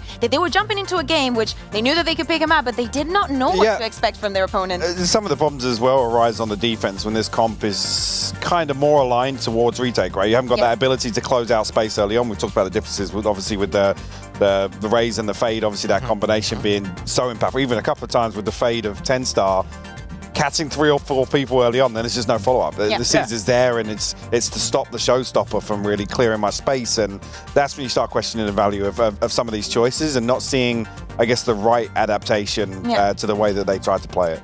That you said is the missing in the follow-up, because you have a lot of things that you can combo. You have the breach, you have the Fade, but you don't have any that damage or utility, because most likely you're going to be using that Killjoy for, as you said, either the retake or just to prevent the plan. You're not going to go aggressive. Plan, but if you have to combine everything to come together. Like this at the beginning of the game we were talking about is kind of an old, maybe with the incursion of the Fade a little bit more new, but it's an old composition that has had its strengths. But now the game has evolved, the compositions did as well, and definitely on that end, BBL was winning. And unfortunately, this is the end for TenStar in our tournament, because it's a single elimination tournament. Short and sweet. Well, it is a brutal format, but if you want to squeeze all the matches in 3 days, right, it needs to be single LM. Double LM would have been... We had enough qualifiers. Yeah, you know? I mean, this is do or die. No, but especially for teams, for example, we were talking about the 5 teams that we get. Happy to see BBL like this, but I would like to give them a little bit more room to just try some weird things out, and if it doesn't work, you can just go in the lower bracket. I'm actually hearing that we're gonna have an interview with BBL. If I'm not mistaken, it's gonna be Vlad. Hey, Vlad, can you hear me? Hey, yeah, I can hear you loud and clear. Awesome. Hi, it's awesome to have you here. Welcome to the show. And congrats on the first win. BBL showing up in a really ferocious, like, let's say, direction for the team. Like, what can you tell me about this offseason, and what can you tell me about the direction that you guys took as a team? Yeah, so we have our early transfers, who is Elite and Brave. Both are young prodigies, but also Brave has Berlin debut as well, so he's kind of more experienced than the other one. And Kushner also stepped in as you guys all know, IGL, while playing Chamber as well. He was the main duelist so far back in the last season, but right now he took the ropes altogether, and right now he's working with me really closely. So we're kind of satisfied right now with the results. So saying that congrats to 10 Star, they're on the verge of being a real good team, but I think there was a skill gap in terms of firepower. We're kind of satisfied the way we play right now, but there are lots of things we should be developing in the future. That's actually awesome to hear. And since you mentioned Execution taking the IGL role, how much do you think it impacts his ability to play Chamber? Right, like right now you're saying that you skill gap the opponent, but what do you think? How this will affect his ability to play the game against, let's say, the VCT competition that we're gonna have next year? Do you think this is gonna be tough for him? Sure. I mean, it's a possibility for sure. We were kind of worried about it when we started it, but right now in Turkey, there are really not so much good IGL options in Turkish community. So we have to adopt him and adjust him while playing good and also being a good IGL as well. He has good experience in tier 2, tier 3 scenes back in his CS days as well. So it wasn't hard for him to just build up his IGL method. And also bringing Aslan to duelist role was a huge opportunity for us because he has been the he has been remarkable so far in the pracs and the whole training sessions, and I'm glad he showed his ability in the official scene as well. Since we have really lots of days and months upcoming, I think we will be adjusting Kushner more oftenly to IGL role as well. And it's awesome to hear that guys have a really planned it out, right? That is awesome. And I would like to actually ask one more question. You guys are playing on the new patch. Do you think it had any bigger impact for the meta game, or is it you still wait for something else to change up for the Sentinels and so on? Not really, because we have been digging out Cypher. What can we do with him? What can we still do with him, you know? But Chamber is so much valuable right now, and I kind of hate it, you know? And I know you're hating it as well, because it kind of limits whole roster, whole agent pool into you have to go around Chamber, you know, right now. You cannot do anything without Chamber except some certain maps for sure. But right now, Chamber is still overpowered, and as a ex-Cypher player, I would still think Cypher and the other Sentinels should be getting better buffs rather than just getting that last buff, you know. All right. Okay. Well, anyway, thank you very much, Vlad, for coming to the show. Congrats again on the win. It's a single elimination bracket, so you're still gonna have really high value matches ahead of you. So good luck in the next matches. Thank you. And again, thank you for having you. Thank you, and Kakuka and Hypak. Hey, good to see you, Vlad. It's so good to have you still in the competition. I mean, last time I saw Hypak, we were hugging each other after party on Champions. So I'm glad you remember. Someone had to, Michael. Someone had to. Yeah. Well, actually, do you have any questions for Vlad? Yeah. I think that, you know what? We can save them for the next time that we see you here, because next we'll match you win, we will be here and we'll have another chat with you. How about that? That's the biggest. Yeah, sure. That's the biggest luck wish that you can ever imagine. Right. Thank you again. Yeah, thank you. Thank you, Vlad, and see you around. Bye bye.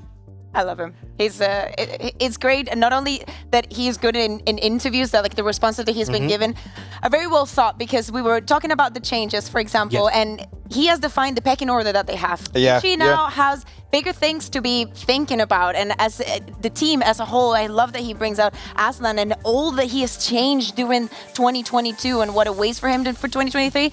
I like the perspective, because that is a big kind of role shift as well to see how. And again, we know that it's always back and forth with him. Yeah, we know he's a very talented individual, but it's good to hear as well some of the key things that Vlad's working on, right, and coming to this roster, and actually the wealth of experience and knowledge he brings alongside that. Yeah, and it's very important also to hear that they have it all planned out. Execution taking an IGL role, for me, a little bit surprising, but it seems it's working, right? But it unlocked Aslan's potential, at least for this match, right? Yeah, but we'll see if we have, as he was mentioning, maybe more changes coming in for the agents in the future. Definitely, QT is not that he has to step up as a chamber and as an IGL. He has to match up to the rest of the region where we have names like Angel, for example, you know, that we're probably going to be saying the bar is today. Very high. Exactly. So I love the fact that their main priority is we need to get Kushner to the same level of IGLs that we have here. So now that they do not have that, obviously they do not have the language barrier, I hope that he thrives in it. Well, awesome. Anyway, let's take a look at the bracket now, because on the way, we had a lot of matches, and I can see we have some scorelines. Foot Esports 1-1 against Divinity. And not only that, the first map actually went towards Divinity. So a bit of an upset, because as we know, Foot Esports is the part of the VCT partner system for the next year. Yeah, exactly. So we'll see how that one unravels. Not a lot of surprises. I expected Giants to take it 2-0. I'm kind of sad that we didn't get to follow that, but I'm sure that someone is covering it. Well, what a banger for the next though is BBL and Giants. Yeah, that's actually line up, and again, actually for Vlad, an interesting lineup as well with those two organizations in the mix. Exactly, well, he's no stranger. And if you don't know who's playing for Giants, well, that is no other man than Nukia is actually spearheading this lineup alongside Rhyme, Fitinho, Hoodie, and Cloud right now. So this is a lineup that's very scary to play against. On paper, just feels like it's such a frag-heavy. Yes. Like, it's actually insane to see the firepower come together. And obviously, Nuki's still picking up the reins as the IGL as well. And just seeing the direction that he tried to take the game with obviously that previous G2 roster, it's really exciting to see those names on paper. All right. Well, other than that, we still have matches that are ongoing. Next match for us will be the, well, I would say attraction of the evening, right? Yes. The main course. Yeah, the main course, Navi and the Barbers. Is it actually the Barbers or just Barbers? The Barbers. The Barbers. The Barbers, okay. yeah. What do you think they named themselves like that? I don't know. I think we need to ask. I think it was Echoes. We should ask Echoes about. I'm sure that he had a nice little break. They had a nice little breakdown today on Twitter of who is which type of barber. Yeah. I missed that. Hey, I always miss on the good content. We can save that for the pre-game. Okay, I love that. I love that. All right. Well, now we're gonna go to a commercial break before going into the next match. So don't go anywhere. Next match is gonna start soon.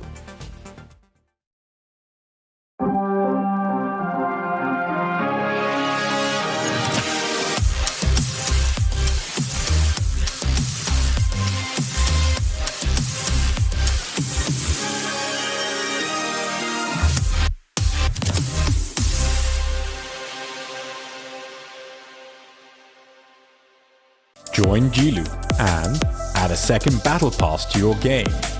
Win coins. Redeem it for gift cards. Rinse and repeat.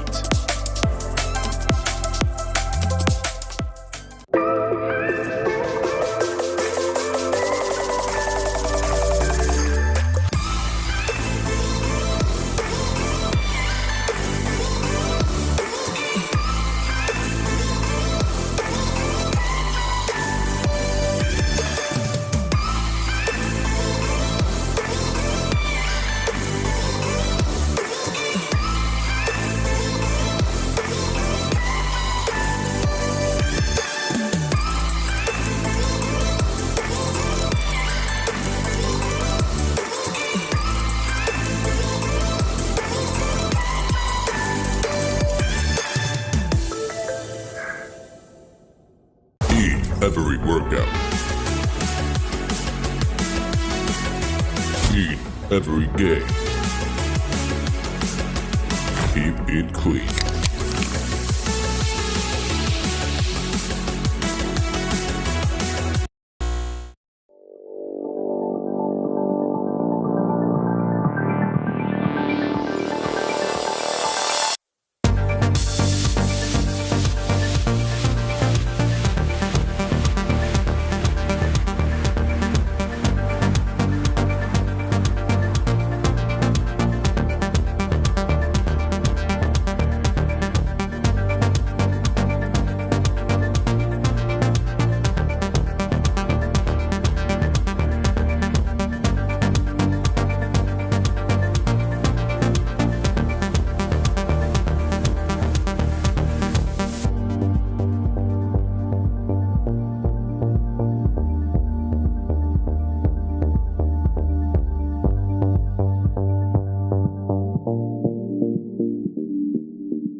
Spike down A.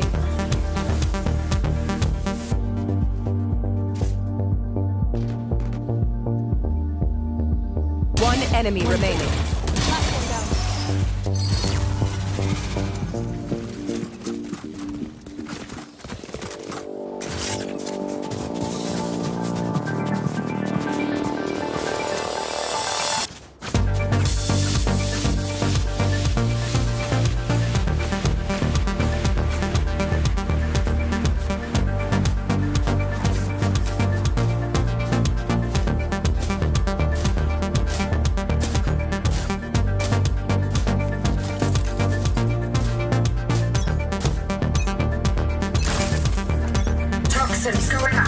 Suppressing.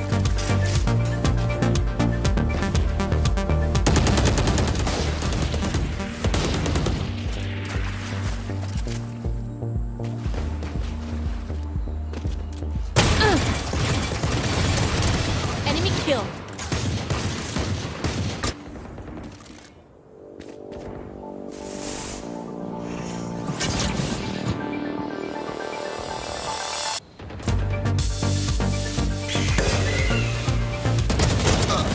One enemy remaining.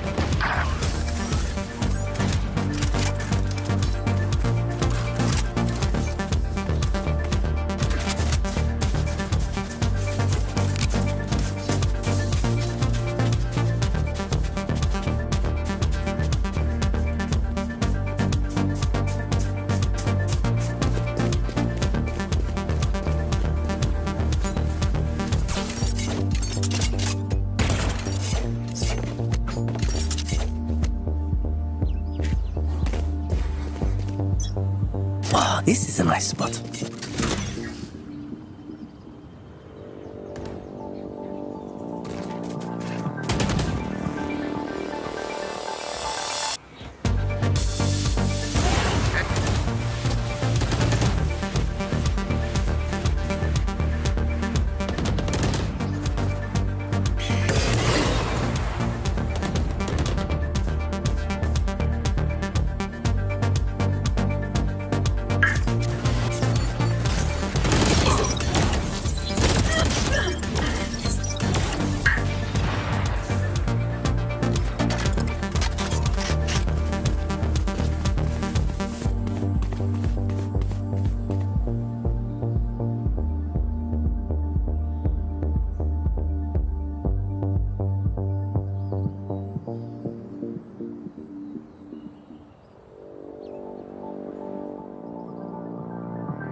One enemy remaining. Flawless. We all did our part.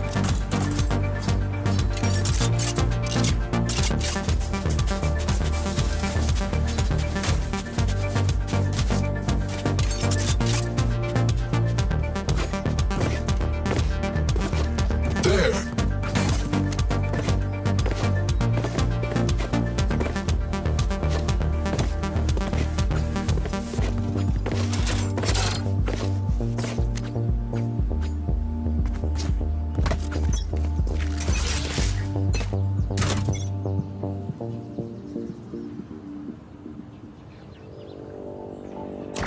Got you.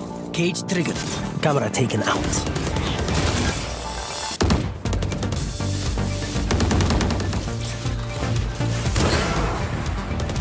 Spike down B.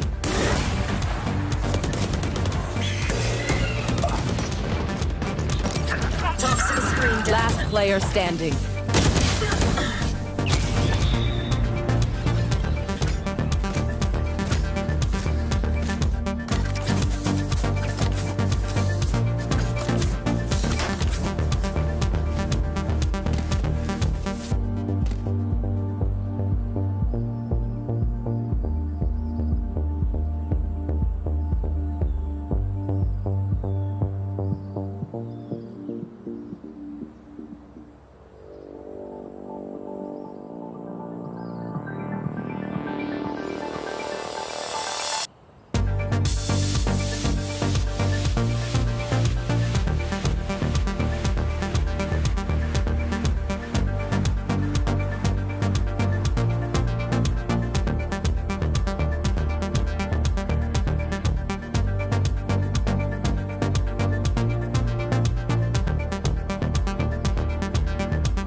your opponents.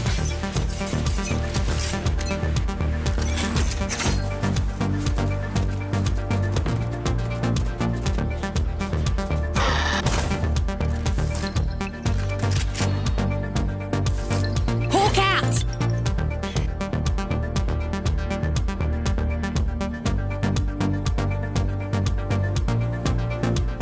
You are powerless.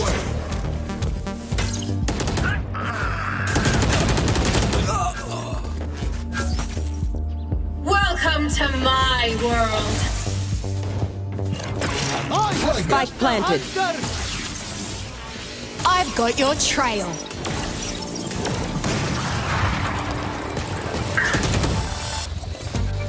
Toxins going up.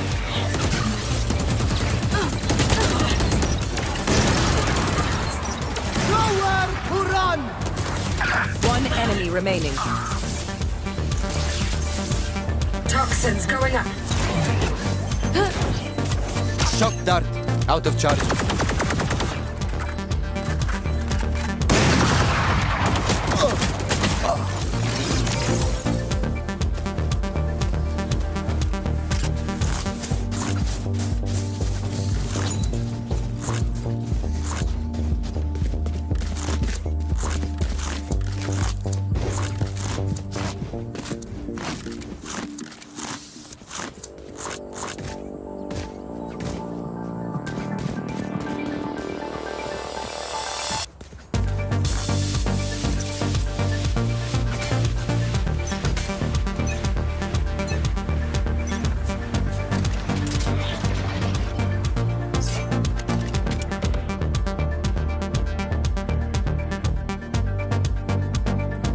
This gun!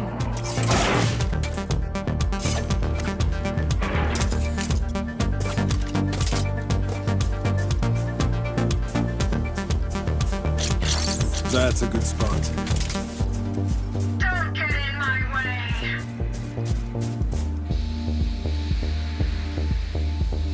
Poison's off.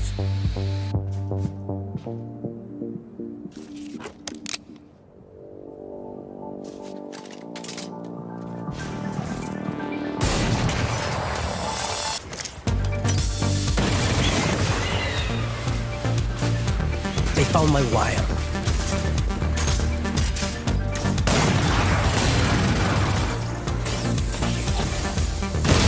One dead.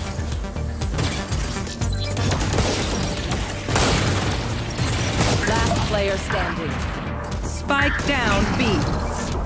30 seconds left.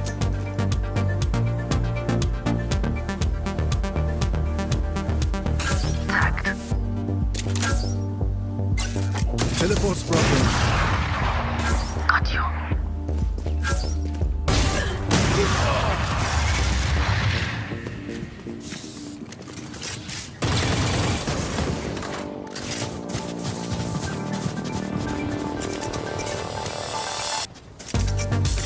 Yes, this should do.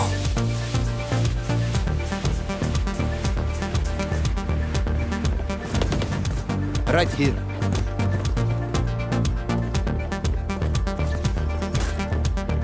Right here. Biggie, Sova.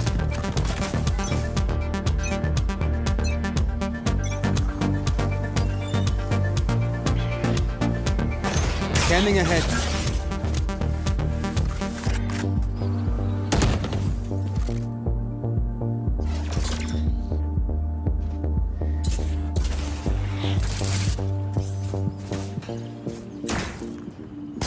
Camera taken out.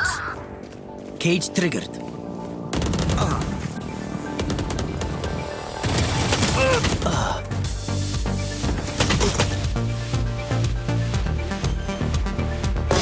Come get it. Spike planted.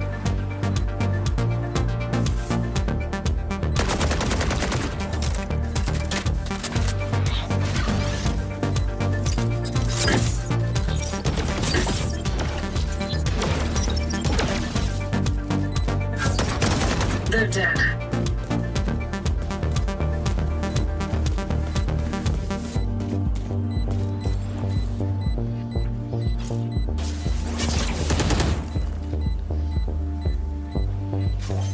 One enemy remaining. Last player standing. Oh, shit. Come on.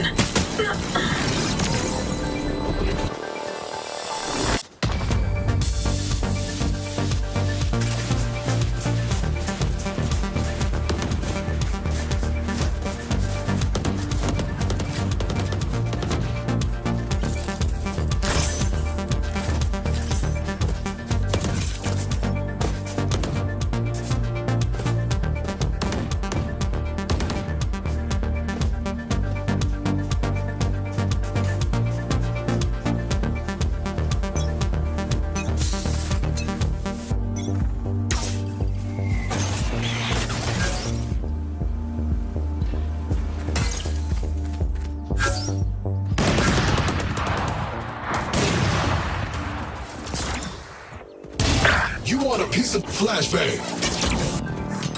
Flash. Yikes.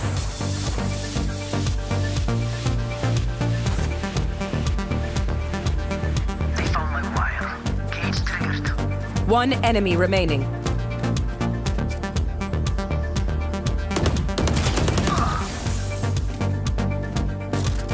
White clean.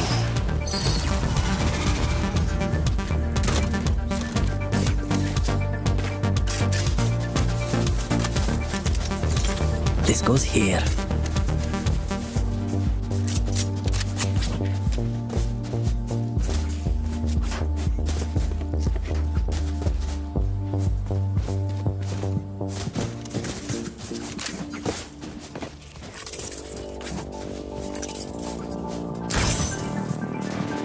I'll take everything from them.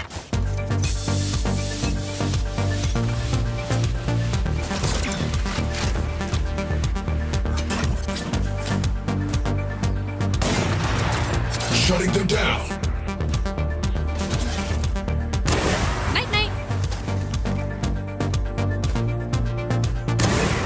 3.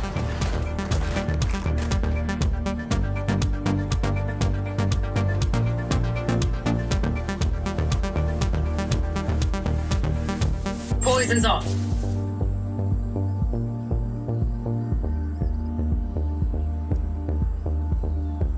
One enemy remaining. Flawless.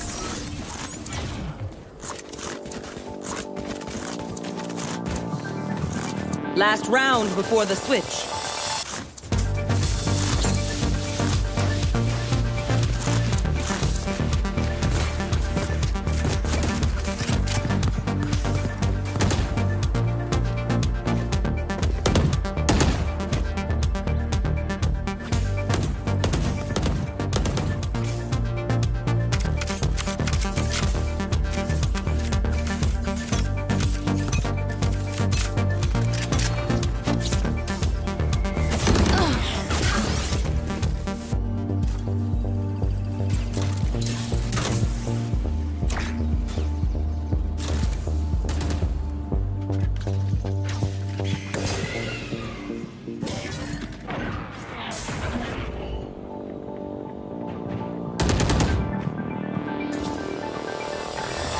I've got your trail. Powerless.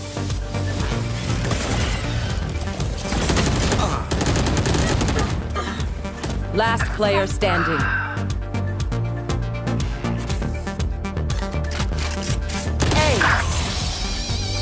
I was built for this.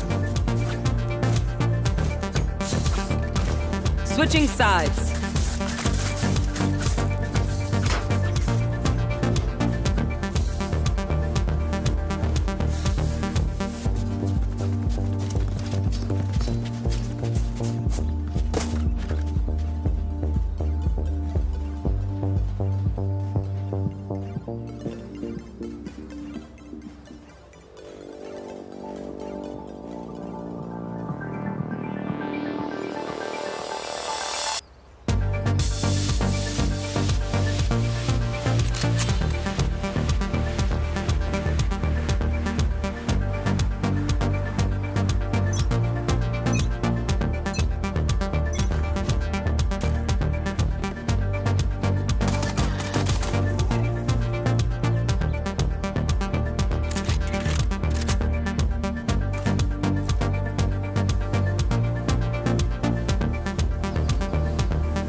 There they are.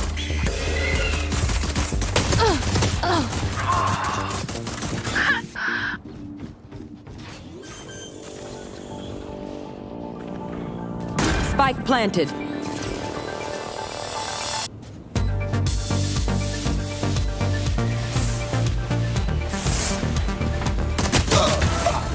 One enemy remaining.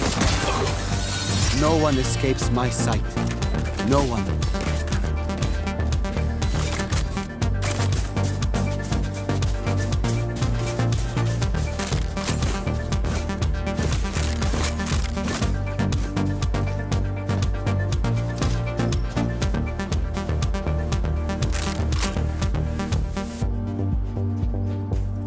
Right here.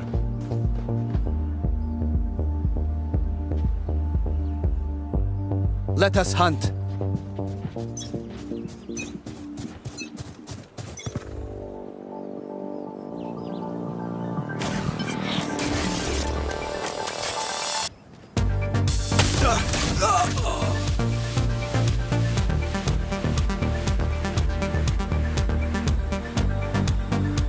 Toxin screen down.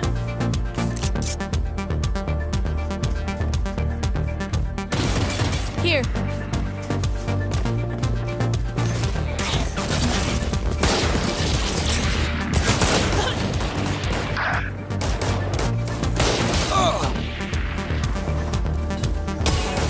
Last player standing.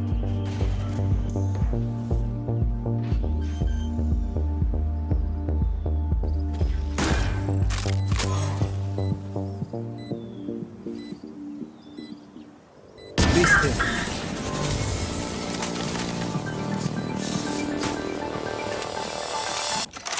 Match point.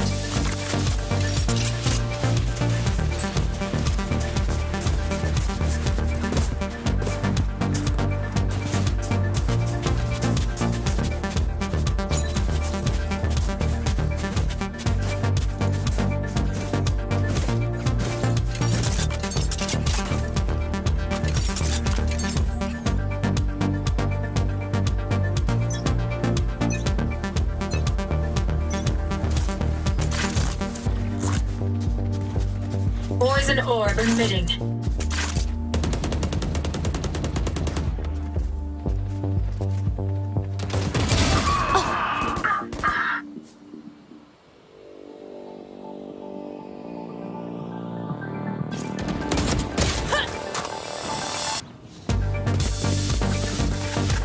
Right here.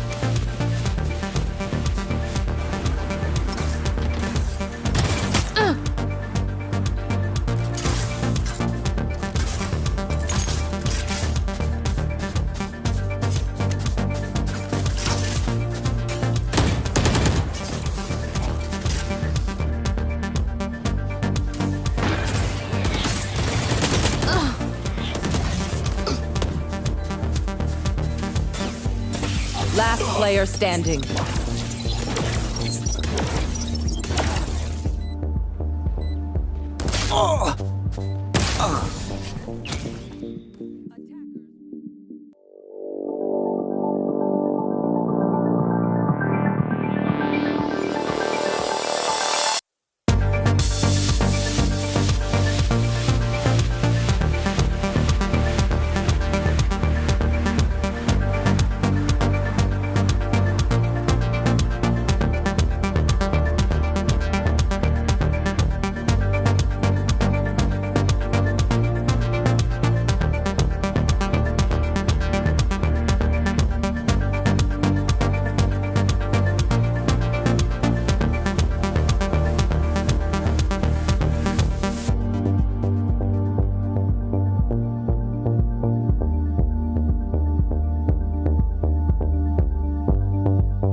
Satisfying, isn't it?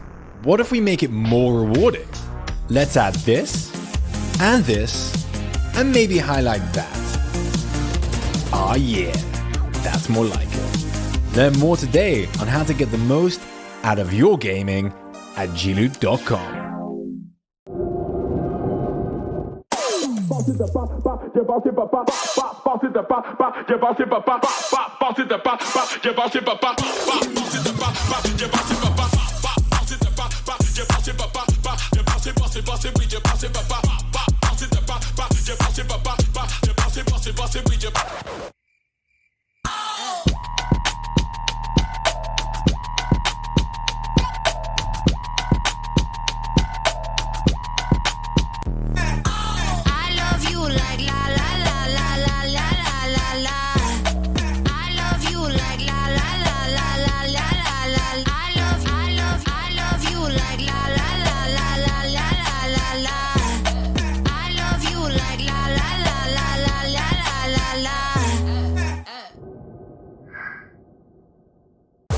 Every workout. Eat every game. Keep it clean.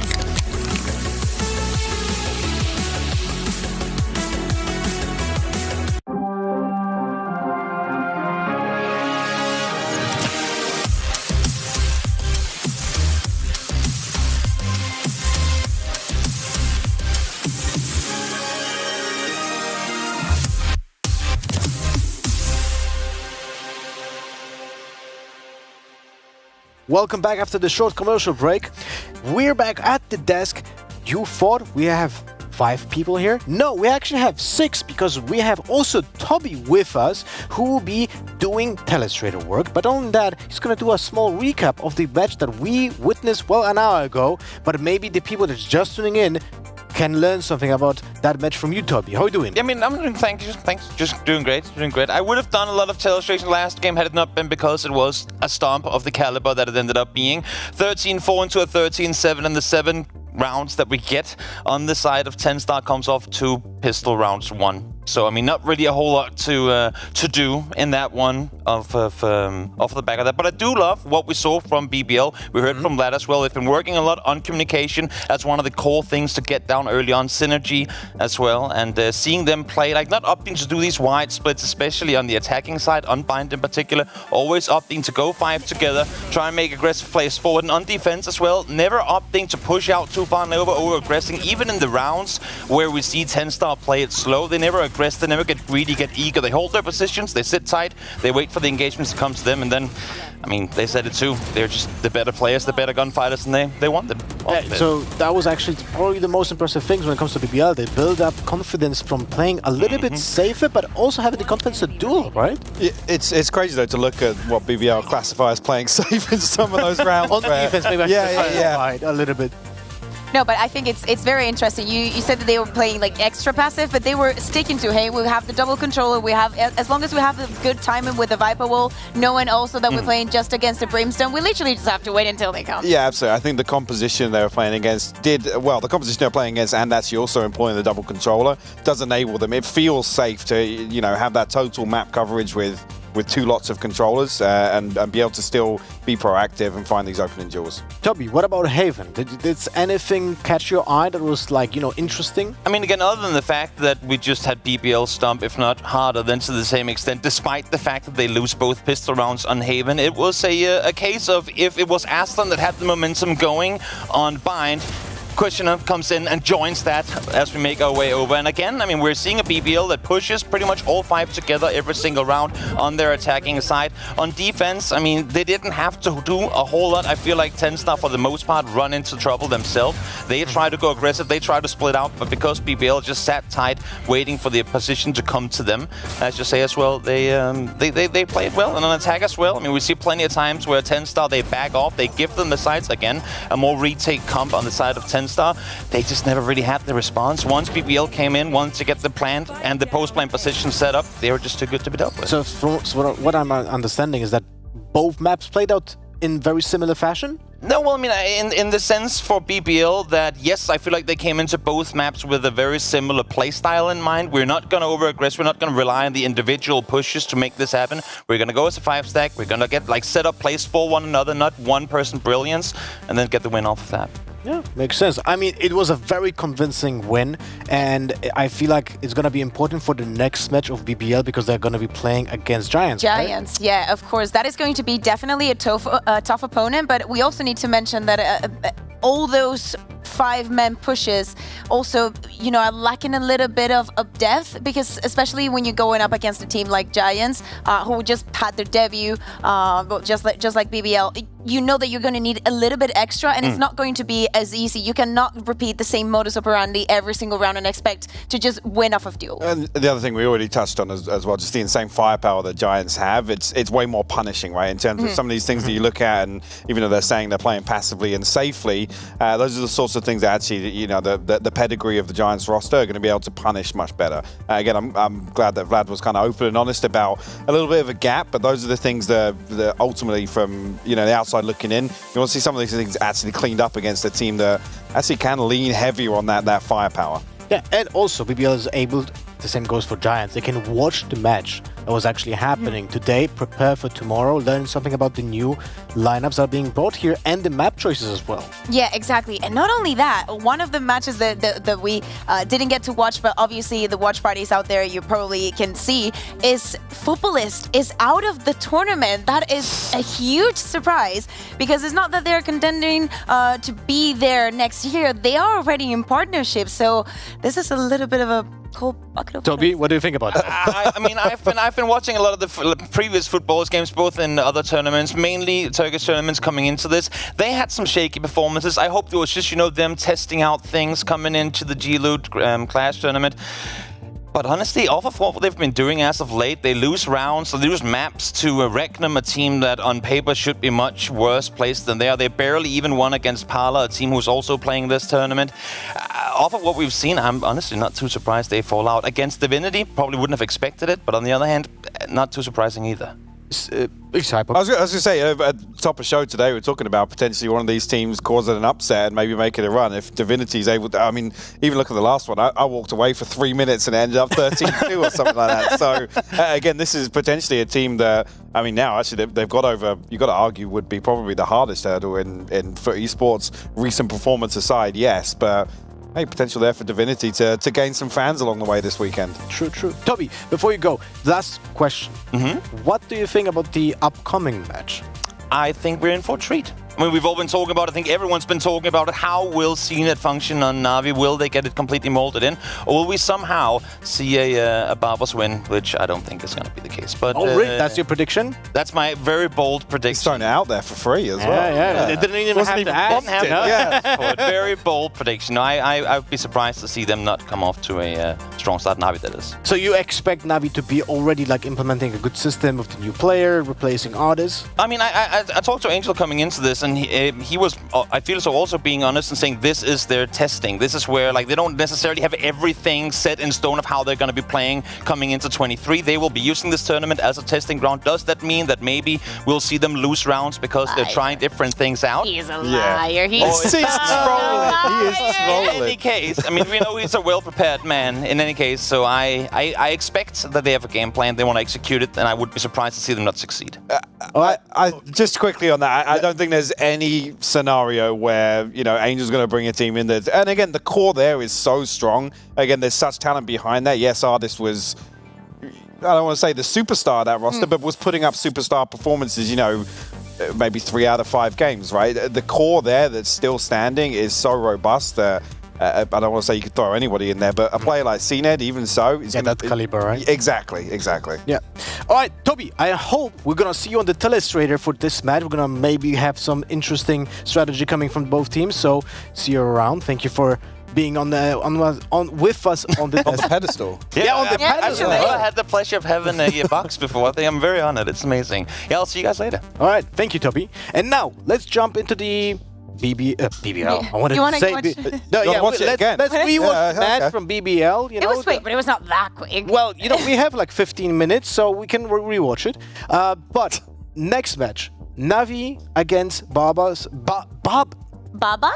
I was at a barber, by the way, yesterday. That's why I was standing with my back, you know, when I was interviewing Vlad, so I can see if it was okay. But anyway, Barbers are actually a very experienced roster. Yes. Let's talk a little bit about the players that are coming into the rosters, right? Because many viewers probably will not know that the lineup consists of Cryptix, Eccles, Meadow, Polvi, and Laka. Kakuka, who stands out for you in the roster? I would say the most recent one would be Polvi and Meadow to me, especially when we were talking about the Cypher changes. If we expect someone to be playing on that, it has to be Meadow. He stuck to it. He stuck to it for a long time. Yes. Which is also pretty scary because if we think about all the struggles that G2 was going throughout the year, maybe some of those were, you know, Meadow not being flexible enough. We saw it at the end, you know, in the latest days of G2 picking up some new agents, but maybe it was too late. So let's see what he can do in this new roster. Again, Eccles, Cryptix back in the Team Liquid days. Like there's so much potential. Just 1, 2, 3 days. Literally, literally. But I think it's going to be very exciting. Again, I think that this is going to be a roster that is going to be in everybody's mouth, especially when we start 2023. Remember that, look at the bracket. This is a single elimination. So as much as I really like both of those rosters that are going to play against each other, unfortunately, one of them is going to finish their run here. And either Navi or Barbers are going to play against either Bonk or Fireflax Esports. So this is kind of, I feel like this is kind of unfortunate for one of those teams. I'm not expecting Barbers to win. Well, whatever, a combination of the other 3 teams in that part of the bracket, to be honest. Yeah, it's kind of unfortunate to be in that part of the bracket, right, Hybog? Yeah, it is. Just to come back as well, take nothing away. The names, there is a depth of experience to this roster. Again, some turbulent journeys on some of the individuals, but I think there's real potential for Barbers. Again, I don't want to say they've made a name for themselves, but have been actively making a name for themselves over the last couple of months in playing some of these open tournaments and whatnot, and they're names that people recognize. So the expectations are still there for Barbers in my eyes. I mean, Polvi was actually a really, I would say, consistent. He was an up-and-comer. He was at one point. He was making real waves. Yeah. And when it comes to Navi, right now, under the new organization, I feel like... I get PTSD, I'm not going to lie, with Navi. After not a fan of the previous roster? No, I was a fan of many things in Navi, especially Cloud. But we had so many long matches by then. I remember that not a single map for like 3 weeks went under an hour. So, you know, it was... I remember that vividly. Yeah. I remember also the interview when it was mentioned that, no, they don't think they play slow. So... that was the Navi I remember. But Cloud is still, by the way, in this tournament as well. Yes. He's going to be in Giants Gaming on the screen tomorrow, I'm thinking. Tomorrow. So that's something that you will be probably paying attention to, right? Oh, yeah, totally. I need some dose of Giants, especially going up against VBL. I think it's, you know, a little bit of a tester for what next year is going to be about. I'm saying that's a spicy matchup, actually. The fact that that's even aligned so early on. But that's definitely one to look forward to. It's, again, some exciting talent. All right. Well, again, I went a little bit off topic, so let's go back on track.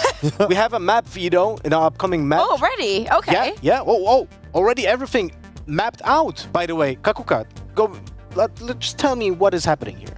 Oh, okay. So first we're going to see the Barbers banning Peril. I actually wanted to see, I hope that we get to see some Fracture, because I still want to see the changes in the map and how teams are going to play around it. No bind for the side of Navi. One for me would be, though, is seeing Navi lean towards like a jet-oriented map, right? And maybe getting Cena back on that role. Obviously, the Chamber would be just as exciting, but that's something that, obviously, I'm looking to see him back on that role. Well, Haven, yeah. I mean, there's no, we kind of squashed this concept earlier on with the previous matchup, but Haven's one that's probably going to lean more towards the Chamber. Okay, we get the Fracture.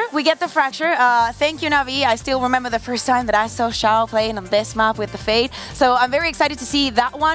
Also, I think that Doombros, the Navi coach, is a big fan of Haven, so definitely looks scary for the Barbers here. It's going to be actually a nice, let's say, comparison to the Haven that we just saw, right? Oh, because we can take a little bit of context of the previous compositions and see how that applies to this match. Yeah, exactly. And it's not only going to be seeing how CNET is going to fit, also like role-wise, as you said, we expect some kind of duelist, not only for what he has done before, but also how he fits in the team. And definitely, since as we were mentioning, in the 10-star composition wasn't what we expected to get. It's not something that we're so used to see. So I think this is going to be a very exciting one. Breeze for the decider as well. Do we see the Angel Yoru back making an appearance? Well, there's a lot of options there. Well, Yoru would be nice. Options, yeah. Cypher would be another one. What would you against think? Sugetsu's playground, right? Yeah. What would you think of an Angel Harbor? Oh my! I don't want to. Look, if Angel's gonna play Harbor, he's gonna die first, and they're not gonna have a util anyway. So it's just that's just how he played Omen on Split. Oh, you're saying you don't like the Lurk in Harbor? All right, well, let's just see if someone is playing actually Harbor, because we have the agent picks on Haven first, though. So remember that we have double the Omens. Okay, Listen, and actually, hang on, I cannot believe that we are getting Suigetsu on the chamber and Navi Cena. That is the most outrageous. I cannot believe that we're going to get to see this. Yeah, I was going to say on the Jet. Yeah, it's, that's very surprising to see. I mean, this is something else into now. With actually, if we saw a map that was a little more Jet, or at least, you know, it's a possibility to flex that duelist role. But this is interesting. Obviously, on the other side of things, it's a little more traditional to what we're expecting more recently with the meta on Haven, but this is interesting to roll this out first thing. Yeah, I love to see Meadow going back on that breach. He was testing it out a lot recently, so, you know, we wanted that Cypher. It's not going to happen on Haven Locker. It's going to be on the chamber. A lot of fixing here in this team. And just to flip back as well, Zipan, obviously lots of time on the initiator role, but primarily towards KO flexing. Yeah. And here on the Fade. I like it. I mean, don't get me wrong. We were talking about so many teams testing and using this tournament to see, you know, what their strengths are now that it comes to official. This is probably one of the last chances, if not the last chance before next year, to test all those things. So it makes sense. True, true. I mean, this is actually a very interesting choice for both of those teams. And the swaps of roles as well. Yep. Very excited to see Cinet again on the Jet. Let's see if he's able to reignite the spark. Find himself again. Yeah, that would be amazing. We have our favorite casters ready on the mics. Are they ready? Are they not ready? Super ready. Oh my God. Yeah, super ready. Yeah. Let's go. Let's take this away. This is a match of the century. It certainly is. We're here for Navi's debut here with CNED in tow. And already things looking kind of interesting in the agent select with a bit of role swap going on. I mean, yeah, the fact that like Angel not playing the Omen, not going for the controller role. We have Shao filling that one. I mean, Jet plus Chamber is something we really don't see too often. And yeah, I guess Navi wanting to start the run with this roster with an absolute bang. Absolutely, and I have to say, for the Barbers coming into this one, you know, they qualified through the wildcard. They won that tournament. Or Divinity also came in that tied first place in the qualifiers. They just got an upset against Foot. So who knows? Maybe Barbers can pull something magical out. Obviously, they're up against arguably one of the best teams in Europe. One of the best teams in the world. Like, let's be honest, in terms of like expectations for this game, Navi are a heavy favorite, but I'd love to see something magical coming out from the Barbers here. There's a couple of good names, a couple of UK players in there as well. Exciting stuff. Yeah, and we can already see Navi going for this heavy control towards A-Long. I mean, dark cover coming out, right? We saw the fault line as well, so gonna force Navi back. I'm sorry, actually, Barbers going with that control. But I mean, 3 members of Navi stacked up towards the A site, so at least some decent coverage towards this part of the map if Barbers do look to commit. Yeah, heavy A lean from Barbers, but as you say, the 3 defenders there does make it a little bit difficult, a little bit dicey to just hard commit. And still a reasonable amount of utility. Like, you've got a Prowler there, you've got a Boombot there available for the Barbers to try and move in. And it looks like might be about to pull the trigger here. Fault line comes up through. Haunt available as it's lobbed into the site, as well as some paint shells. And now time to charge in. Polvi actually just gets CNED out. The brand new player at Navi taking out first casualty from paint shells. I mean, great coming out from Barbers. I mean, the desk was hitting on it right. This roster filled with an absolute ton of experience. Very fun one is now going to look for a hit onto B. Members of Navi are around to try to look for an answer, but Lucker says no. Oh my days, Lucker steps up, but then Sugetsu answers. It's the Chambers making this round happen as Sugetsu gets another one here, pushing on forwards through the dark cover there. He hovered over the head, but didn't know the player was there waiting for the moment, and finds it. Shao with 2 as well. Explosive first round. Honestly, crazy after Lucker was able to find so many opening picks. I mean, heck, even Polvi with the paint shells to get things going, but really nice retake coming on through, like after the pistol. And honestly, Munch, I'm still kind of thrown off by the roles the agents coming out from Navi. And, you know, this core had always been known for their, for their eccentric picks, for the different kinds of compositions they can throw out. But the role swap up coming on through and working out in the first round. Yeah, certainly has for them. You can see Marshall coming on through, a Vandal, a Guardian. Significant rifles actually being purchased here by Navi, so could be dangerous if one's picked up. And Bar, straight off of the bat, going with some stingers. They want to make a little bit of an upset happen here. They want to kind of ruin the flow for Navi, see if they can steal some of those rifles. And, as soon as a round like that starts to go pear-shaped, it can get messy very fast. Yeah, really nice sight hit coming out from Navi so far, though. Oh, I thought that was going to be a kill there. Polvi takes him down, and Cryptix is on the scene as well. And suddenly, it's a man advantage for the Barbers. And now, I mean, the Barbers are the ones who have the Vandal, right? Polvi has that one on board. They pick that up. And it's looking like a pretty good sight hit for them. What can CNED do? We'll have to see. Looks like the commitment will come on through from Navi. Trying to find some shots, trying to find a pick, and it's a nice shot from CNED, but he's taken down as Eccles grabs 2 for himself. Sugetsu can't quite finish it off. 3 people surviving. They'll be able to grab the Vandal, you would hope, off of the floor. There it is. Just about got it before the round ended there. Cryptix grabbing that one for himself. And hey, the Barbers get the second round on the board. Nice little start for them. I mean, the fact that they were the ones coming in with no money, able to get it going, pushing through Garage. Again, great utility out there. And then the members of Navi isolated on the side. Xiao left by himself. And then the opening picks were able to come out. And really, really important, right, that Barbers come out strong here. This is their map pick, ultimately. You hope that they're going to have a good showing here in the first game. Oh, 100%. And now, going to look back towards A, and Navi heavily looking for some aggression towards B. Aren't going to be able to find anything. But once again, the start cover coming out from Eccles. Going to potentially shut down aggression. But Zipan, he looks for it, instantly gets taken down. Luckily, CNED was able to answer. Yeah, trades elsewhere on the map. Xiao gets another one.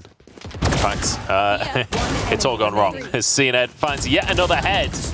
Despite the rifles, despite what happened in the previous round, Navi just makes short work of this one. Headshot after headshot. Oh, wow, that was quick. In the blink of an eye, that round was over. And that's exactly what you want to see from CNED coming in, right? A lot of question marks from his gear, honestly. The first round, he just gets paint shelled. It's like, okay, CNED's woken up now. He's actually on the server. And even as the ult line, right? Blade Storm coming up. And now money in Navi's favor. So Sugetsu going straight towards the op. To where, for Barbers, a bit of a mixed buy coming in. Still kind of defaulting, a bit of pressure mid, a bit of attention towards the A side, but this has just been favoring Navi so far. Certainly has, but a very defensive start here. Not wanting to try and fight too hard for A. As they go up mid, sneak in here. Xiao will be on the scene, and you can see immediately Angel slinking on over to make sure that someone else is there. On B, they know that the hit is coming. The aftershock comes on through. Angel going to be holding the angle. If he can find a couple of headshots, it will be huge, but the paranoia pushes him away. Xiao, though, turns it into 2. Taken down by Eccles, but he's done the damage he needed to. Only 2 on the scene, Cryptix and Eccles. But here comes CNED with the Blade Storm in hand.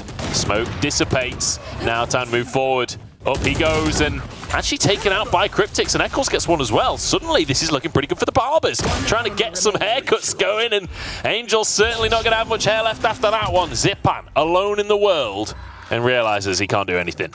And Cryptix getting the plant down on C. Not really planted for any type of long play towards C, like we see Eccles playing towards right now, but still going to be very rough for Zipan to even try to look for this Bulldog in pocket. It doesn't look like he's even going to go for it.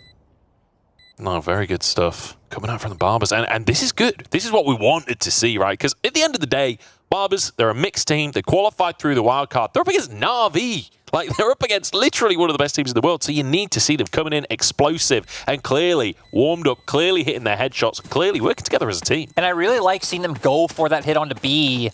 We actually saw Angel was playing on A site. And I feel like what we typically see a lot, even earlier in the day, right, of the like great defensive plays come out from Breach, or how it works with an Omen, is from that backside on B, preventing them from going with the utility that you can throw through the box. And with him not on site, we saw Barbers able to get onto site And Navi did have a nice pincer, but then we saw them kind of just going in one by one, getting picked off, CNED going in with the knives, he gets taken down, and Eccles able to find some great trades. So now, 2-2 on the scoreboard, and you can see Money is in a bit of a weird spot. Sugetsu can't really buy much for himself, but his teammates have enough that they might be able to drop him a gun. There's actually going to be an operator picked up by CNED. We get our first CNED operator round for Navi. See what he's able to rustle up for himself. Already got 5 kills on the board. But it's Eccles actually so far that's topping the table, right? 7 kills already. Yeah, coming in, great performance. I mean, he's the IGL for the team as well, so great to see him able to go for these calls and also still put up the numbers. Also interesting from Navi's side, right? We saw Suigetsu with the op before, now CNED coming in, so kind of flexing between this role. Of course, both Jet and Chamber, both amazing operator users. And now, looks like Navi, with the fact that they do have, their economy is hurting a little bit, right? Yeah. Trying to go for a stack up towards A site to hope that they're able to find something with CNED peeking out A long. Yeah. Bit of I'm assuming tactical pause there, but not actually sure. But the timer going again, so we're ready to jump into round number 5. And see what the Barbers have up their sleeves. Once again, the spike leaning towards A here. This seems to be kind of their default. We've not seen them really focus much on the other sides. It's been predominantly A. We'll see if they can make it happen, because CNED is here with his operator, and he's pushing up. He's being aggressive. Yeah, and I mean, we've seen the same smoke come out from the side of Barbers, right? Trying to deny information. And Eccles going straight in for the aggression. But Barbers completely... Nice little headshot from Zipan there. Does find the first one to defend it. Polvi on the side does find a pick onto Angel, and that's kind of crucial to even the numbers up. That could have been disastrous after the first pick. Spike goes down, though. And now Navi on the retake. Now we're going to see what they can do. CNED with that operator is still up right now, trying to get into garage, but it is smoked off. Is going to be able to find any impact.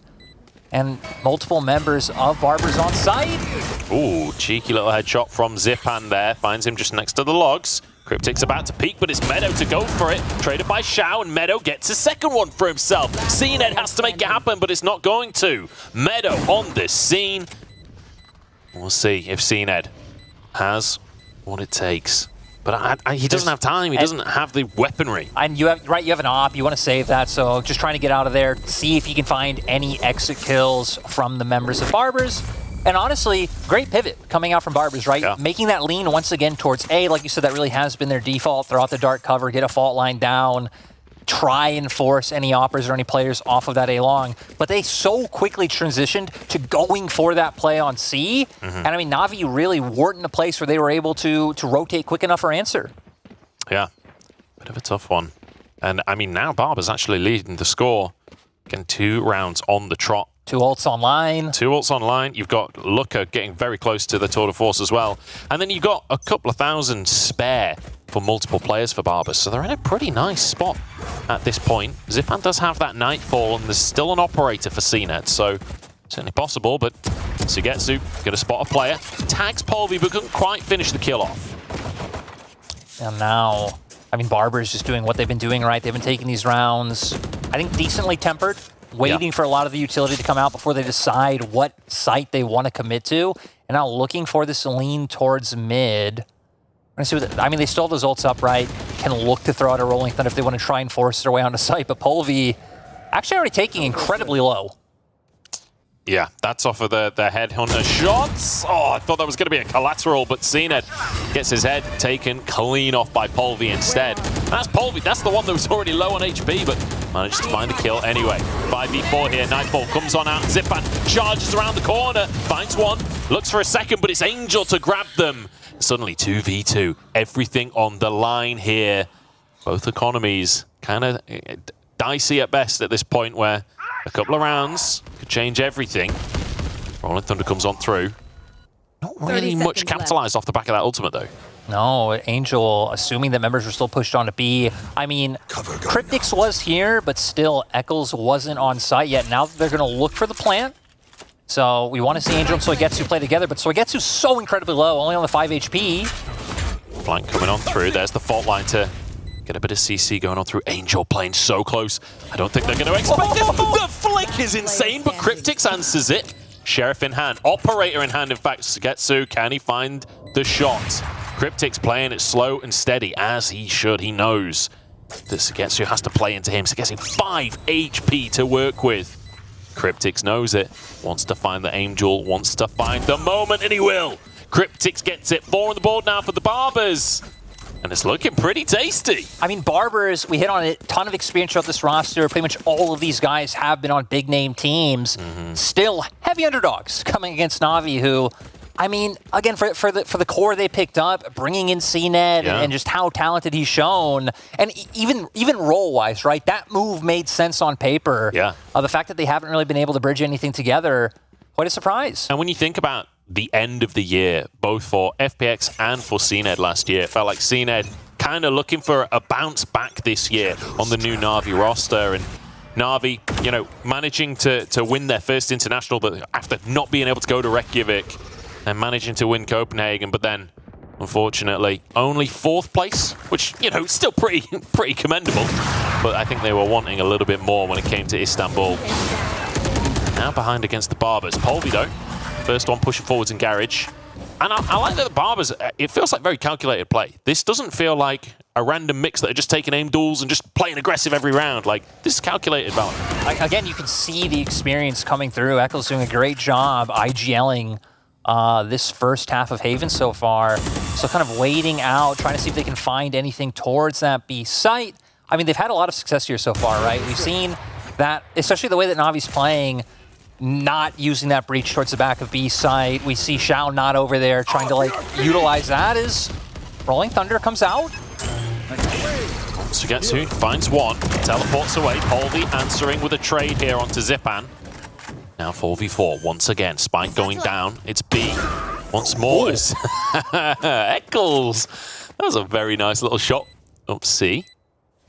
And now it gets tense. Once again, it's the Barbers with an advantage, but Xiao answers that one. Cryptix gets on the scene, taking down CNED, Sugetsu, one with the Operator, but Polvi just around the corner. Surely he finds a kill. Here's the reload and punishes it, but Xiao's there. Eccles, I mean, pros don't fake.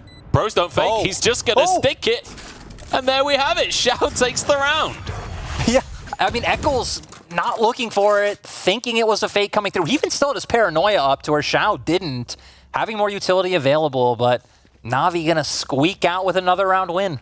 Yeah, but squeak out is the correct term. These are close rounds between the two teams. It feels like the B side is definitely the most successful for the Barbers. Yeah, but Navi really needed that. I mean, heck, their economy still isn't where they want it to be, right? Light armor coming out across the board, Angel having to pick up the Bulldog. Still at least having an op, and still kind of just swapping it around. So he gets to the one back with it in his hands this time around. If they're going to go back towards this A aggression that they were faking early on. Yeah. Do you have Eccles kind of playing up aggressively here, trying to pretend it's going to be more, but now the rest of the team moving forward into main as well. Looker, though, outplays Sugetsu, and that's the Operator down. And now you can see CNED with the Guardian. There's a Bulldog there for Angel. It's not a great buy, but CNED's making it work regardless. Angel, I mean, the two guns I just mentioned, both the ones to find kills as Polvi gets a trade with the paint shells. And once again, mid-round, we're in a 3v3. And this time around, I mean, for the side of Navi having some tools available, Xiao having the paranoia online, Haunt's coming back up for Zipan if they want to try and find any information. But still, for Barbers, still having a decent time as it looks like they're slowly trying to make their way towards that B site once again. I mean, if they can get the plant down, I think they should have a decent setup to try and keep the members of Navi off site. But we'll see what they're looking for as dark cover comes out. Yep. Oh. Into the site here, up on top. 30 seconds left. Little do they know, there are no players here from Navi for the time being. It's going to be a retake scenario, 3v3 once again. CNED has that Operator. That's going to be crucial. I mean, CNED known literally as the Turkish jet. This is his comfort zone, but Zipan taken down. It's not ideal. Xiao trying to find the flank, will get Eccles. These 1v1s. Kind of going alternating directions here. CNED peeking on forwards, wants to try and find it. The Cloudburst comes on through, and he will survive, but it's close. Xiao steps on in, second duel in a row, but Meadow shuts him down. 1v1, running out of time though. Navi need to make this happen. CNED needs to make this happen. Faking going up on top. Tapping the spike, but Meadow's behind him. CNED doesn't know, and he's taken out once more. Great workaround coming out from Meadow. CNED not expecting it, even had the op online, so again, not great when he's looking for that angle. If any type of really like bursty duel just happens to come out, and Barbers so far are still with really great reads. All right, Lyric, I've got a question. We've got a timeout, so now's my opportunity. At what point in this game do we start going, hang on a second, Barbers are looking like they're actually going to take this? Because they're 2 rounds up. They've been consistently 1 or 2 rounds up for the last bunch of rounds. Like, I feel like they're getting going here. I feel like they've got momentum on their side. They've certainly got the economy on their side when you look at the fact that they've got an operator, they've got full rifles here. Like, at what point does it get real scary for Navi? You know, I feel like we can make a judgment call when we get a little bit further after we swap sides. I'm not going to count this team out. When you have names like CNED, Shao, Zipan, like, you know, anything can happen. And again, for Barbers, I just feel like a lot of it's just been up to that good mid-rounding. And it feels like once we get later into the rounds, when these site plants come out, it just typically looks like Barbers are the ones with more utility left online. They're able to play these post plants a bit better, despite the fact that players like Shao are able to find a lot of these, win a lot of these duels. Yeah, and I mean, you're mentioning how a lot of it is kind of down to the decision-making coming out from Barbers in the middle of these rounds. They're against Angel, widely renowned as one of the best IGLs in Valorant, and yet Barbers doing a lot to make this happen. And Eccles, the IGL here. The Barbers, great decision-making so far. We'll see if they can keep it up. Yeah, still going to keep up with the dark cover towards A and denying that information from coming out. You know, it could make Navi think like, hey, a play's coming out towards sewers. You can see that Angel having to rotate really quickly as Eccles doesn't find it, so he gets to. Not a bad little headshot there, answered by Meadow, but you know, he'll be happy with the trade, I think. Polvi holding the angle and takes out Shao, being a little too aggressive. And that one's got to feel bad. Like, Barbers are up, you know, man advantage, but still, Eccles, he got the paranoia out, still losing that duel. Could have been huge momentum, but once again, Barbers is just going to keep working their way towards B, but very conscious of a potential flank coming out if you look where both Polvi and Looker are keeping their attention. Yeah. And I like this, right? Barbers, we mentioned it before. This is very, like, calculated, steady play coming out from them. Quite often, you expect from a mix to be more aggressive, be a little bit more gung-ho, I guess. But so far, playing it slow. And you can even see now, paying so much respect to Navi despite the fact that they're on an eco. Not wanting to disrespect them and give over any guns to their side. And, you know, understandably, like you said, this is not a team that you can mess about with. And Zipan proving that fact as he gets one on to Looker here. 2v2 is Polvi. Getting one, Cryptics finishing 2 off as well. They grab the operator, and Barbers have 6 on the board. Barbers looking great still. Navi able to find 3 in an eco. Not the worst, so he gets to as well. Gonna have the Tour de Force online, but Polvi having the showstopper on the other side. So options for both teams is we're gonna see some buys starting to come out for Navi, so this time around gonna have a lot better of a chance, but I feel like a lot of these fast rotations are kind of what's giving Barbers the edge. We're going to see now what Soigetsu can do, especially as it looks like he's going to look for an aggressive play down C. Tour de Force in hand for one of our players here. It's the operator on the other side, the shoulder spotted. Soigetsu sneaking forwards, and he takes it. Takes down Looker. Soigetsu earning his wage there, getting that shot for himself. Polvi takes out Angel, and this is a much faster play onto the B side here, trying to take players by surprise. Zipan down, and you just mentioned, Lyric, this was the buy round. This was the round where Navi finally had a bit of money to work with, and they're just blown apart. And we're going to see if CNED can find anything to open up this bomb site for the side, because he does. Yes, he can. Oh, yes, he can. CNED steps onto the scene, taken out by Eccles through the smoke in the end. But it's 2v1, and it's feeling like a Navi win unless Eccles can find some kind of miracle. Soigetsu shuts him down, 2nd kill of the round. But CNED take a bow after that one. CNED finding the flank, gets in there. Also, Soigetsu winning the opening chamber versus chamber duel, setting things off to a good pace, and now Navi kind of getting back into it. And you could see, right, Barbers have been very conscious of a potential flank coming out for numerous rounds. Navi haven't really gone for it since we saw, I think it was like round 1, round 2. And the patience finally paying off, not respecting the fact that this can come out. And now for Navi, I mean, Operator online once again, and look at the ultimates across the board. Yeah, I mean, if they needed resources, they've got resources. Like, you can see pretty much maximum utility as well, aside from Sketsu not actually having a trademark. He does have the money for a trademark, but not going to go for it. As Zipan playing defense for the time being. And it's back to A. This feels like the default for Barbers, like just playing. Although I say that, they're going quickly. They're just pushing on in. Rolling Thunder comes on through. Zipan on the scene, but look at this. Angel taking 2. Eccles trades it, but it just ain't enough of a trade. Meadow finds himself alone in a corner. There's a Terror Trail telling everyone exactly where he is. And I don't think there's a way out. I don't think there's a pretty ending to this one. Meadow would get his ult if he can get just 1 kill, but they're going to trade it. They're going to push in, and CNED finds him. Angel, great read this time around. I mean, Navi were stacked up towards that A site, expecting the hit to come out. Eccles used the ultimate to get up into heaven, and still didn't work out. Was able to find 1, but the response by Navi was just so clean. And heck, we look at it going into the last round. It feels like the story of a lot of these rounds has been like, okay, Navi doesn't have money. What are they going to do? Like, favor towards Barbers. But finally, the shoe's on the other foot. Yeah. And it's a great foot. It's a beautiful foot. I don't know where I'm going with that one. I'm going to change topics now. I thought that was going to... You know, have you ever been in that situation where you say something and you're hoping something witty will pop into your head mid-sentence, and then it kind of just doesn't, and then... Now, your first stint as a Valorant cast, you're going to be known for very weird things. Yeah. Talking about feet. Great stuff. Zipan charges forward. Polvi takes his head off and finds Angel as well. This is a bit more like it on the A side. Polvi with 3. Wanting around as we head towards the second half here. Barbers want that advantage. Meadow gets the spike down. CNED and Xiao. 2v5. Everything on their shoulders in the last round of the half. Yeah, we're going to see what CNED could do once again with the Operator. Does have the ultimate, and he finds 1. Eccles going down. Great coordination, kind of pulling away Navi's attention from backside to get that pick on long and then working together. Oh, no.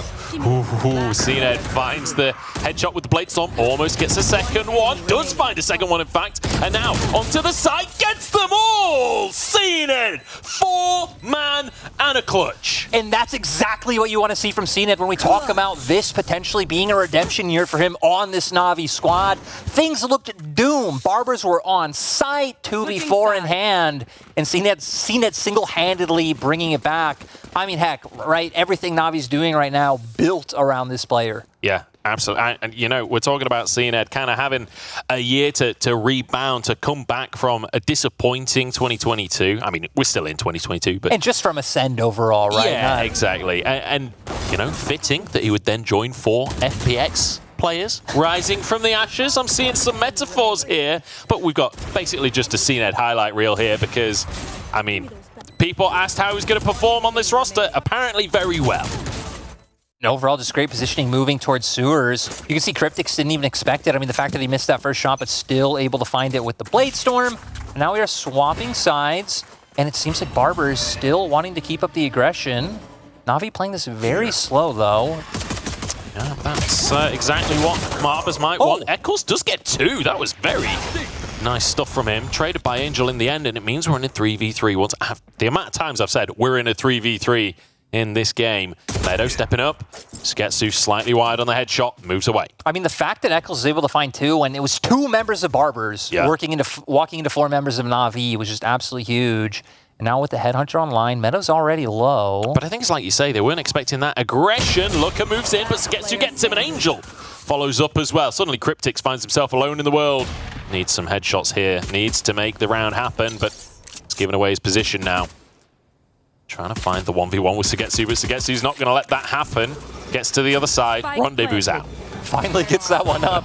You can tell. It was close. Didn't really have the best idea of what he could do there. Still manages to get away. And I mean, now Spike planted for long. They're going to be able to play this one so easily. And yeah, for Navi, it seems like they should be able to pick up, you know, the second pistol round. Cryptix wants it, but they're not going to peek until he goes for the tap on the Spike. Dodges the fault line. Oh, that one way is ruining everything for Cryptix here. He's running out of time and flanked by Sugetsu. Nicely done. And Navi start the second half with a bit of momentum. Yeah, I mean, it's been a little bit messy, right? Feels like a lot of it coming down to some of these aim duels. You've said it countless times, we're into a 3v3, we're into a 3v3, 2v2 coming out across the board.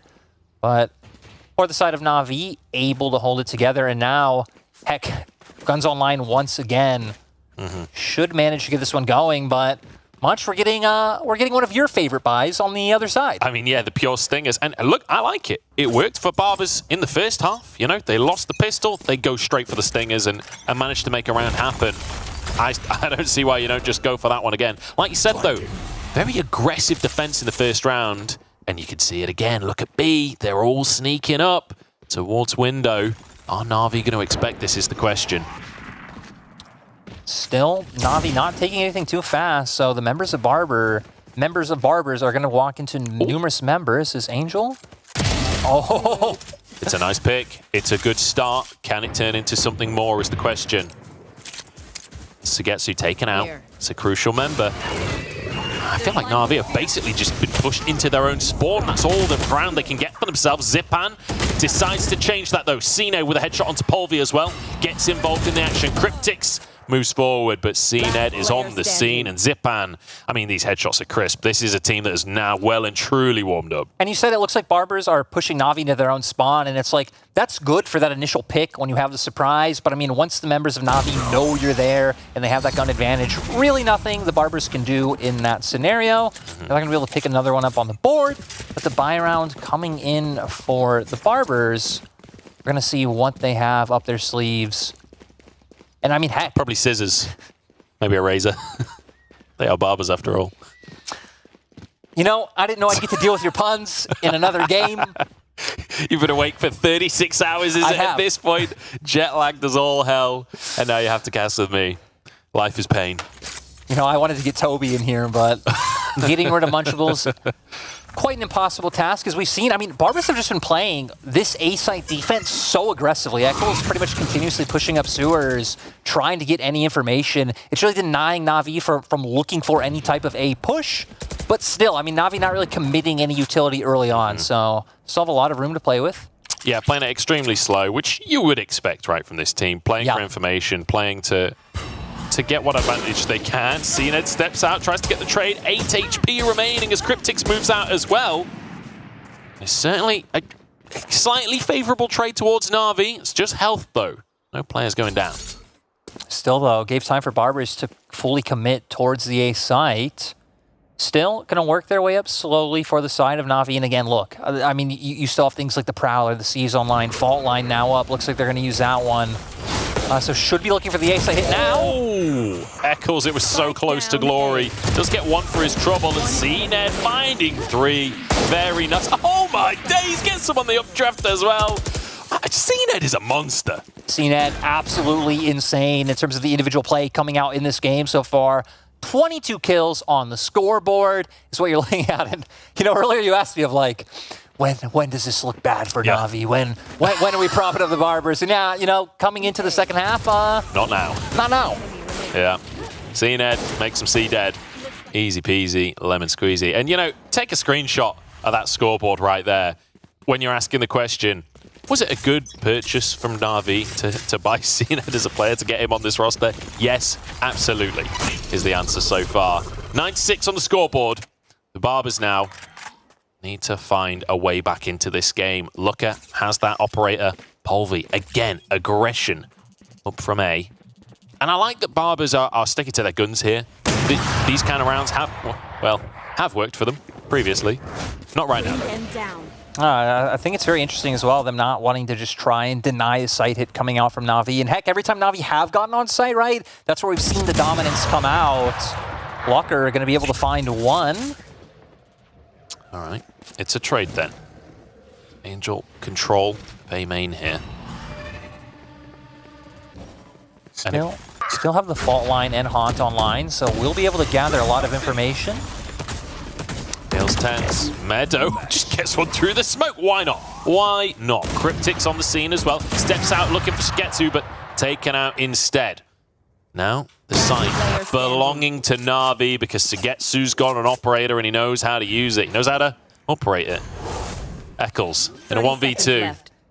has to make something magical happen. Spike planted. Spike's down. Sugetsu there. Oh, misses the shot though, and Eccles in a 1v1 all of a sudden. This looks doable. This looks winnable. He has been the one making things happen for Barbers early on. Will he know Angel's tucked into the left though? Trying to pretend that he teleported, but Angel finds the headshot. It looked so doable. So close to the miracle from Eccles. Not quite enough. 10 on the board now for Navi. But I will say, I've been impressed by Barbers so far on this map.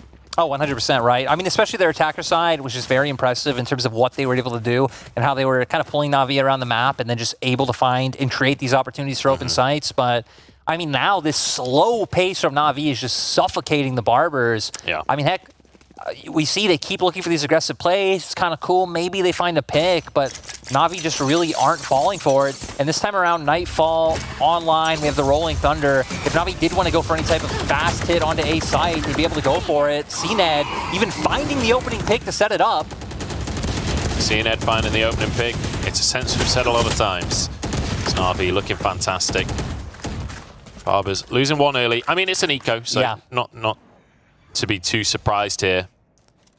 And you know, it's kind of funny. This is our first Valorant event. I've actually cast Cryptics and Eccles before, years ago in Counter-Strike at the UK scene. Used to be on Fish123, did Cryptics. And fun fact, my mate Tim made the logo for Fish123. I know that was a team that kind of popped off in Valorant a little bit as well. My mate Tim made their logo because they didn't have a logo and we needed a logo for broadcast. Shout out to my mate Tim, his Cryptics now finds a pick of his own for Tim. But I don't know how much it is going to do. There we go. Shots come through. Eccles gets one, but Angel finishes him off swiftly. And we'll see if Luca can do anything. He's got a classic, and he's got a dream. You know, I'm sure there actually is probably one person out there from the UK scene who did follow them back then. There's more than one person out there that's from the UK scene. Well, okay. Sorry. You say your sentence. Here we go. Lucker going. Oh! Not bad, not bad. Oh, whiffs the second one. Could have been beautiful. That was a nice little flick, though, for the first kill. That was a nice little flick. Great way to change the topic. But now Navi sitting on 11, and it's like, okay, last round it was an eco coming out from the Barbers, but still, all those ults online for Navi. Still some pretty solid ults matching across the way from Barbers, as it does look like we're going to go into a tactical pause. And this is where, I mean... Again, patience has really just been the name of the game. I'm curious to see if Navi try to change it up since we are in round 11. It's like, hey, if we could change it up, go for something a bit different, go for a faster sight hit, that'll throw Barbers off guard, that'll get us to 12, their economy will be absolutely crippled, and that really should just seal the deal for Navi on this map 1. Yeah. But, I mean, heck, and it feels like Barbers haven't really slowed down the pace, so with things like the From the Shadows and their own Rolling Thunder online, we can already see at least at the start of this tactical pause, a lot of members heading towards that A site. Yeah. What if they're going to be looking for some aggression of their own? I would hope so. And also, you know, we're talking about the ults that are online. Polvi and Cryptics, both very, very close to having their own as well. True. So this could even be a 5-ult round. And I wouldn't even be surprised to see that because, I mean, you're staring down game point. I mean, especially with typically how so Navi have taken these hits on A, Polvi should be able to get an orb if he wanted to, but no, looks like they're going to start making their way over towards the B site. Not thinking that this one will come out again. It's a decent read as Navi still just sitting towards spawn. Oh wait, the round hadn't started. No, it hadn't. But you know what? That's okay. It's because the little beeps came on, but that's the beeps saying we're coming out of a pause. You know what? You haven't been awake for 36 hours. I haven't been awake for 36 hours, and I'm very happy about that fact. I'm very okay with that fact. Here we go. Bit of aggression from CNED. Paint Shell's gonna do not a lot. Was his blocked by the door. CNED stunned here, takedown by Meadow. The action kicks off with a headshot. It's not a bad little start here. Spike still basically just in spawn, but great little bit of defense. I mean, CNED trying to play aggressive, find that opening pick. Did force a full ult to come out, right? Meadow having to use that Rolling Thunder to guarantee that they're able to find that opening pick. But I mean, heck, when you're down 6-11, it really feels like you need to commit those resources to make sure you stay in the game. You know, they say there's no thunder without lightning. That headshot from Meadow was the lightning that we were looking for here. Barbers 5v4. And you can see Navi taking this as slow as possible. Using everything they can. Fault line comes out, stuns up Cryptics, and immediately they blast onto the site. It's only a single player there, but now the reinforcements arrive. Meadow through the dark cover. Really would like to find himself a pick, but I don't think it's going to happen. After shock through, Angel there. Spike's still not down. 20 seconds to make it happen. Yeah, and 4 Barbers now. Looks like they're going to wait. I mean, heck, they still are up. 5v4 coming in. You still have gold flashes up for Meadow. You have C's on Cryptics. Let's get 2 with 1. 4v4 now. Makes it difficult for Barbers. Need to go for a retake in even numbers against an operator in Sugetsu's hand, but that's a nice pick. And a teleport as well. They got away with it. Meadow gets another one. Zipan needs to make things happen here, but it's Eccles on top of the scene. Finishing them off, gets the defuse, and keeps the Barbers in this game. And it's the first time we've really seen Barbers change up the pace, right? Typically, even as defenders, they've been the ones pushing into Navi, looking for the aggression.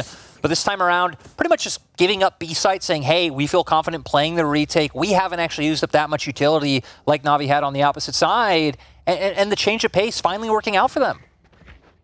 11-7. This is the Barbers map pick, remember. This is their window of opportunity to get a leg up over Navi, but they need to just string these rounds together back to back to back to back at this point. And I feel like a lot of it's going to come down to, again, the battle of the chambers. Which one of them can find this opening pick? We've seen them go for it time and time again. Tour de Force online, Force 4 Sugetsu. But Lucker does have the op in hand. And he's got the Call of Duty throwing knife crosshair to boot. I don't know how you can use that, honestly. But again, slow play from Navi. And rightly so, you know. 2 rounds away from winning this game. 2 rounds away from... So, I mean, this is their first map as a team. They want to get their first map on the board. Oh, 100% right. I mean, even just like the pressure and the expectations on you as, you know, being considered probably still one of the best teams in the world. The fact that you did keep a core together, you did bring in another star player, would be quite disappointing to lose on this first map. But heck, still not committing to anything too soon. And Barbers have kept up with their adaptation, not looking for the earlier pushes we saw coming out from Eccles in things like sewers, not going for these aggressive peaks down A-Long.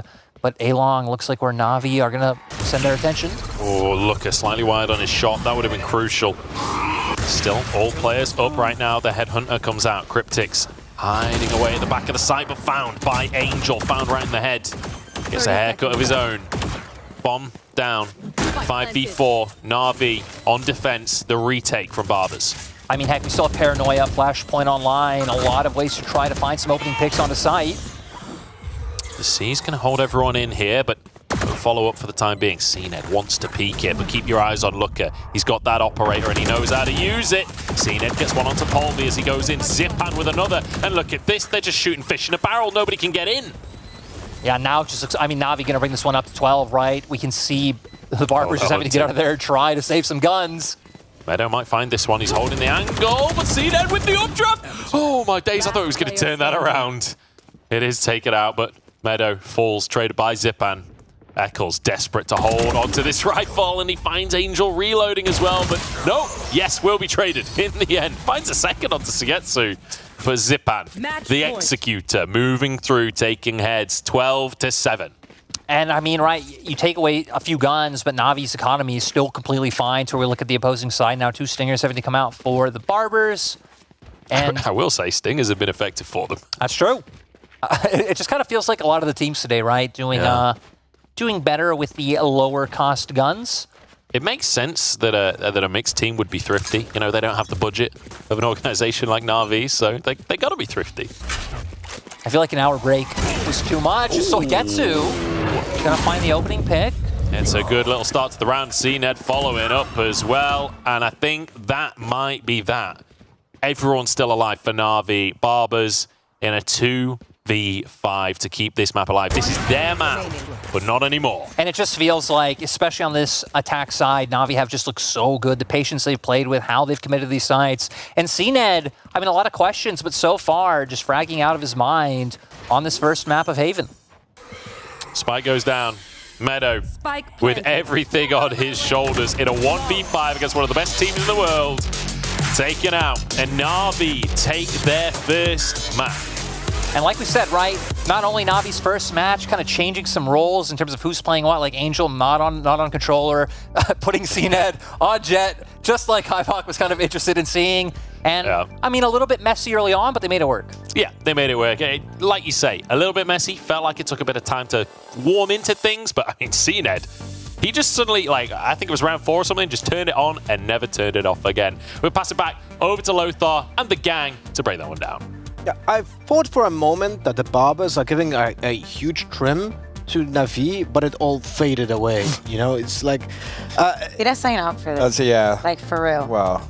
Do you want to leave? Yeah, actually, we can just let him. He's an analyst as well. Actually, so, just... I'm joking, I'm joking. I never knew it was a joke. Oh my god, you got me good.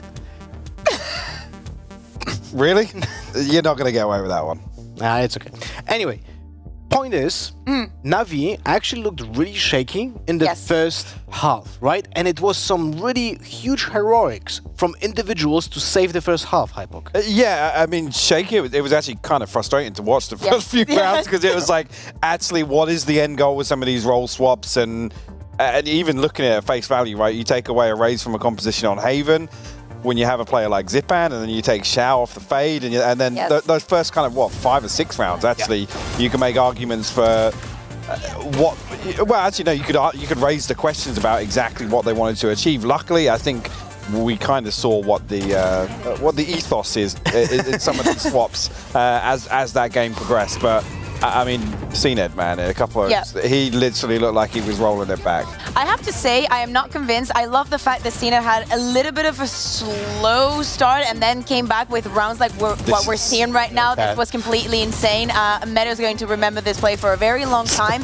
But we're talking about Zipan going on Fade for the first time ever when you have Xiao on your team, okay? Yeah. Then you put Xiao on Omen, who's only played like 3-4 times max. And you have Suigetsu going on the chamber. To up as well. Yeah, to up. We know that Suigetsu is able of doing literally anything. But do you guys think that the reason that they put Angel on Breach is because that way he's not going to be dying first? Well, we were talking about it in the green room. I didn't think that this is going to reach the desk. But I think that's the case because, you know, as a Breach, you cannot really play for the first round. I hinted before this map started as well, especially with what Toby was touching on, having spoken to Angel ahead of this.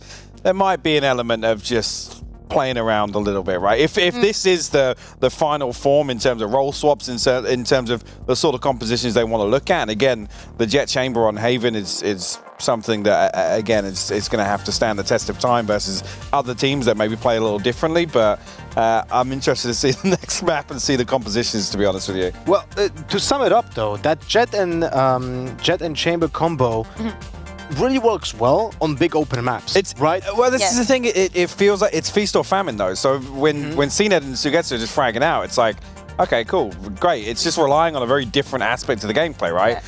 Again, and this is not to discredit Barbers, but if I've started saying it as well, you've got me saying Barbars. Again, not to discredit them, but if you have another team that's maybe a little more robust in terms of the early round protocols, I don't think you can get away with some of the heroics we saw from CNED. And that's when you then have to take the conversation towards questioning that composition. I think if we put it in a balance, it's kind of unfair, you know, for the comparison. We're talking about one of the best teams in the world. So I'm still very happy with the performance that we saw. I think that Echoes had insane shots. Same goes for Polvi. With his utility, he was doing so much damage, especially on A. But on the other side, we had Lucker that literally could not deal with CNED and Suigetsu. Well, it's kind of hard when they are feeling it. I hate the term pop-off, right? Because it's just very detrimental. They got into the groove, and the thing is like that's when players like CNED, that's when that kind of feast or famine factor comes into play, because once he's, I mean, even Munch said, as soon as he turned on, it felt like there were very few rounds where CNED wasn't finding value in terms of kills. Yeah, but then on the other side of the coin, we have seen rounds when they play double operators, we're playing unorthodox, retakes with operators, and it just didn't work out, right? Sometimes it looked like a sketch, you know, this could be what we want to be playing. Again, this could be just a test, and they're like, okay, we like this. What did we learn from this experience? Was everybody comfortable? Is there something that we want to change in the future? Because imagine that for some reason, Chamber gets a huge nerf. You have Suigetsu. You can put him on a...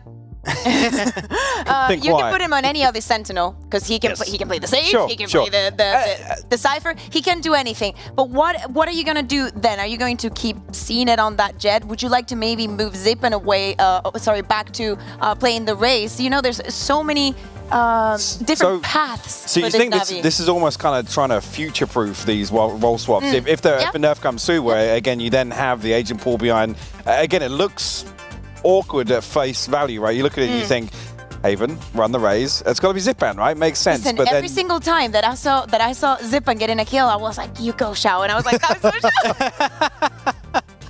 It kind of makes sense. There was a lot of role swaps in that. Yeah. But just because we're talking a lot about Navi, I think Barbers actually showed that they're capable of fighting against one of the best, right? And it was actually very nice to watch the way they played the first half. It all came down to some small details and not playing around each other, right? Yeah, and it feels unjust to say so, but a couple of times when you're looking at their ability to hold on to post plants when Navi are basically just brute force and ignorance swinging back onto sides, that's tough really to even quantify really where things are going wrong. The one thing I will say is in terms of finding openers and some of the set pieces, Barbers really impressed me. Yeah, especially on the B executes. We saw so much, different set plays towards that side that it's kind of the forgotten one in Haven. It is, it's right there in the middle. It's very quick rotations, but they had a lot of plans more than just, okay, we take B and then we ran onto A, the usual that we get to see. So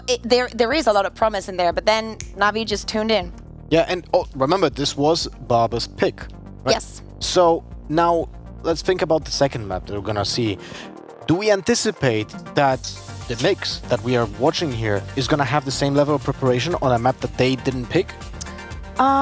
It's going to be complicated, definitely, especially because I feel like it's a little bit of the same taste as we were getting with BBL, of you do not know where you're going to be facing off against, especially since we saw all the agents changing. It's fractured, by the way, sorry, because I didn't say. Yeah, I was going to say, slipping in, but the composition for Navi and the roles then becomes the second conversation, right? And again, Barbers are going to be a team that are going to want to come here and make a good impression, but how do you prep for, what came out on Haven, right? That is kind of a curveball comp in terms of where teams' expectations lie currently in their meta. Talking expectations. So what are expectations for Navi to play on Fracture? It's their pick. There has to be a reason that they chose this map.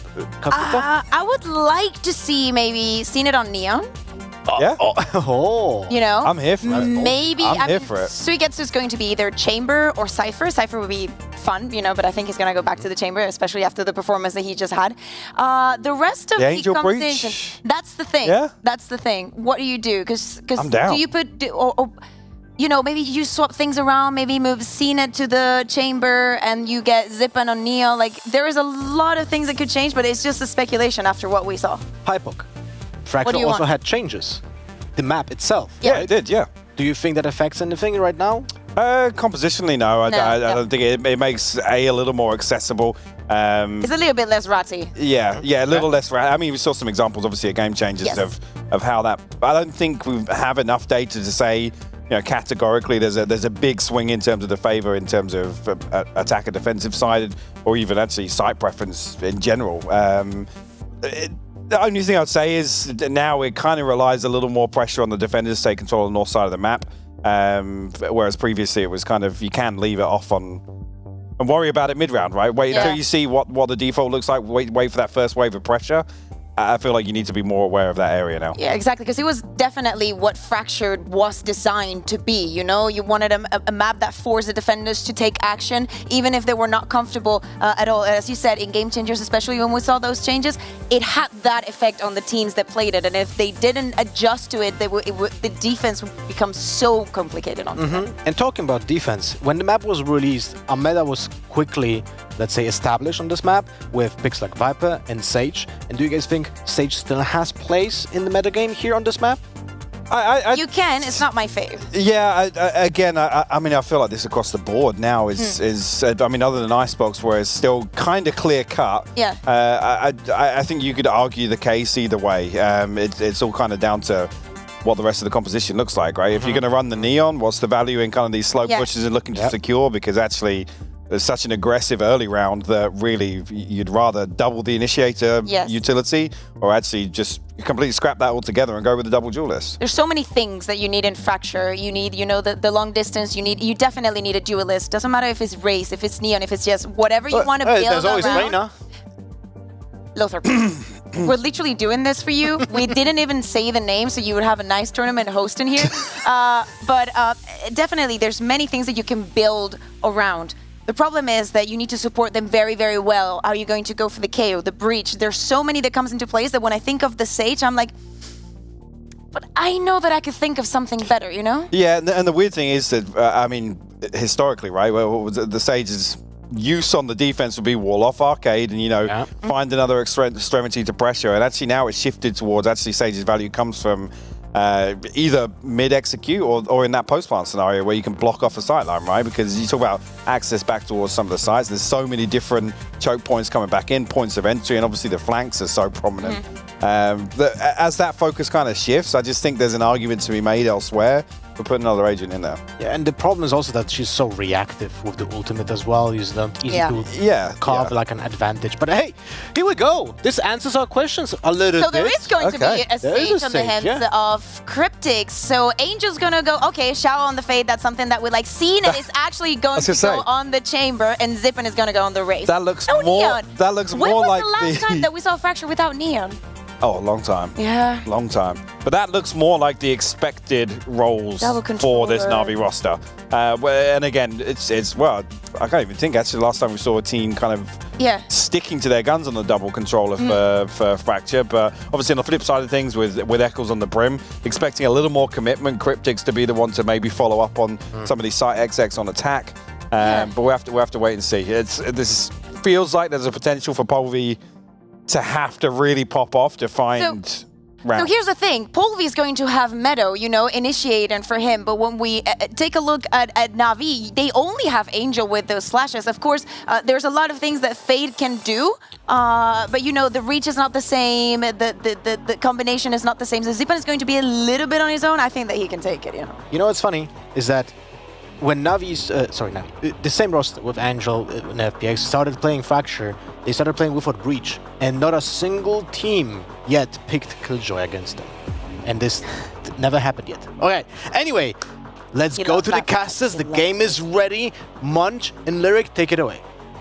Thanks very much, guys. Yeah, we're ready to jump into our fourth game of the day, second for Navi and Barbers, and we'll see how they're going to be able to adapt coming into Fracture. Remember, game number one, that was Barbers' map. This is Navi's map. Yeah, and I mean, right, going back to the roles that you kind of know these players for, going back to the agents that they're known for bringing out, right, the Omen and Viper on Fracture, not as much about those fast sight hits as you see with things like Brim and the Neon coming out. A lot more about like the mid-round kind of action you can make, having those Omen smokes. Also on defense, the one-ways that you're able to do up in a main. So I feel like Navi should be feeling very comfortable, and it's about what Barbers can do on the opposite side. I will say, historically, Navi known as an extremely slow team, arguably too slow in the past with previous rosters. So this kind of slower composition certainly matching that style. We'll see what the Barbers have up their sleeves, though. Polvi, a lot of pressure on his shoulders. We'll see if he's going to be able to step up and be, you know, be the man stepping forward, getting those headshots and getting the rounds online. And we can see Barbers already going for an aggressive push out B into B main. Actually just going to end up wrapping back around, but like you said, Navi, a lot slower team, and this composition does feel like it's meant to be played a lot slower on attack. You don't have somebody like the Stim Beacon sending in your duelist to be able to look for those entry frags. Okay, holding a tight angle here in tower. It's a slow start, as we expected. You know, this is one of those maps that quite often is extremely slow and then suddenly very, very quick, right? You see the executes come out and it's just pure chaos on the site. Well, like, I mean, Kukuka was saying on the desk, right? Like, typically you have the Neon and you're looking for those fast plays. I mean, Barbers still definitely have that available when they are on the attack side with the Rays, but we're going to see now Navi kind of slowly making their way through Sands onto A site. Nice kill for Angel onto Polvi. It's a nice little start. I do wish we would go have a look at the A site, but I guess, actually, everyone's coming to the B site, so it's worked out. And we can see for Angel, another dark cover just came up, so we'll be able to throw that out and try and get some control. Does throw that out towards Generator, but are they going to know that Lucker's up here? I mean, Lucker's just straight vibing, and he finds one with the shorty. Can't quite find the headshot to follow, but the boombot is well and truly gone. 2 bullets left. Needs to reload, but Sugetsu around the side finds a headshot. Suddenly 2v3. And we'll see what Cryptics and Meadow can do. It's a Classic and a Ghost that they've got to work with, but the Viper wall comes up and that makes it incredibly difficult here. Xiao low on HP, but still in the fight here. And you can see, I mean, Navi just having control over so much area. Arcade, B main, and tower. Though we do see that Sugetsu made his way up. Now the push able to come through from Barbers. They're going to try. Oh, it's a nice one from Cryptics. Can he find the second one? It's close, but doesn't quite find his headshot. In the meantime, Meadow tapping that spike. Is he going to go for the defuse? Sugetsu gets the kill here, but Meadow trying to trade. Sugetsu actually a 4K in the first round of the game. Xiao, the lone survivor, but Navi with one on the board. And I mean, we saw what Navi are able to do with this comp, right? Kind of solely just sit and spawn, make your way towards B, go over towards A, throw out some dark cover, wait for the respawn to come up, and then commit to the opposite site. Also, just some very good coordination. We saw, I believe it was the paint shells thrown into tower, which forced Lucker back right into the waiting arms of Sugetsu. So Navi definitely looking very comfortable. I mean, you said it, right? This was their map pick. Yeah, and I think that's really what we're looking for in this game. Like, if you want to cast a critical eye on this one, the ultimate goal for Navi is not just a win here. Like, the win should be expected. This is a team that is a heavy favorite in this matchup. What we're looking for is clean executes. What we're looking for is great set pieces and just great play in general. We're seeing what this roster has up their sleeves. Zipan planning ahead there. It's 2 for 1 so far, but, I mean, they're against pistols. You'd expect, hopefully, Navi can convert this one. And you can see trying to like fake out a potential play towards A, but not actually going to rotate around. They do end up throwing out the Prowler, but still going to wait. But, I mean, Barbers are reading this well. They're not moving over yet. They're staying on the B site, but heavily linking up towards Arcade to start farming those orbs onto Eccles. Meadow spotting the play here. Spike will go down. And it's Navi with control. Like you say, at least they get an orb. They get something out of this round. I don't think they're going to get much more, though. But you've got to make the attempt, right? Eccles gets his head taken clean off by Xiao. Cryptics now in a bit of a duel. Oh, it's a nice little headshot. It's not a bad start to the round for him. I say start. We're quite deep in the round. Now we'll see if he can do more. Nope. Close, though. Close, though. It's 2-0. But that's what should have been expected, really.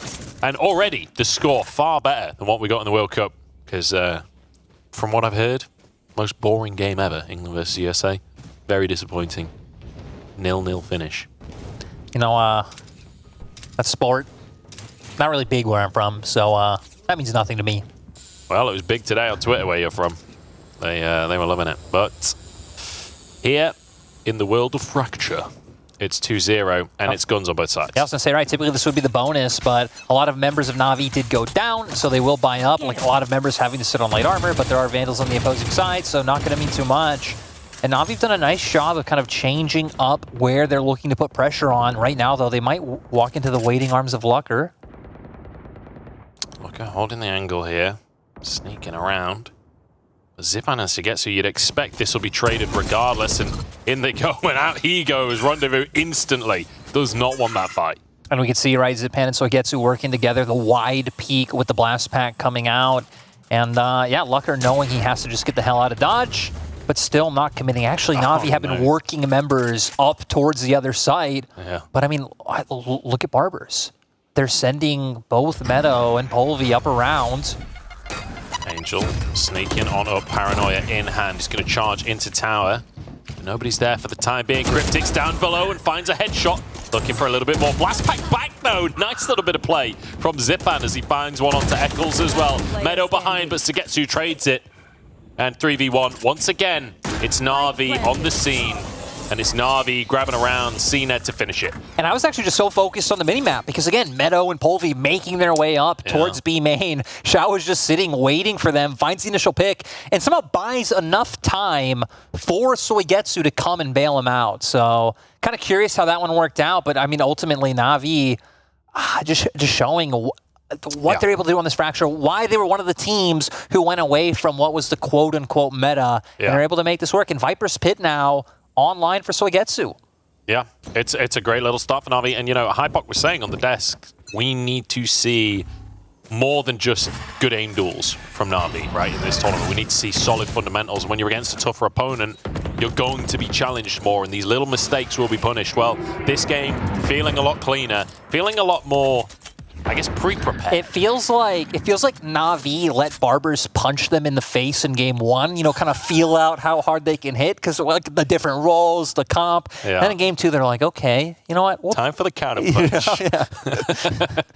Yeah, it's not about how hard you can hit. It's about how hard you can get hit and then hit back on Fracture in game 2. Classic quote. Classic quote. Yeah, you know, I always knew Sylvester Stallone said that. Sylvester Stallone, huge fan of Fracture, turns out. Fracturing his opponent's wrists. Hey. I don't know if actors have opponents necessarily, but here we go. Spike down. As it's 5v4 once again. You know, it's an eco from the side of Barbers. Cryptix does have that Marshall, but that's about all they're working with here. And Lucas sneaking on up, has an opportunity. Does find the headshot onto Xiao, perhaps a window here. Yeah, I actually think that Eccles smoked off the trademark for this flank to go unnoticed. Yeah, I think so. And Eccles, last man standing, but it won't work out. Still able to find some guns. Kind of nice little play coming out from them to get the unexpected pick. Navi still make their way up to 4. They're able to keep the Viper's Pit. You know, didn't use that one. Showstopper now online. But at least for the side of Barbers, denied some guns, have a few ultis online now, and I mean, heck, this one feels hard, right? Because Navi have just kind of been rotating back and forth, never really over-committing. They still actually haven't full-on committed to a hit onto the A site, but they've put enough pressure there in some early rounds to make Barbers think that you know, it still is an option. But this time around, Barbers are going to be heavily leaning towards B once again. Seems to be they seem to be expecting a big B hit, but so far, the way Navi are approaching this is very slow, very steady, default, find information, find potential picks. Don't do anything too stupid, basically. Seems like the game plan.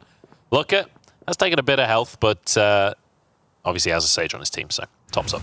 Maybe game 1 you run that comp to like show the world this is why we got CNED. Like you all know why we got it. Is Zipan just gonna, you know, have a bit of a field day? Yeah, there we go. Zipan getting one onto Looker. Good little start to the round for Navi.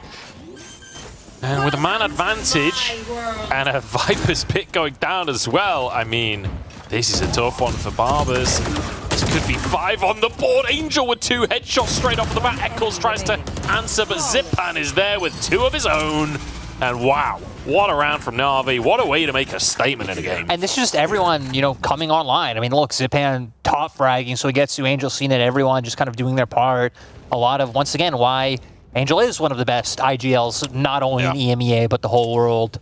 And now, I mean, 5-0, Eco on the opposite side.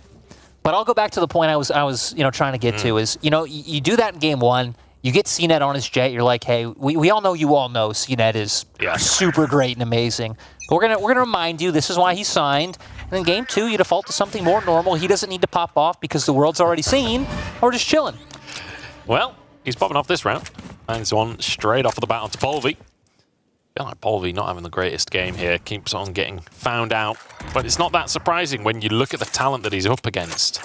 It's certainly a tough matchup. And as that duelist, you got to be the first one in. Often means you're the first one out as well. Here we go. Hit onto the B site. There are 3 defenders here from the side of Barbers. We'll see if they can get anything done. Stepping forwards. And, well, no, they can't get anything done. Going to be a tour de force, though, coming out from Looker. Time to make the montage. Time to find the career-defining moment. There's one. It's only one, though. Sugetsu shuts him down. And Barbers just not able to string anything together. Once again, kind of giving up sight. Navi able to get that one and looking like they kind of want to potentially play a bit of a retake. And I mean, earlier on, they were trying a bit of like some aggressive plays. I think mostly only that first initial pistol round we saw, right? We saw some flanks coming in online. They quickly went away from that and have kind of adapted to the pace that Navi have set and have opted into playing more, you know, for these retakes, allowing for the site to go over. But feels like they might have to try and default back, and it's all this B site. I mean, heck, again, Navi don't even need to care about A. Yeah, no, not at all. And you can kind of see the influence from the coaches here on Navi as well, because obviously Doombros coming on over with the rest of the squad, but also Latex being picked up. And Latex, previously a player on Giants, like pre-franchising or pre-partnering, question mark. But Doombros actually coached Latex when Latex was a player, now picking him up as assistant coach and being able to work together, having been on a team previously. And so far, strategically here in Fracture, we're looking very sound for Navi. Yeah, as of now, it doesn't feel like this one's going to go the distance all the way to Breeze. You know, don't want to count Barbers completely out just yet, but... But you are. You know, I said I didn't want to. Well, you know, can't say it any plainer than that. Look at Zifan's scoreline, 11-1 right now. He is having an insane game for himself. 6 rounds in, almost 2 kills per round. That is just mind-boggling to think about. CNED here, or Looker, sorry, on the B site to start us off. We're going under tunnel. We're going to see if we can make a play on B site. I mean, you could see, right, Barbers, both Cryptics and Looker, knowing they only have to look out for a B main push. Barrier Orb did go up, just kind of taking away Arcade as a potential option. So a lot of members of Barbers actually just stacked over towards A right now. I'm curious to see if Navi will commit to a full-on rotate, because it just really hasn't been what they've done yet, right? They've waited out the utility. They can make their way back towards B main, and ooh. No. That's a bit of a whiff from CNED. That is not ideal. Looker punishes him instantly, and suddenly Navi's attack plan on B kind of crumbles. And like you said, players stacked on A here. This could be dangerous for Navi. Oh, yeah. Povey already finding one, but nice trade from Shao. We still have Nightfall online. Eccles hiding in the wings here, but Blinded Meadow finds one. Shao trades it as well. Eccles steps out, but Shao is there, and he's on point. 3 headshots, 3 kills, and away back into the round for Navi. Spike will go down here. A control gained. And it just feels like that's not the way it should work, right? I mean, we have Barbers, the ones committing the Rolling Thunder through. They have members already prepared on sites. But Shao doing a great job at finding those trades and winning out the duels. Now 2v2, but Spike's already down. There we go, a resurrection from Barbers. So, man advantage once more, but Shao hiding in the corner, waiting for someone to step past. It's not checked and immediately finds one. It's 4 in the round, but actually the Barbers do clean things up. It's a nice little trim. It's a nice little finish on the end there. Wet towel around the neck. Job well done. Feels like if Shao, you know, maybe could have found another, would have been winnable from the side of Navi. The resurrection just doing so much to make sure that once Shao's committed to such like a cheeky place to look for that kind of pick, I mean, there really is no going back. You now have 3 members to deal with, and Barber's finally able to get one on the board. And that one, it felt a little close. And when Eccles was stood there, hiding behind the corner, I thought I could like see the play where he comes out, gets the 2 headshots, turns the game around. Didn't quite come to fruition, but luckily, Meadows there, Cryptics is there, get the resurrection off. They managed to find the round. So Navi now 6-1, and we'll see if they can turn this into a 7th. Because if they can, it is dire for Bar. This time around, going to give some info over by breaking down the barrier, but at least Angel finds it. I think they thought Angel was spraying at the wall, but that was his teammate. Cryptics does find Zipan though, so it's a 1-for-1. Even trade so far. Cryptics playing slow. Shao gets yet another one, and it's these little picks. It's this slow play. Navi find the heads, they find the information, and they use it well. Oh yeah, and Shao gonna find another one, but it just plays like that where, I mean, one initial pick comes out is Barbers actually may be able to bring it back. We still have Showstopper online for Polvi. Okay, from the shadows, going to be used here to get into tower. 2v2. Spike is down already. We need to see something from the Barbers. They need to be aggressive. Polvi going to drop that ultimate, fires it, doesn't connect. Oh, it connected, but Angel's still surviving for now. Eccles has the health advantage, but all Angel needs to do is not let him defuse. It's that simple. Oh, a cheeky little jump peek. And Eccles knows it can't happen. Just going to have to walk away with a Vandal. And his head, you know, hanging down. Able to buy enough time to make sure that they win the round. Incredibly close. Had that showstopper been able to find one, seems like they would have been able to get it through. But, I mean, heck, the fact that Barbers were even able to bring it back once Navi got such control over site was pretty impressive. We saw there that the second they break the wall and they find that first pick, right, Barbers pretty much commit all their members from B site over towards Arcade, which just, once again, opens the site up for Navi to go for that plan and start getting a favorable position. Yeah. I mean, looking at the scoreboard, good guy CNED. Dominates game number 1. He's like, you know what, guys? You can dominate this game. I'm just going to chill. Navi, 7 on the board. And like we mentioned in the previous one, now you can see pretty much an eco coming through. Obviously, 1 rifle was saved from the previous round. Just trying to make sure everyone has a similar amount of money. But Navi now, they've removed that loss bonus from Barbers. And it's one of those things where you win a round, but sometimes it doesn't feel like it was worth it. Moonbot taken down by Cryptics here as they charge on in, but Zipan finds a head. Meadow trades it, so it's even. Barbers, I think they'll take a trade like that if they can right now, even though they're on the defensive side. Back to just, again, just going for some of these aggressive plays, which, like you said, when they're on Nico makes sense, but it feels like the fact that Navi commits so many over towards that B main area and tunnel just gives them so many escape paths to be like, okay, we look for the opening pick, we can fall back, and very easy rotation towards A. Ooh, shot from Polvi there. I'm pretty sure that nearly killed 2. Headshot through Shao, and then CNED, you can see low on HP. I'm pretty sure that was the same bullet, if I'm not mistaken. Over to B, though, you can see the full rotation from Barbers. They've sold the fake, and Navi go to the opposite side of the map. Angel will have another smoke up as well, so we'll see what he's able to get done. Did just utilize the paranoia and making sure that the members of Barbers can't push out through Gen. Snakebite is online, so, you know, potential for some kind of setup to come out from Soigetsu and deny the plants, but I mean, when we have 4 members of Barbers just slowly closing in, I wonder if Soigetsu even has an idea that 2 are coming from behind him. Oh, yes, he does. Well, there's only 1 coming this time. Look at those, get the headshot to at least answer it, but there we go, CNED finds his man.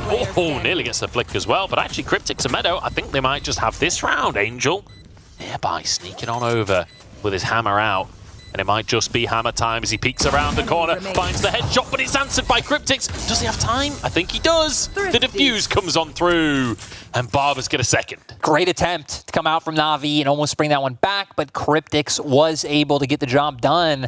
And I mean, heck, when you're this far behind, right, every round counts, especially, you know, having that orbital strike, having, you know, the breach ult up as well, the Rolling Thunder. So maybe this time around, if, you know, we end up in another scenario, which it feels like we are, right, where B site's going over the side of Navi, that you can have these post-plan or these retake situations come out to make sure that you can find another round, get another round under your belt. And that's crucial because, you know, this has been an extremely one-sided map so far, but if Barbers can just get a bit of momentum here and string a few rounds together, a 7-5 halftime, you'll take that any day of the week. So, see if they can make that happen for themselves. Polvi playing up close here.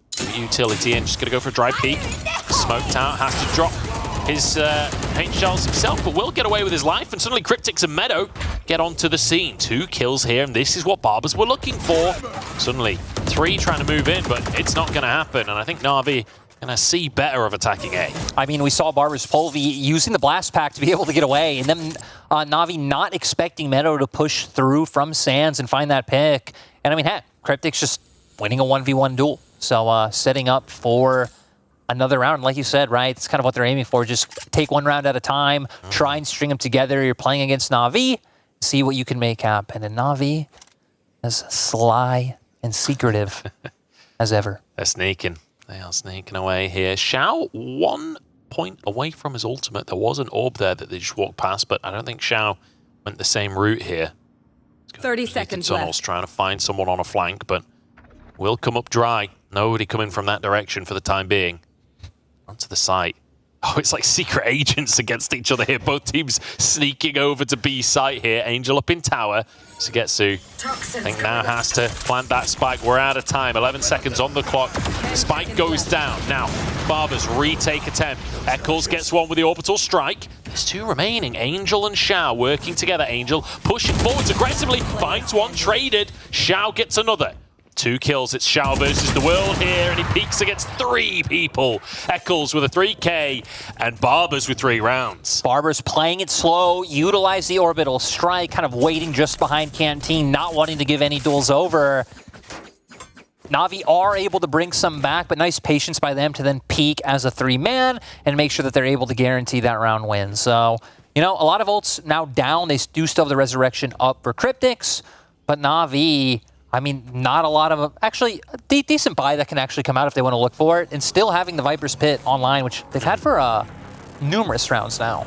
Yeah, not feeling the need to use it, at least for the time being. You can understand with the round advantage that they have, trying to save it for a rainy day. I think especially when we think about just the past few rounds, right? They actually have been the rounds where Barbers have done a great job of preventing them from being able to get on site. Whether it was when Navi were looking through A main, trying to get in there with the Raze ultimate, but denied. We saw once again a few rounds ago on B as well with plays through Arcade. So seems like Barbers have kind of readjusted and playing more towards some of these post plants. But heck, it's the opening duels actually that are really forcing Navi to, again, kind of sneak around, get 2 or 3 members on a side, and just hope then they can try and isolate some duels. Sneak is definitely the word. I feel like that last round, you might as well play the Pink Panther theme tune, as there were like both teams simultaneously sneaking over towards the B site. But this time, looks like Barbers gonna go for a stack on B instead, Navi. I mean, they did attempt a burst in that previous round, and you can see kind of an A lean up on the north side of the map. Yeah, at least for Barbers, right, you do have Lucker able to hold A, has a trademark, spotting out drop as the push comes out. Look at this from Barbers, aggressive, and I like it. Polvi and Xiao trading back and forth here as CNED went down. Resurrection is online, sorry. So potential to pick that player up, but they don't have control of the area, so I don't think that's going to work. Viper's Pit comes down here as it's Sugetsu versus the world, 1v4. I mean, it's a diversion, right? You look at the minimap and where the other members of Navi are heading, kind of making their way over towards the B site. So as long as Sugetsu sticks around, stays in his ultimate so it doesn't time out, I mean, Barbers are just going to have to keep guessing. Eccles has figured it out, though. You can see him moving over towards that B site, wants to know what's going on here. Angel sneaking around, he's the one. The bomb Sugetsu. Just hoping nobody gets a lucky shot through the smoke, just holding on as long as he can. Check in behind him. Eccles still sneaking around. Doesn't spot anyone yet, I don't think. And once again, Pink Panther theme tune comes in. Everybody sneaking in different directions. Sugetsu, again, using this as a distraction, buying as much time as possible, and he's bought all the time in the world. He's just being such an annoyance. Now he can go for the rotate, doesn't care if the Viper's Pit does time out, because the other members of Navi are already on sites. And again, holding multiple different positions, right? B main and Arcane taking control of, and now going to be able to start smoking off the retake that Barbers want to look for. Lyric, I feel like they're selling a fake, and then there's what Sugetsu just did, right? Like, basically an entire round, the whole team is trying to deal with you. Good little shot from Cryptics here, tries to get the heal off, and actually will survive. Meadow gets Angel, a Resurrection comes out into Polvi, but Sugetsu tries to punish it. Tags come on through, but can't finish a second. Sugetsu and Zipan, 2v4. It'd have to be something special, but we've seen that from Navi before. Sugetsu with another headshot. 3 players there, and they're falling like flies. Sugetsu with 4 on the board. This could be a 5-man, but it's not going to happen. The spike explodes, though. So Navi still grab it. Doesn't get the ace, but still ends up winning them the round. Navi getting another one on the board, so hoping that they can get up to a 9-3 half. Still, though, now only going to be able to sit on things like light shields coming out. Still do have things like the Nightfall up and available, but heck, we move to the economy on the opposite side, and it's not better. Worse. It's not ideal. No. It is not ideal. I'll give you that. It's rifles on rifles, at least. They could get bulldogs for themselves, and, you know, you've got the headhunter for Lucker, so potential for him to steal a weapon away. Also, with the orbs, you know, Lucker, Only 2 away from the tour de force. It's a possible round for Barbers, but a tough one, that's for sure. And you want to spend absolutely everything coming into this final round of the half here. We talked about a potential 7-5 scoreline. It's not looking like it right now as Cned starts it. Zipan follows up with 2. And it's over before it ever began. Spike will go down. Cryptics and Polvi left wondering what on earth went wrong. And just such a fast site hit coming out this time around from Navi, right? Nightfall comes out and instantly their members push onto site, finding all the picks that they needed. Now, I mean, Polvi and Cryptics have to make a miracle happen. You have Showstopper up, but Cryptics now down. And Navi bring themselves to a 9-3 half. Yeah, comfortable round there from Navi. We're swap sides now. Navi on the defense, Barbers on attack. Maybe this is where we get to see this team come alive, but 3-9 is not the scoreline they were looking for coming into halftime. And, you know, granted, this is Navi's map. We were expecting to see this, and I kind of want to recap on something we mentioned earlier on, which was we're looking at Navi here, seeing how clean, how well prepared they are coming into this map, and it's feeling good. Oh, 100% right. Again, they went back to the roles you would expect. They've been playing very stock and standard for them, slow-paced, playing out these mid-rounds quite well with the smokes coming back up for Angel. But still, at least swapping sides now, Barbers, I think, should feel a bit more comfortable on the attack, right? You have Brim able to throw out those 3 smokes. You get the Stim Beacon in, send Polvi, and try to start finding some aggression and opening picks. We'll see if they can. There's a look at dealing with a one-way smoke, but he's okay with that. I think that was actually his teammate's one-way smoke as well. No, it was Angel's. Because he doesn't have an Omen on his team. It wasn't glowing red, it was like blue, but it's because we were on And the again, observer. pretty much the biggest annoyance of Omen on Fracture, just that one way on A. Does mean Barbers are going to have to commit over to the B site, but... Shigetsu peeks around the corner, he's like, oh, hang on a second. It's like Home Alone, where Kevin looks out and sees the burglars. Zipan finds a head, finds 2, and Angel follows up as well. Eccles at least finds Zipan, but it's not really enough of a trade. Navi 4v2, Eccles and Looker have to do something incredible here. Look for a headshot, and he will find it. Cned down. That evens things up just a little bit, but they need to find more as well. Looker committing to the same angle. 1 bullet remaining. 1 bullet in a dream. Shower around the corner, but the bullet goes wide, and that's going to be the round. Barbers trying to force their way in. Multiple members of Navi waiting. The toxic screen able to do so much as well. It looked like Barbers were just so confused once they got in on the site. And then I believe it was Angel able to do a lot of work as well as once Zipan showed up. So now, I mean, again, you're going to be sitting on some guns. So you expect Barbers going to want to look to buy up. They are going to pull out some stingers and go towards the Spectre as well. And I mean, heck, if you lose this one, it feels like that's just the nail in the coffin. It really does, especially when you're forcing up. The Stingers have worked well for Barbers, though. Certainly in map number 1. But the thing is, Fracture, there's a lot of long-range duels that you end up taking on this map. Stinger can feel a little lackluster when it comes to those situations. 10-3, though. And I'd love to see it from Barbers. I would love to see some kind of comeback, a bit of life at the end of this game. Again, they had a very competitive first half of map number 1. Some very impressive performances, especially coming out from Eccles, in my opinion, in that first game on Haven. This time around, though, not so much, and really not able to find too much. Playing pretty slowly as well, trying to find some information up around Dish, around drop. You're in trouble. Yeah, has to rendezvous on out of that one. Eccles destroys the beacon, so trying to increase the cooldown, but obviously it already teleported. Oh, hang on.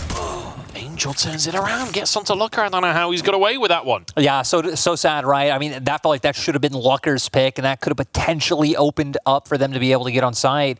They're still going to make their way back over towards A. Looking at utility. 30 seconds left. We still have some things to work with, right? Polvi especially having all the raise utility up. Oh, the grenade comes down behind Zipan, but just stands in it. Okay, obviously thought he wasn't going to go down to that one. Oh, Shao finding 2 clean headshots. There's a third. Shao just flipped that round on his head. 100%. But I'm with you. The Polvi nade comes out, and just vibing. Yeah, just vibing. You can give him 1. It's only paint. Or just chilling. Not the end of the world. Well, you know, I guess now it is the end of the world just for the opposing team, which is, I guess, why Navi thought that was fine. because now having no money in the bank... I mean, it's not the end of the world. It's just the end of the tournament for Barbers. Well, they'll survive, literally. But emotionally, perhaps not. Single elimination, incredibly brutal. Especially what we talked about, right? I mean, the fact that so many of these players are experienced, are tenured just across, a plethora of different teams, had that good fight in game one, but not able to hold it together when you're against, again, a core that just finished top 4 at Champions not too long ago. Good little shot from Meadow there. Sugetsu taken down. I don't know how we can call it single elimination, honestly, because there are 8 teams being eliminated today. That ain't one single elimination, that is many. But here we go, long-range fights being taken. They're actually winning. Finds another one. This is looking pretty winnable, but CNED has snuck in behind enemy lines here. Angel found one pick to try and even things up. Oh, CNED wide on the shots, though. Goes for it again, and Polvi punishes him handily. 2v4. Paranoid comes out onto Eccles. Shao steps on out, finds one. Dinks a second, but can't turn it into a round. And Barbers, once again, with a thrifty. I feel like every round is a thrifty. The opening pick coming out from them, they were able to manage, I think, to string 2 together. And that's what put the Phantom in Polvi's hands and allowed him to be able to pick up that triple. So, again, getting the gun into your right member's hands, allowing him to pop off. And Navi decently slow on the answer once the initial pick did come out from Barbers. Can I just say, you're incredibly coherent for someone who's been awake as long as you have. I'm kind of amazed that you're still going at this point. Like, you're saying good words that sound good in the right order. I don't know if they're correct, but they seem correct to me. I'm going to have the best sleep of my life tonight. There. Navi might have some pretty solid sleep as well, if this, keeps going the way it's going. I hope so. They've earned it. They've earned it. Barbers might have good sleep. Doom Bros and Latex will be there. Latex with the hand puppets on. Doom Bros reading the bedtime story. Everyone gathered around the fire. They've earned it, It's December after all. Is it December? True. It's not December. Right now. I can't count. The holiday spirit. It's still like a week until December. This tournament will be over by then. That's true. So they better get the bedtime stories in while they can. Angel gives Cryptix a bedtime story as he sends him off to sleep. Ain't no resurrection either when it's the Sage that dies. Here we go, Polvi onto the site. Can they find their way to get the spike down? Shao gonna try and buy time here, looks for one, gets the spike out as well, and finds a second headshot to boot Looker. Answers with one of his own, but Sugetsu there on the scene. Looker versus the world. 2 on the docket already. 2 more marks on the butt of his gun. 1v2 with an AWP. It's doable. Especially if you find CNED here. Head was spotted, but dodges the bullets. 45 HP. A single bullet will ruin everything, but that single bullet will ruin it for Navi. Can't quite find the second. He's to cock his gun, but can find it with this operator. Peeks out, but CNED shuts him down. CNED proving who the better chamber is. I know it would have only been 1 round, but had Lucker pulled that off, I would become a believer. I would have been a believer in Looker, that's for sure. That was a hell of a round from him. And like, even without that final kill, it was still a hell of a round from Looker. Really well played. But unfortunately, not quite enough. Was up against it. 1v4 there. Takes out 3 players. It's a valiant effort. But now match point. Series point for Navi. If they win this round, they're through to the next round of the tournament. Let's play. Yeah, I mean, guns online. You have the Nightfall as well. I mean, a couple of good ults for the side of Barbers. So maybe they can try and look for some type of fast A hit. Okay, here we go. Stopper coming out. Yep, you asked for a fast A hit, and that's what we're exactly getting. Blasts on through, Shao taken out. And, I mean, there's no one here. There's absolutely no one here. Finally, 2 moving from satellites, but Polvi with a second for the round as well. Angel gonna actually go for this one by himself and finds one. Looking for a second one, but can't quite connect. Eccles shuts him down. Suddenly 2v4. And I feel like there's a couple of these rounds now where it's like, Navi not necessarily playing with full respect. Like, Angel doesn't need to take that fight. Could wait for his teammates, but just sees what he can do. Yeah, and it seems like now, for Navi, potentially just going to have to look to save your guns. I mean, you have an op on CNED's hands. Definitely don't want to give that one over. And, yeah, like you said, kind of just feels like making it go around longer than it needed to be. But still, though, great coming out from Barbers. I mean, they had the tools to look for the fast A hit. They didn't even overcommit with something like the Rolling Thunder, so they'll still have that online for the next round. Yeah, I mean, look at their toolkit for next round, right? 3 ultimates available for them. I don't know how far away from Ult Cryptics is, but it's feeling good moving into round 18, the side of Barbers. However, they do have a hell of a job ahead of them. They got to get 7 more rounds in a row. If Navi get a single round, if Barbers make a single mistake, the match is over, and Barbers will be eliminated.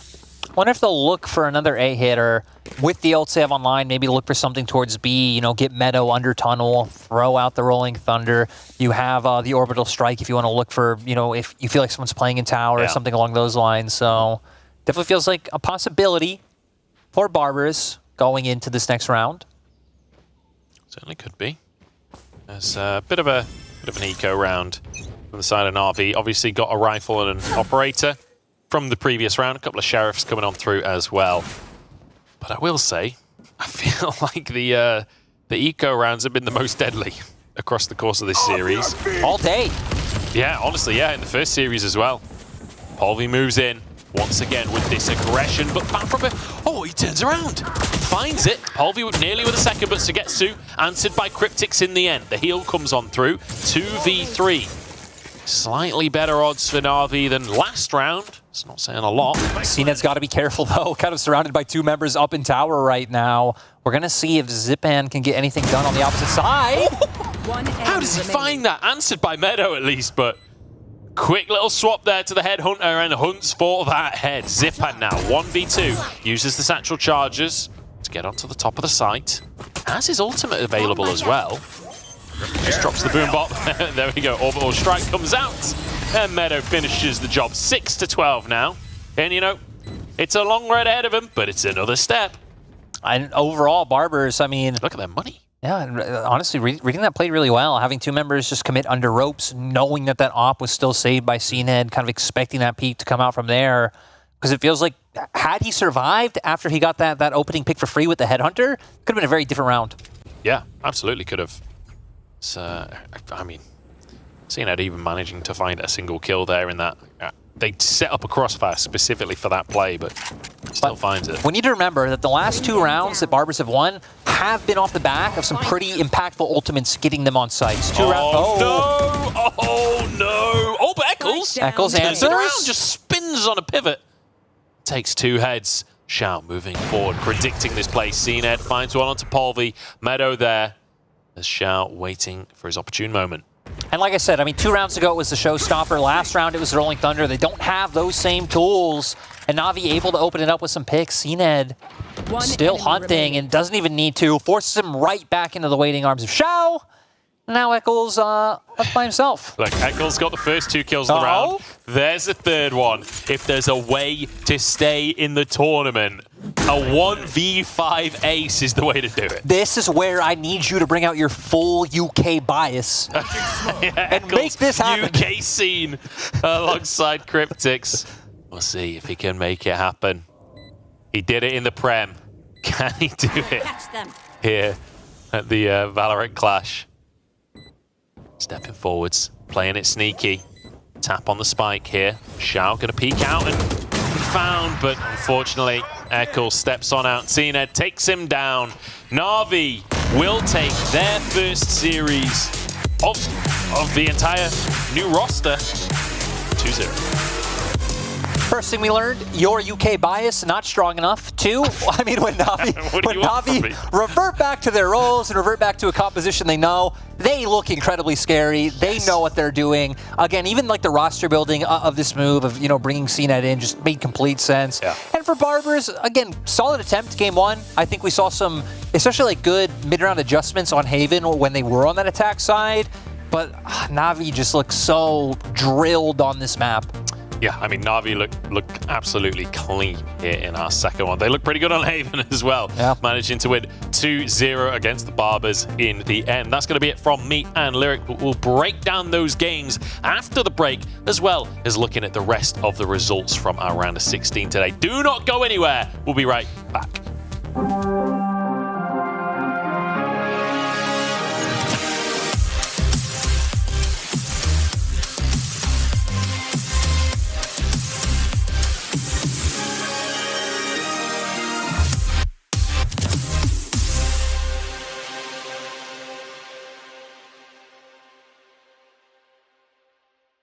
Join Jilu and add a second battle pass to your game.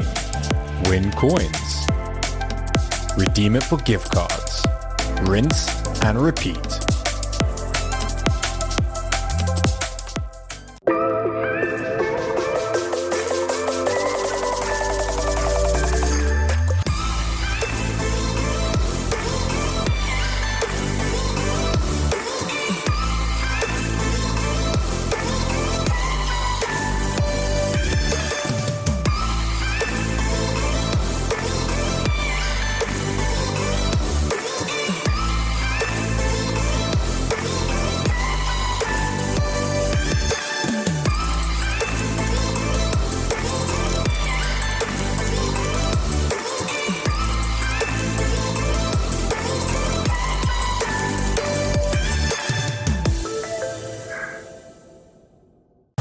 Every workout. Clean every game. Keep it clean.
Well, we had an exciting game one, which sets up expectations for map 2, and it was a little bit more disappointing than the first one, I would say, but still exciting to see that we have seen the new Navi that are actually just really just plowing through the opponents. When they're on the roll, they're hard to stop. Yeah, completely. I think that this is a little bit of more of what we were expecting. Absolutely, I think that on Fracture it showed up a lot. We saw Angel doing the crazy things that only Angel does when he just is Angel things. But we live for that. Things. Yeah, it's Angel things, but it wins you matches, you know? Sometimes it's a little bit of, why do you still have 2 smokes when it's been a minute? But in some other cases, no, listen to me. He was on the flank. He was putting a lot of pressure. He was faking a lot with the sound, and he got like 5 first kills. No joke. Well, there was also a situation when he just double TP'd on rope on attack and then just gets a double kill after he turned away from a flash. It's just Angel thing. There were some really aggressive plays by Angel. There's like very few players that get away with things like that, and it's Angel that will keep trying it and eventually gets away with them. But what's interesting, I mean, you're talking about seeing the new Navi. I think across the series we saw 2 versions of the new Navi, right? Most of the questions still for me sit around Haven and the composition we saw, the role changes we saw, because I think Fracture was kind of fairly clear cut, right? It was it went as expected, I think, with everybody back on where we would expect to see them. And also very important, I want to backtrack to what you were saying actually at the desk for Haven. You were asking about Zippin's raise. Why is there, you know, we don't see it on Heaven, and then we see Fracture and Zippin with this really smooth movement, making that really impactful chaos on the side, right? Well, it's the thing. Like I said, the reason I think Fracture went this way is because people are back on their comfort roles, right? Where they have the reps, and again, there's a little bit. You can cut a little bit of slack if they are toying with roles and looking to see where they can experiment, but I think test it out. It was night and day. Even when on map 1, Navi picked up a little bit of steam, had a few of those bravado rounds where, you know, CNED's popping off and doing jet things again. I mean, from the get-go, Fracture just felt completely different to me. Yeah, but watch out, because we're talking about a CNED. He also had a good performance on Fracture. Of course, he is expected to do something else, especially when you have Zippin back in that comfort role. And it's very good to see that they do not need the flashy entrance. They can work around the map. They can force their opponents to make the mistakes. I think that we can see it right here. I mean, you know, there's not that big of a difference between the players, but I think that they ease the Navi. Now it is the Navi that we love and expect to see. Problem is, for the rest of their opponents, that it looks scary that they can do that in the comfort picks and also in new roles. It's kind of funny to see 2 chambers at the bottom of the. Yeah. That almost never happens. Right? Yeah. That literally almost never happens. Also with the caliber of the players as well, right? But Lucker actually was, even though he's bottom fragging here, I think he had really good rounds to some, like the impact time he had some, right? That doesn't feel like it reflects the map that we just watched, honestly. Exactly. Again, if it's not reflected numerically, at least in some of the rounds, Lucker was actually putting in. Lucker was finding value, right? In terms of control and in terms of actually finding kills as well, even though it's not reflected there on the end scoreboard. He was not that lucky in the first duels. I think that he was, but it was a little bit of the same of what happened on Haven. To me, this is like a good showing of the Navi, well, the FPX Navi that we all know. I still feel like CNED is gonna struggle a little bit to adapt, because everybody, like, you know, is staying in their roles, and now CNED has to coming from a different team, a different plan, and now he needs to adjust to all of that. This is just a show, and this is just the beginning. We remember CNED on Sage, for example, right? He was a little bit struggling with like how to adapt the way that he wanted to play with the team, right? Yeah, but I think coming back to the point, Bayo, which I think is a fantastic point to make, potentially there's an argument for that Haven composition to be a little future-proof, right? If Chamber does slip away with whether or not that's due to being nerfed out the wazoo, whatever happens. Deleted from the game. Well, exactly, yeah. At least that's a composition that now with those role switches, I don't want to say it's tried and tested, but at least they're dipping their toes now to look towards the future. All right, well, we need to actually speak a little bit more about Barbers, because this is a single elimination tournament, so we're saying goodbye to them, but we still have one segment, because Toby prepared a round that Barbers prepared to actually surprise Navi. Isn't that right? It is exactly right. And yes, while they didn't win the series, they still had some things going their way. Overall, Haven didn't look to go their way. They had one round here, though, and they did this thing a couple of times where they tried and set up a trap play against a very aggressive play coming out from Navi. We have here CNED, Zippin setting up a play towards Garage. And if we play the clip here, we see instantly the Prowler is being pushed through. We already had a Paranoia coming through as well. And what we see from the inside is you have a Raze sitting in here. That's Palvi. literally just baiting attention. All he is doing is giving the info across and informing his breach player that they are in fact making their transition towards this garage double door setup. So he's peeking, and now finally when he sees the committed push come through, we see Jet come in. That's the info he needs. He already has breach set on the backside. He has the ult ready. So as soon as they come in, first you have the flash, then you have the ult to follow. And that's CNET caught in the open, taken down instantly. They almost get 2 kills on the plane. In the end, this would be the only round on defense that they end up winning. But they had a lot of these plays, a lot of these attempted trap plays to try and punish Navi for playing aggressive, which I think played a little bit of the reason, if anything, just part of the reason why they actually opted to slow down and Fracture to the extent that they did. Because the few times they did aggress early, Barbers had an answer. On Fracture, though, there was never really an attempt made to try and set up these trap plays, and I think that's also part of the reason why Barbers never really got anything going, because they never found the opportunities to single out the opponents. All right, thank you very much, Toby. And I'm being told that we already have Zipan on the interview. Hello, Zipan, how are you doing? Welcome to the show. Hello, thank you. I'm doing good. How are you guys? Well, we're fantastic. Thanks for asking. Watching the new Navi is actually a treat, you know, and I had, straight off the bat, I have a question for you.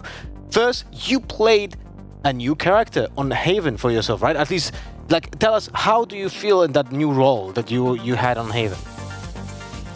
Yeah, we're testing out some stuff, right? Like Angel told. So, yeah, I'm trying to do my best on this new role, and we'll see how it works. And I feel pretty good on it. Obviously, I haven't much experience on it. But yeah, I have to find lineups and stuff now, you know, the annoying Well, you played a lot of KO, right? So for sure there's some correlation here, right? Both initiators, similar to some degree, right? But less aggressive, I guess, than I mean, Fade is less aggressive than KO, right? Is that something that you will enjoy personally, or you still prefer to have, like on Fracture, you played Raze? No, of course, I'm an aggressive player. I'd rather be in the front line, pushing first and stuff, but yeah. I'm fine to play some more passive roles on different maps. It's always fun to play a lot of agents. Okay, so now next question is going to be the very obvious one, right? Now you're playing with a new 5th man, and that is CNET joining you to the team. And I would love to hear from you the difference between, like, you know, not anything bad, not bad mouthing or anything, but I would just want to know how's different playing with Artis and with CNET. What are the differences between those two players for you as a team? Yeah, I can say, like, the truth, like, CNET is a better operator in my opinion, and Artis, of course, has better communication skills and stuff like this. CNET it's more aggressive, but also coming from Ascend, he didn't play a lot of structured gameplay, so he has to learn now some new stuff coming into our team. But yeah, I think CNET is a better operator and Artis have better communication skills, but yeah, CNET will learn. So you think it fits better for your team to play with CNET now? It's hard to say. We haven't played that much with CNET, but yeah, time will tell. All right. Hyper, any questions? Yeah, I guess the question really is to talk about how deep are you kind of going with exploring other initiators? Is that are you kind of expanding your agent pool beyond this? Is there anything else we can look forward to on particular maps, or will that kind of default back towards the KO and the Raze? Like, we can take Haven for example, where we don't really have a breach player, so now we have to Angel have to take that role on. So I have to try out other roles because Shao is a very good anchor, for example, so the smoke role fits him better. Like, we want to be a flexible team. Maybe I'll play Fade on some maps, maybe I'll play KO, maybe Sage, you know, whatever fits best for us. He can do it all. I have to say, Zipan, that jersey looks great on you. My question for you is going to be, since you're one of the top tier teams, obviously not only from this year, but coming into next year, everybody you know is keeping an eye on you guys. Who are you keeping an eye on? Who are the other teams that you're scared of next year? Because we have some cool new rosters. Yeah, I have to say Giants, of course. I think they got an amazing roster that I didn't expect them to get. Like Nuki, Cloud, I think Hoodie, yeah. Their roster looks amazing. I think they will be the scary dark horse coming into next year. You might find them later in the tournament, so we'll see about that one. Yeah, for sure. All right, Zipan, any words to your fans? Thank you guys for watching and keep supporting us. All right, awesome. Thank you much for joining the interview and good luck in the next stages of the tournament. It's still gonna be single elimination bracket. Yeah, thank you guys. Yeah. Bye-bye. All right. Well, it's actually kind of refreshing to hear like very honest opinions about that was actually interesting. I thought maybe he was going to crack a joke at the end of the first statement. I was like, oh no, he's actually being serious. Okay, that's and again, it's something to identify as well with obviously seeing its history and whatnot coming into. I mean, the things that we highlighted before that series even started, a much more robust support system, right? And how actually they're looking to mold him, not necessarily to fill the shoes, but even identifying that Zipan at least feels he's a better operator player, and how they actually kind of shift around that. Yeah, and it's very important to thing with the communications. I think that's easy to fix. You cannot really fix a playstyle. That goes with comfort a lot, you know, because obviously we have to understand that Sinus is a Turkish player. We know that the language barrier is always going to be there, and especially if he was, you know, also adjusted to not communicating that much when he was on Ascent. Maybe Navi expects a different thing for him, and it's just a matter of time. I love the fact that Zipan was very honest about that, being like, it's just different, and time will tell. We've literally only played our first official together, so time will tell if, you know, who's better, if it's even worth making a comparison. Yeah, and he mentioned also the flexibility that you were talking about, the comfort picks, right? Yeah. It's going to hurt him a little bit, right? I guess, though, it's an interesting point to make, because I think Haven, currently where it stands, obviously the requirement for a dedicated breach player, right, makes it a little awkward if you have nobody that can fill that role, because there's not really any other kind of wiggle room within that roster to say, actually, we're going to move somebody else to breach. So that's something you're definitely going to have to keep your eye on going into the future, if that becomes a problem, if potentially Angel doesn't adapt towards that, and whether or not actually, well, depending on where the next couple of patches go, if that same problem translates elsewhere. Yeah, it's also very interesting to now see the progress that became the meta game on the Haven, because no one considered Breach even a viable pick in the beginning of Valorant when it comes to this map, right? And now, other than Korea. Yeah, other than DRX. I remember that this international, I was going through the VODs of DRX and I was like, wow, the amount of they make Breach look good. Yeah, exactly. So that's really cool to see the progress that we have in EU as well, and the teams that are recognizing that, right? That they need to be flexible. This is going to be the future of Valorant. But now let's take a look at the bracket. With the scores, I think we have all the matches finished. No, actually, Breton versus KPI are still playing. But other than that, Hypack, anything stands out for you? No. Well, I think something maybe stands out to Bea. As she's dropped to the floor in tears. It looks like Bonk have been eliminated by Fireflux. We have to give context because, Kakuka, tell us, why are you weeping right now? Tell us. I've been waiting for a year to go back to see Bonker play, and I thought that this, you know, this might be it, but, you know, Fireflux coming in strong. Too strong, man. Too strong. It was going to be it. It was going to be it. But still, congratulations to Fireflux. You know, I still think that, of course, they did great. Let's take a look at what we're doing tomorrow. Wow.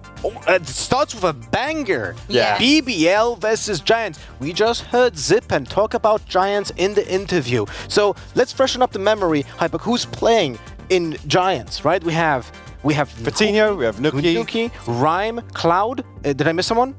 Vitinho, Nuki, Cloud, Hoodie. Hoodie. Yes. Of course.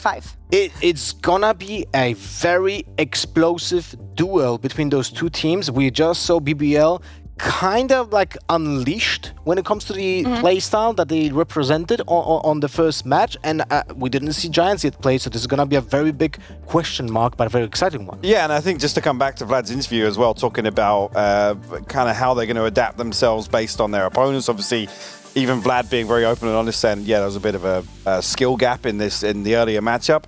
Giants is going to be a completely different. So do we see BBL kind of stick to, I guess, what's been rehearsed, what's been practiced, and obviously, again, the first look in on Giants roster as well? Yeah, and Vlad is no stranger to how Giants works, but of course, with all the changes coming in, all the big names, I cannot wait to see Cloud back into the game. I think that is going to be a banger right off the bat. I don't know who Vitality is going to be playing against, but I also want to see them. So we're going to get minimum 3 teams that are going to be in partnership next year for tomorrow. So promising, not bad. And you're also in the green room saying that Nuki is no longer the IGL. Doesn't have to be the IGL for the team, right? Yeah. Does that change a lot for him, do you think? Oh, yeah, definitely. I want to see, just because we were doing this, of course, we were not watching the other game. I want to see what he's been playing. I will also probably talk to Pipson a little bit to see, how things have unraveled now. And I also, I'm keeping an eye on Fitinho because it's been a long time for him competing in Tier 1. So I think it's going to be very exciting. Well, potential as well. I mean, the two things that come up is a potential agent pool overlap between Fitinho and Nuki, and also Nuki going back to,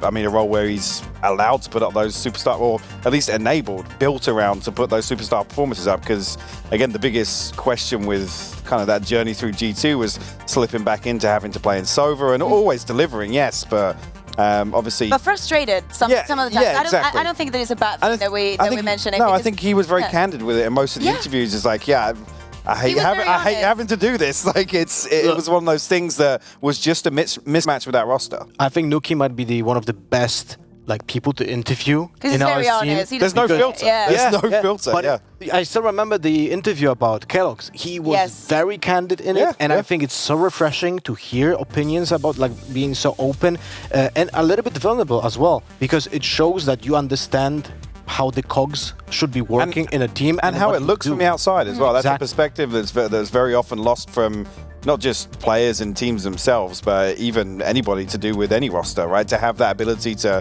look at it from the outside in and how it appears to everybody else watching that doesn't necessarily know the intricate inner workings of a team. Yeah, I think this is actually a good moment to finish up the stream for today, the show for today. We're gonna have 3 matches tomorrow, so that's gonna be a banger. It's gonna be a longer day as well than today.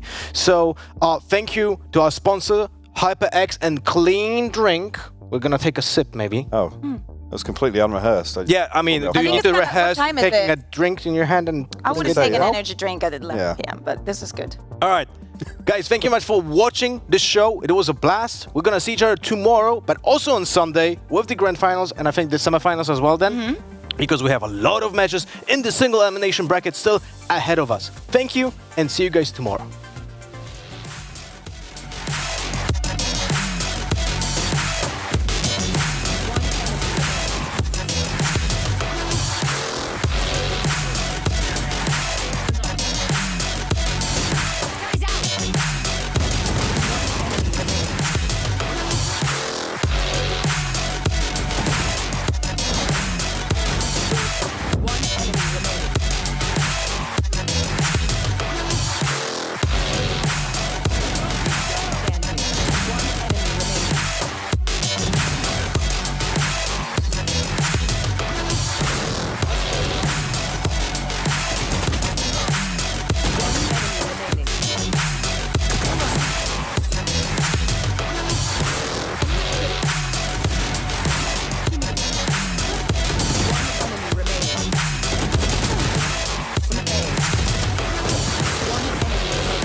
Satisfying, isn't it?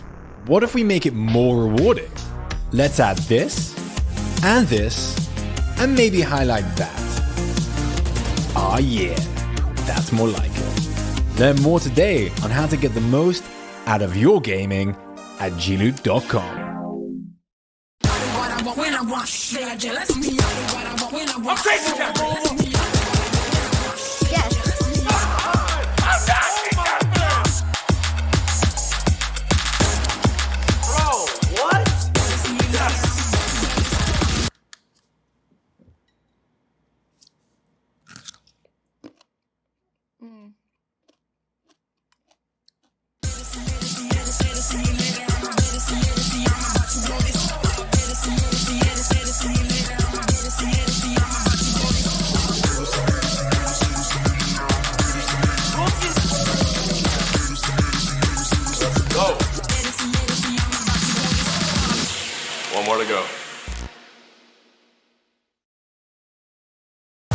every workout. Clean every game.